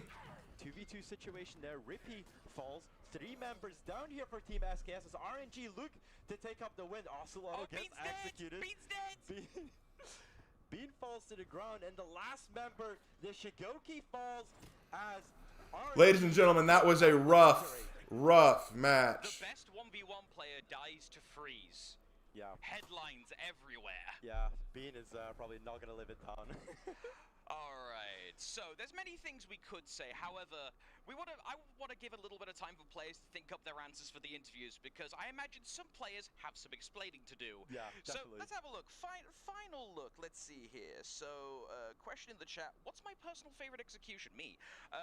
Personal favorite execution? It would have to be actually probably Orochi's, one of his original, actually no, Kensei the backstab. Classic, it's quick, it's been in the game for years. That's my personal favorite. My one, I would probably say the Orochi, where I forgot the name, but you like jump on the knee, off of the knee, jump in the air, slash their head off, super quick execution, gets the job done. Bish back. Oh, that is sad, guys. Hey, guys, give it up to Havoc. You know, he put in a real good fight, but he was up against really tough players, and Havoc has always been more of a duelist anyway. 4v4s are not his forte, but you know what? He did very well. He did better than I probably would have. I see you in chat. Yeah, for those of you that don't know, there's quite a few streamers in the scene that actually do hold up the directory quite a fair bit, just raw stream time. I would love to go to the full list, but Giga Jawbreaker being one of them, there is quite a fun list. I'd say after the stream, if you want to sort of keep the good vibes going, check out the directory and see people's reactions to the stream. That's what personally I want to see. However, I'm going to stop myself before I end up going the full thing, because I could just talk about the directory forever and the cool people in it. Yeah, no, we really appreciate it. We once again appreciate the opportunity to be able to cast the exhibition portion of the new hero reveal. We love every time that we come here. We love that the game is still getting so much love and support from both the developers and also the players at home. We do have a losers interview lined up for us. But before that, do you want to just give us quick final words for Velocity? Game's great. For another 10 years. That's what I hope. Yes, that's the hope. Much love to the people back home and the dev team. And I'll be casting it off to Brian with the losers interview. All right, let's talk. Let's see how things are going. Hey, here we are. I am joined by the L squad, so that's not awkward. Rippy, what happened? I guess we just couldn't beat them. We really tried our best. There was a game we came back, we made the biggest comeback, tried to get the momentum going, but in the end, they just outplayed us around the end, and G's to them, really. You had some great plays in there as Varangian guard. How does the hero feel to you? What did you I hope y'all appreciated my commentary too. I don't do commentary a lot, but I mean, sometimes it's fun. Offensively, maybe he's not like the most like offensive character. I want Havoc's hat. I want a hat like Havoc's. It looks so good. It looks so good. Neutral CCs, chain CCs, the full block recovery cancel as well feels really cool to use. Really good full block as well, stops all the chains, so he did really feel like a defense machine. Yeah, you had a couple moments in there where you really were able to utilize that full block to your advantage against multiple opponents, and just kind of bide your time and stall, and it was nice to see. Yeah, absolutely. Then we'll go down the line if you want to pass the mic, Mr. Bean. Yes. What happened? I had some mishaps, but obviously they came out the victor. What was your moment where you thought? No, I love Havoc's pin. Look at Havoc's pin. That's awesome. I was a little tier 1. I just kept trying to like respawn and heal, but I couldn't. I kept dying. Sorry, my bad. Yeah. Yeah, No, just kept dying. Yeah, I mean, hey, it happens to the best of us. Definitely in practice, but yeah. Yeah, do you think Top Heavy would have saved you? Okay. Let's go to Havoc. Hello. Havoc! Do you feel like you misused your Warden pick? Yeah, I missed opportunity. I feel like if I'd have picked Warden, we might have just won at the end. I know, Havoc. Why didn't you pick Warden? I don't know. I struggled against Normie, to be honest, on the new hero. He was just messing me up every time. You know, she's strong. You just got to be careful around her because of the full block and all that stuff. So, yeah, I'm going back to Jules. That stresses me out. And Mr. Spaniard, how was it fighting against the new hero? Well, he didn't shout us out, but that's fine. Well, you can't full block a drop attack. So, he's not Black Prior. Well, she's not Black Prior. So, that was my tactic. These guys persuaded me not to play Nusha in the last match, which was probably a good idea. But yeah, I think the new hero is amazing. Looks really cool. Was pretty scary when piloted by Normie, but honestly, I think Nutella's Berserker was even scarier. Oh yeah. Yeah, and I tried to run away a lot, and I got caught a lot. I died. Well, even more. That's that BBW, that big Beyblade winner. Yeah, yeah, exactly. Yeah. All right. Well, we're gonna shuttle you guys off stage and get the winning team out here. We'll be back to them in just a sec. Well, that is a shame. I'm very disappointed. That is not what I wanted to happen. I wanted to see Havoc's team pull out the win, but you know what? It's all good. It's all good. Havoc did his best, and that's what matters.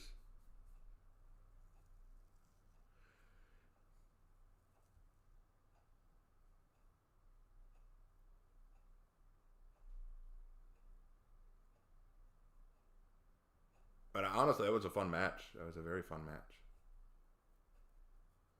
Like the last 3 matches were very entertaining to watch. It's kind of cool to see it from the other end.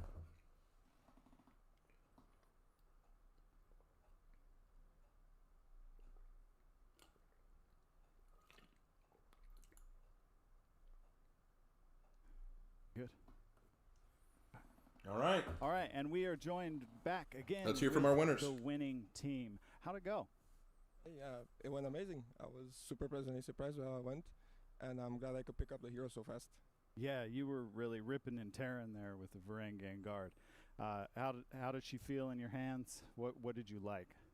The all guard, definitely, obviously. It's really strong in team fights. And just having big hitboxes fly around, you are able to pop the all guard, and then you interrupt everyone. it's super strong. It shifts the momentum of the team fight. And where were you finding yourself struggling as you learned the new hero and adapted? Like, what are your pain points? Where are you going to have to work on it? Well, her offense isn't the best of the best, but you have to work a bit harder. But once you do land your stuff, it's really satisfying, and you can still do everything on her. She's really consistent. Yeah, she seems to have that real like surprise quality there. All right, let's toss it over to Mr. Nutella. Yeah, so that match went great. Though I basically only did well because normally I asked to swap off the Zerk. Playing a character like Tambushi into this character would be a death wish. You can't have too many big hitboxes around. She shuts them down instantly. And Freeze, do you think the drop attack is what got you through this? You think so? You're bringing that up again? Freeze doesn't look a thing like what I expected him to. I didn't expect that one. And my drop attack, I don't want to talk about that one. Okay. The Twitch chat really doesn't like the gender lock. I have a feeling that is going to be everyone's big hang up for a while, but I couldn't care less. I switched off that one and went a lot better. So yeah, big hitboxes, you really need to pay attention where you throw those around her. And Mr. Marco. Yo. I loved the hugs. I just hugs everywhere. Hugs Hugs hug for your everyone. way to victory. Absolutely. How does it feel? The hugging or the victory? The hugging is the victory, Marco. Amazing. Love it. Love to spread the love. Well, we have some prizes here for the winning team, as you can maybe see on camera. If you want to. Oh, would you look at that? Viking horns. My brother has one of those. So, because we've got Varangian Guard, fully armored Viking, you need to have a fully armored drink vessel. So we've got some corne à boire, or some Viking drinking horns here for you. So these prizes you can take home, you can show them off, and you'll always know. Why does Rippy look so bored with it? Over the other guys. So thank you so much for the exhibition match. For everybody at home, stay tuned because we'll be right back with seasonal customization. Thank you, everyone.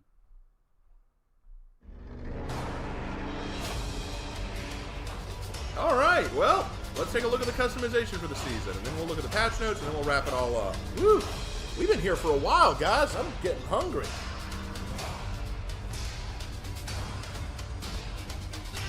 Ooh, that small slice of pizza was nice.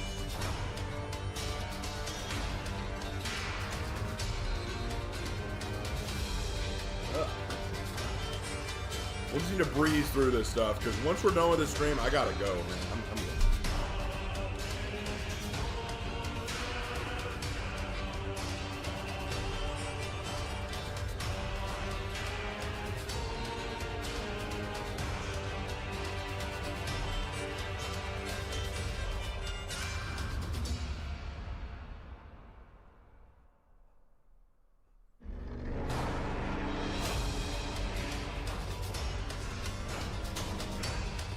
All right, I feel better now.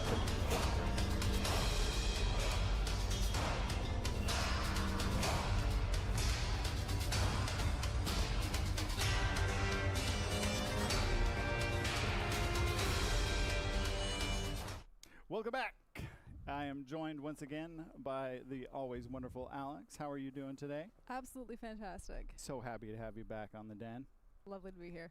So today we've got, with the new hero, we've got new armor variations coming. But before we get to those armor variations, we're going to talk a little bit about the event pass, which is coming up February 1st through February 22nd. All right, let's take a look. Guards Pledge. And so, Alex, what can you tell us about the rewards? So in this event pass, we have the Guards Commitment Battle Outfit, Cool. which is very Varangian inspired. It's got a little bit of mosaic patterning. Really get you into the spirit of being a Varangian. For the mood effect, it is Katla's Quarry with a symbol that you'll really become very familiar with throughout the TU. Yeah. And Katla's such a great name. I just love that for her. The ornament is Guard Loyalty. This one is a shield, really getting into that mindset of being a human shield, guarding others. That's going to look great on the shoulder slot. I already have a couple heroes in mind that I'm going to put that drip onto. Looking forward to that. So again, you can get those in the free event pass February 1st through February 22nd. But I said armor variations, and I know that's what what the people want. So all right, armor variation time, guys. We get to see the armor variations. This is something we've all been waiting for. Let's see what we got. Players should look for. Sure. So this team. The real question is pineapple on pizza, yes or no? It's a yes for me. I don't mind pineapple on pizza, Anne. Like, I'm good with that. I'm okay with it. Knights and Samurai. It's not my first choice, but I'll do it. To be bringing Viking Woolen and Outlanders. So all right, let's see. Whoa. Light colors, very, very clean. In fact, all of the armor variations that we have put out this entire year have been clean. Whoa. Okay, I'm not a big fan. What the heck? Ocelotl, I don't like your helmet. It looks weird. For me, then I tend to be like, let me go to someone who's got some shine on it. Exactly. It's fantastic for customization. This is also I want to see the rest. Show me the rest. That is exciting. And anytime our favorite Jungle Boy gets some more drip added in, that's a good day. So you can look for these coming. 2 hours of Ubi talking about how good the gender lock here with generic moveset is cool, but now we finally have the armor variations. I love the optimism and positivity of this community. I feel like, you know, that's the best part about the For Honor community. The general optimism. It really does make me excited to know that this game has a long and proud history when I see just the real energy that the community can give it. Us again, and I want to thank everyone at home for tuning in. Stay with us because we'll be right back. We've got patch notes with JC, the Lord and Savior. So don't go anywhere. We're going to show you the complete armor variations video right now, and then we'll be back with JC. Yay! All right, let's see. Raider, holding your axe the wrong way, brother, but I love the arm guards. Looks like a butcher. Zerk actually looks okay. I don't dislike it. Highlander, I like that. I like the Highlander look.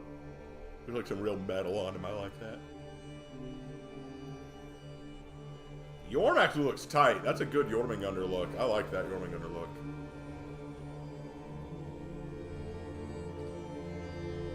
Oh, the Warlord actually looks kind of good. I actually like that. Hey, that's a good look for him. Shaman. Nice. Shaman looks pretty good. Valkyrie.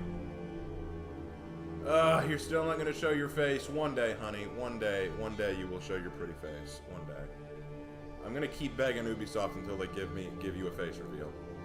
Tiandi. Oh my goodness. Tiandi. Dude, you looking fresh. You looking good, my brother. That looks nice.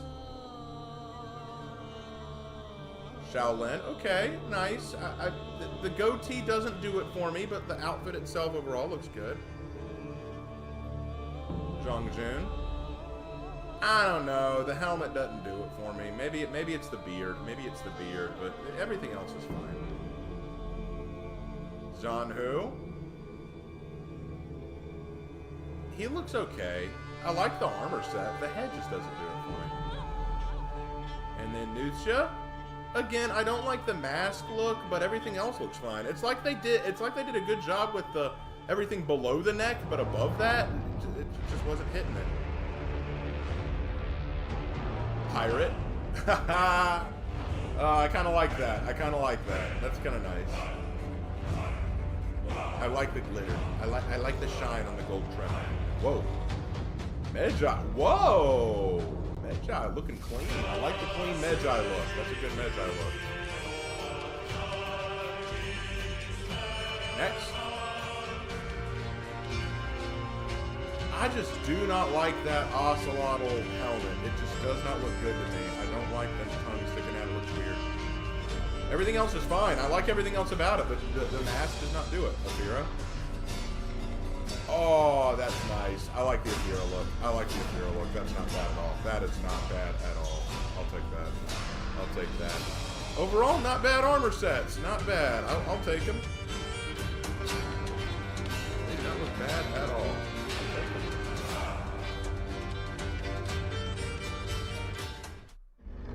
Patch notes time. All right, it's time to hear what changes are coming.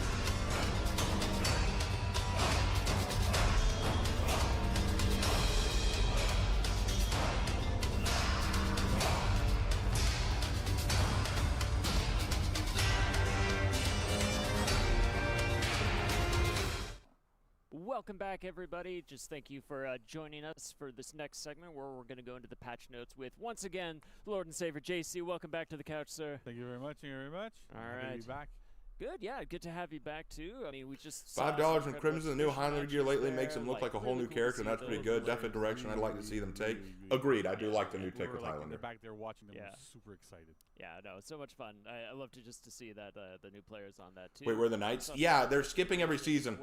On one season they'll do Knights and Samurai only, but then on the follow-up season they'll do Vikings, Wulin, and Outlanders. Yeah, pretty straightforward. We're really focusing for now for really nerfs to 2 specific heroes that are above the curve right now in the meta, right? So we're going to talk about get the patch. Yeah, Shinobi changes. So Shinobi's overperforming right now. Damage curve is a little bit too high. So what we've done is lowered the damage of their heavy openers and light openers by 2, so to 22 and 12 respectively. So this is the same type of curves that we have on Orochi, right? So before, because you have those combo lights afterwards, his damage output was a little bit too high.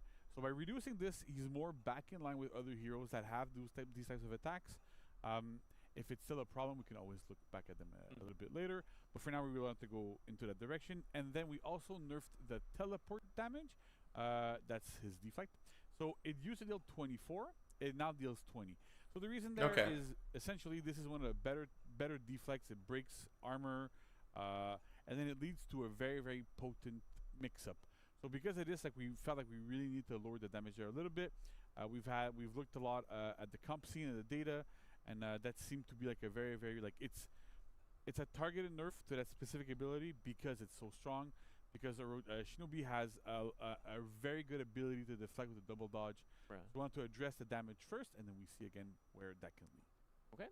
Very and cool. Next up, we have Aphira. Aphira, okay. Is also overperforming. So we're doing some slight changes here. First off, the sidelight openers and finishers now have a bit less range. So if you remember, you probably remember. I remember. When we launched Aphira, so those sidelights had really, really bad range. And so we increased it so that you would be able to hit external targets a little bit better. But over time, as players learn the hero more, get more comfortable with her, we saw that extra range is actually a bit too strong, especially when you're outnumbered, because these attacks have crushing counters, right? They have superior block. So because of this, it made her really, really difficult to approach in team fights. She could hit you before you could try to hit her. So we've tried to really reduce that effectiveness. So essentially with Aphira, they're trying to make her do a little less damage. I mean, that makes sense to me. At launch, but they're kind of like, it's a nice little middle point, right? So to make sure that she's not overbearing and too difficult to fight when you're in team fights with her. Gotcha. Then we also lowered the top heavy finisher from top heavy opener rather, sorry, from to 25 from 27, and the left red moon from 16 to 10. So this is another targeted nerf here, specifically to our wall splat ability. So essentially, left red moon is what you do as a left heavy as your finishers. It displaces, it can wall splat, and then you would do a top heavy that would deal 27, right? So you deal 16, then 27 off of a bash that you can access after heavy parries, after a lot of situations. This was like a bit too strong. So as a first step, we're lowering this damage, right? So it's been lowered by 8 right now. We still want to see if this is going to be enough. If it is not enough, we will take further action. But for now, we'd rather we take like smaller steps to get into a comfortable position, but not make the hero too bad to play and make these moves useless. So that's the philosophy, right? We're trying to go a little bit step by step, see where we go, see where we land. I'm fine with if this. It's still too high, we always have the luxury of lowering it, right? And so it's one of those things that we like to take our time and to not like annihilate a hero and just go nerf it down to oblivion. That kind of feels good there. Makes sense to me. So that's pretty much it for patch notes. It's targeted nerfs, like I said. Very important to have these types of changes here. These are 2 heroes that are overperforming, that are like banned in some competitive circles. So we wanted to make sure that we would address the issues and try to get them to be more playable. Less frustrating to fight. Sounds good. And again, we're always watching. That's it constantly. for all of you out there. We do watch. We do listen. And one of the ways we do that through is through the use of Bug Reporter. You've probably heard us talk about this on the Den before. Okay, so they adjusted Shinobi and Afir, which makes sense. They're both S-tier characters. They had to adjust them. And providing that kind of information directly to the team through a tool called Bug Reporter. So while we do want to continue to use this and encourage you all to use this, we wanted to just make a little specification to that. It really is for bugs.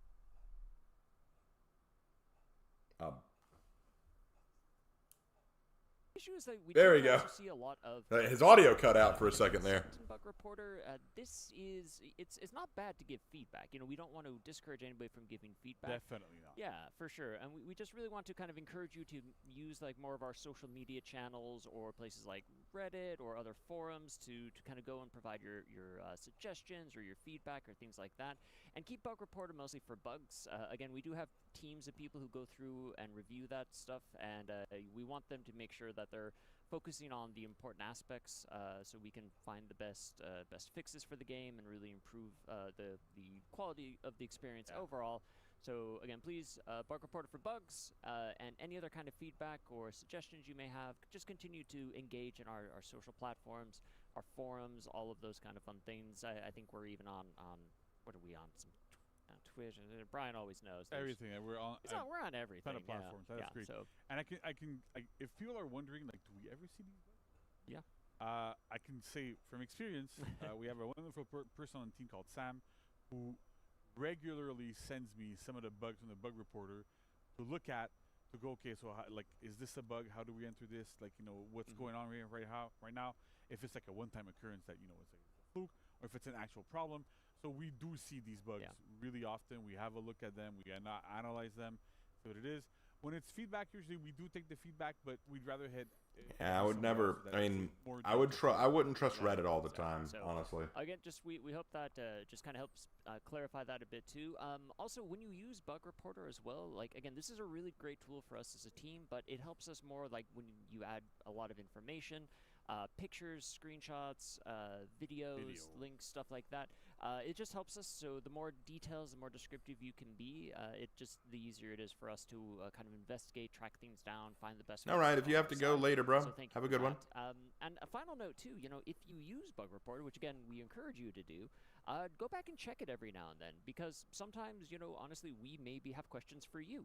So Bug Reporter kind of works two ways. You can send that information to us, but we may also kick it back to you and ask for more feedback, maybe more details, screenshots, videos, that kind of stuff. So add as much details as you can and keep checking back in case maybe we have questions for you on the topic, but just know that we are using it. Yeah, it happens really often. Man, his mic is buggy.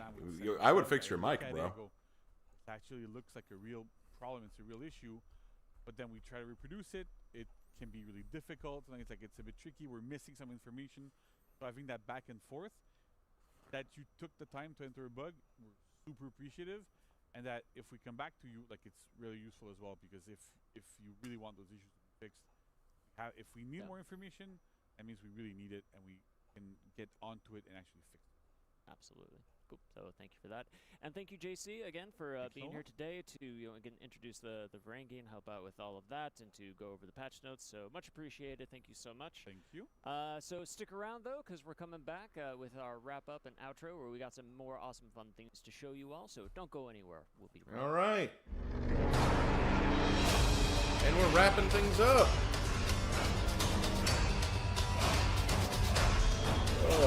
Hey Raven, do you play Warhammer 40k Dark Tide? Sometimes. Lark plays it more than I do.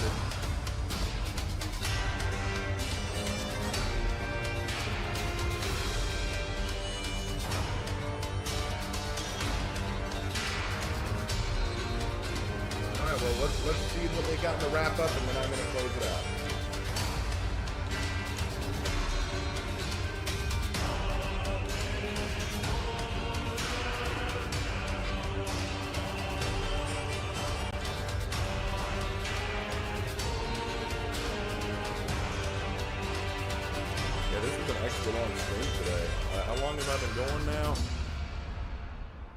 Like it's been about 3 hours, something like that.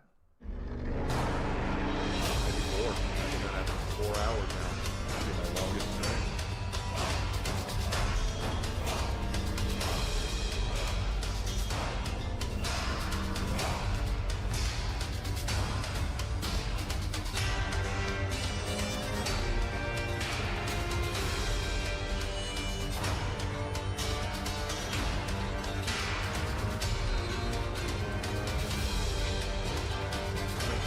here for the Havok support later to see if you part.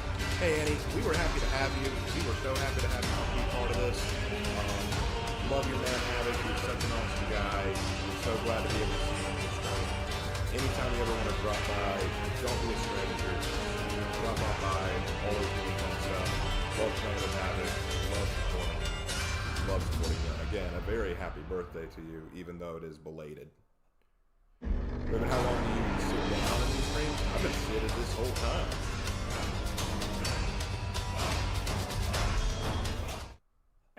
What a show. I know. What a show. All right, What let's a wrap this up, hero. guys. Right here. Yes. Yes. I'm so excited for the Varangian Guard.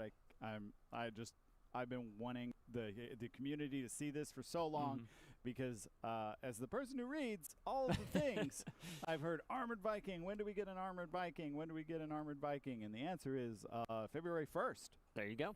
So she'll be available February 1st for $7.99 US. Yes, nailed right. it. For an exclusivity period lasting until the 14th. That's right. Make war, not love, with For Honor. That's right. Lots of war. Then she'll be available for 15K steel. So, pretty standard fare. Yeah. There. But don't forget, we've also got a free event pass that'll be going from the 1st through the 22nd. The Varangian Guards Pledge, and then we'll also have the new armor variations. So we've got the A Raven Knight walks into a bar, then comes out married to what For Honor lady? I'm excited for the Ocelotl. I also No Bushi, anytime probably. we get more material surface on anyone. That's great. So That is this great. is a good armor variation one for my tastes. Nice. If chat disagrees, well, that's fine. And then we've also got 3 Hero Fests coming up: Nobushi, Black Prior, and Afira. Awesome. As well as a throwback event, the Black Prior's Riposte on February 29th through March 7th. It's on a leap year. Yeah. Wow. So some people will finally turn 4 this year. Aw, Isn't that congrats. great? Some people will finally happy- turn 4 oh, this we're all year. here, we're all here. Happy birthday for you leap year babies. Later, Annie. Have a good one. It is time for us once again, and I made sure that Havok is forced to watch this out in the other room. We've got Community Corner, so let's take a look at some video submissions. They're making Havok watch something? What? What does Havok have to watch? Oh, Community Corner, because he likes to pull out at this point. Okay. Havok, sit down and watch this. Take your medicine. I edit the video, so I know. Yeah, I pick them too. That's what we All right, so first up, we've got Not Today, Satan, submitted by Ariamus. What is it? This is not today. It's not going to happen. Ah! Just get him. How is he the still Scent alive? wants it so bad. Ooh, cute Nobu picture. Nobu by @Humble Shark. That's cute. That's great. Always love a good Nobu art. Yeah. That's adorable. So happy. Yeah, The rest of it's them were very not happy. safe for work. Probably not. Yeah. Then we got The Bot Goes submitted by Vidal the King, one of our frequent submissioners. Submissioners on a Thursday. A bot news. Oh no, a bot 3 news show. So There we go. this one's funny because sometimes you wind up in a situation where somebody rage quits and there's a bot there, and you're like, oh, we're definitely gonna lose now, but not today. Is the bot Satan. gonna clutch? Is it gonna clutch? I don't What know is about this that. bot? Oh man, Lucia bots are terrifying. Favorite heroes in the game, so I'm always excited, even to see. I generally don't have problems with bots unless it's a Nusha bot. I think there's something there. I think we need to look into that. Nusha bot for the clutch. And then this one made me happy. Samurai won a round of the faction war, and I like this one because we have Knights, Vikings, and Samurai all with a win. That's good, I guess. What? Whoa! Beyblade, more like Beyblade. Hey! I have no idea what's happening here. I showed this to Vanessa, she was like, I've never seen this. I I've love never that. seen this happen. Do that again. That's fun. Whee! I love that How one. is that happening? That's awesome. There you Wow. go. Havok out in the other room. I hope you enjoyed that. Hope you all at home enjoyed that as well. Nolan, that's not all. We've got more stuff. Oh, That's very true. Very true. So, oh boy. So we also we've got some content of the week to talk about as well. So I know we're focusing a lot on the Varangian Guard launching next week on February 1st. But hey, guess what? Today, January 25th, we also have a Hero Fest for everybody's favorite War Mommy. That's right, coming out free to play this week. Extra XP and an amazing new unique execution. So nice. We showed both sides of it because head goes pop. I absolutely love the perspective from the person who's getting executed on that one. That's how I want to end all my meetings. And just someone do that to me, please. I feel like I don't want to go into a meeting with you in the future. That's okay. We'll Skype it. We'll go on Teams. But we have some more content as well. Starting next week for limited time, starting February 1st through the 22nd. A new illustrious outfit, the Vow of Allegiance, is available for 20k. Oh, that's kind of sick, actually. Again, support the. Give that to Varangian Griffin. Guard That would be sick for a Griffin. Not the Varangian Guard as well. So that's What cool. the hell? Also, No. Oh my! Available for 10 Oh! while it's hot. Oh! God, you can't go doing that! Oh! So, yes. I love that Holda's just running around with red hot poker somewhere. I gotta imagine that hurts, but yeah, it's fine. Yeah. All right. Oh, that was so gnarly. And then we've got, don't forget, it is February 14th coming up on us, which is the anniversary of For Honor. It's not just War Day. So remember, you've got the Honorable Celebrations effect that to get it, all you have to do is log in between, when is it? February 14th and February 22nd. I knew it was around there somewhere. And that it's customizable. It'll match your color swatch, Which is so cool. Like, I love that kind of. I love those details. They're always so amazing. So the fireworks will always coordinate with your drip, which is the most important thing. There you go. Also, we've got, and if you're like me, Brian, and you maybe enjoy the music of this season, well, we've got a special surprise for you as well. Starting next week, you will be able to download the album Swords of Injustice, the original game soundtrack for this whole year, composed by Luc St. Pierre, our very own. And banger it's amazing. Banger after banger. I know. I saw someone in chat earlier saying asking, like, is this a Luc St. Pierre certified banger? And the answer is yes. It definitely is. Yeah. So there you go. So next week, you see the link. You saw the link on screen. We'll have the links posted around. But yes, it's ubisoftmusic.ffm.to/Swords of Injustice, and you too can download and re-listen to all the awesome music that we also have. find it on all the places. The Spotify. I think All it's the on places. our Stream it, there. download it, have fun. It's great music. Cool. And also. But wait, there's more. So for our Marching Fire players out there, we want to just remind you that we have a new Arcade Weekly quest, the Ryoshi's Awakening, running from January 25th through February 1st, and also an event order planned for this weekend, Honorable Slayer Challenge. So in honor of our newest Varangian Guard hero, go out there and be honorable to other people as well, right? Yeah. Yeah, they're going to do that. For sure. Vikings like killing, and now they have more incentive to do it. Right. So Knights and Samurai, give them hell. Yep. At least try to stop them. Just try. Just try. That about wraps it up. A quick reminder: join our official For Honor. I did that in the rehearsal too. For Honor Mints. For Honor Tournament Discord. The link should be getting dropped in chat over there right now. Should be. Thank you for watching. Remember to follow us on all the social medias. We're on Twitter, we're on Instagram, we're on, obviously we have a subreddit, and there's also the @Ubisoft TikTok where we post a lot of For Honor content.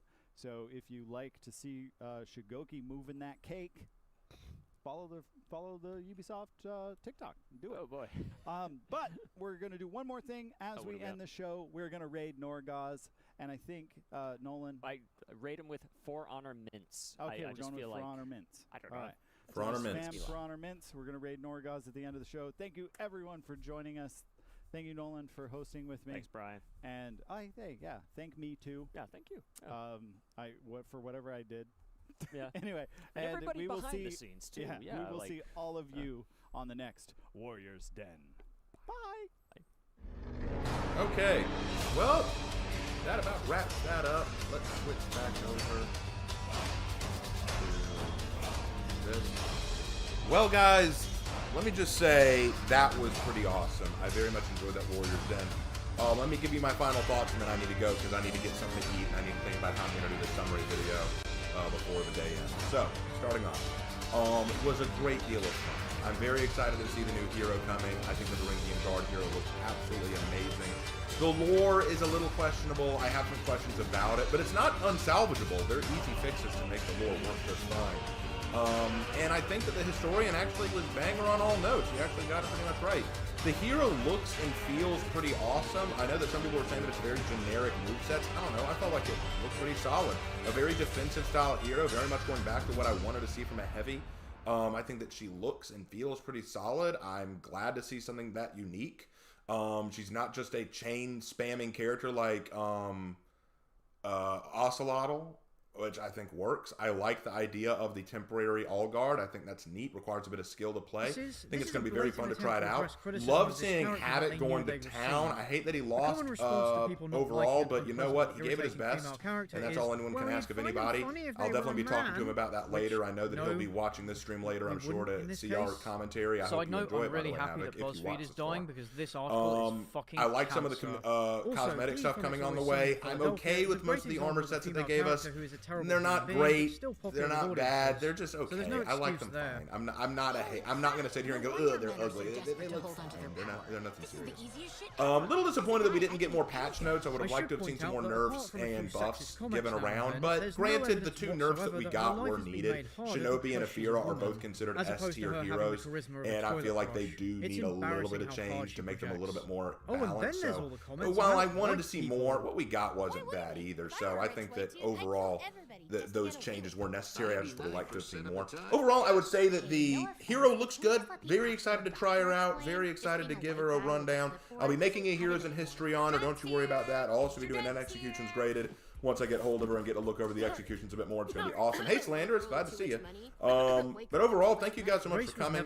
This was a very great time. I enjoyed myself. I hope you enjoyed yourself. This is probably one of the longest streams I've ever done. I am very tired. I got a lot that I need to get done. Thank you guys so much for coming, all of you. And for those of you who donated, it means the world to me. This is what I live for, guys. I love doing it. All right, so thank you guys so much. And as always, I will see you in the next video. I'm not going to do it. Care. I am the better man. Wow, I can't believe that's your mom. I mean, playing God, moving brains, that's some white people shit. I guess Velma's never heard about Unit 731. If you don't understand that reference,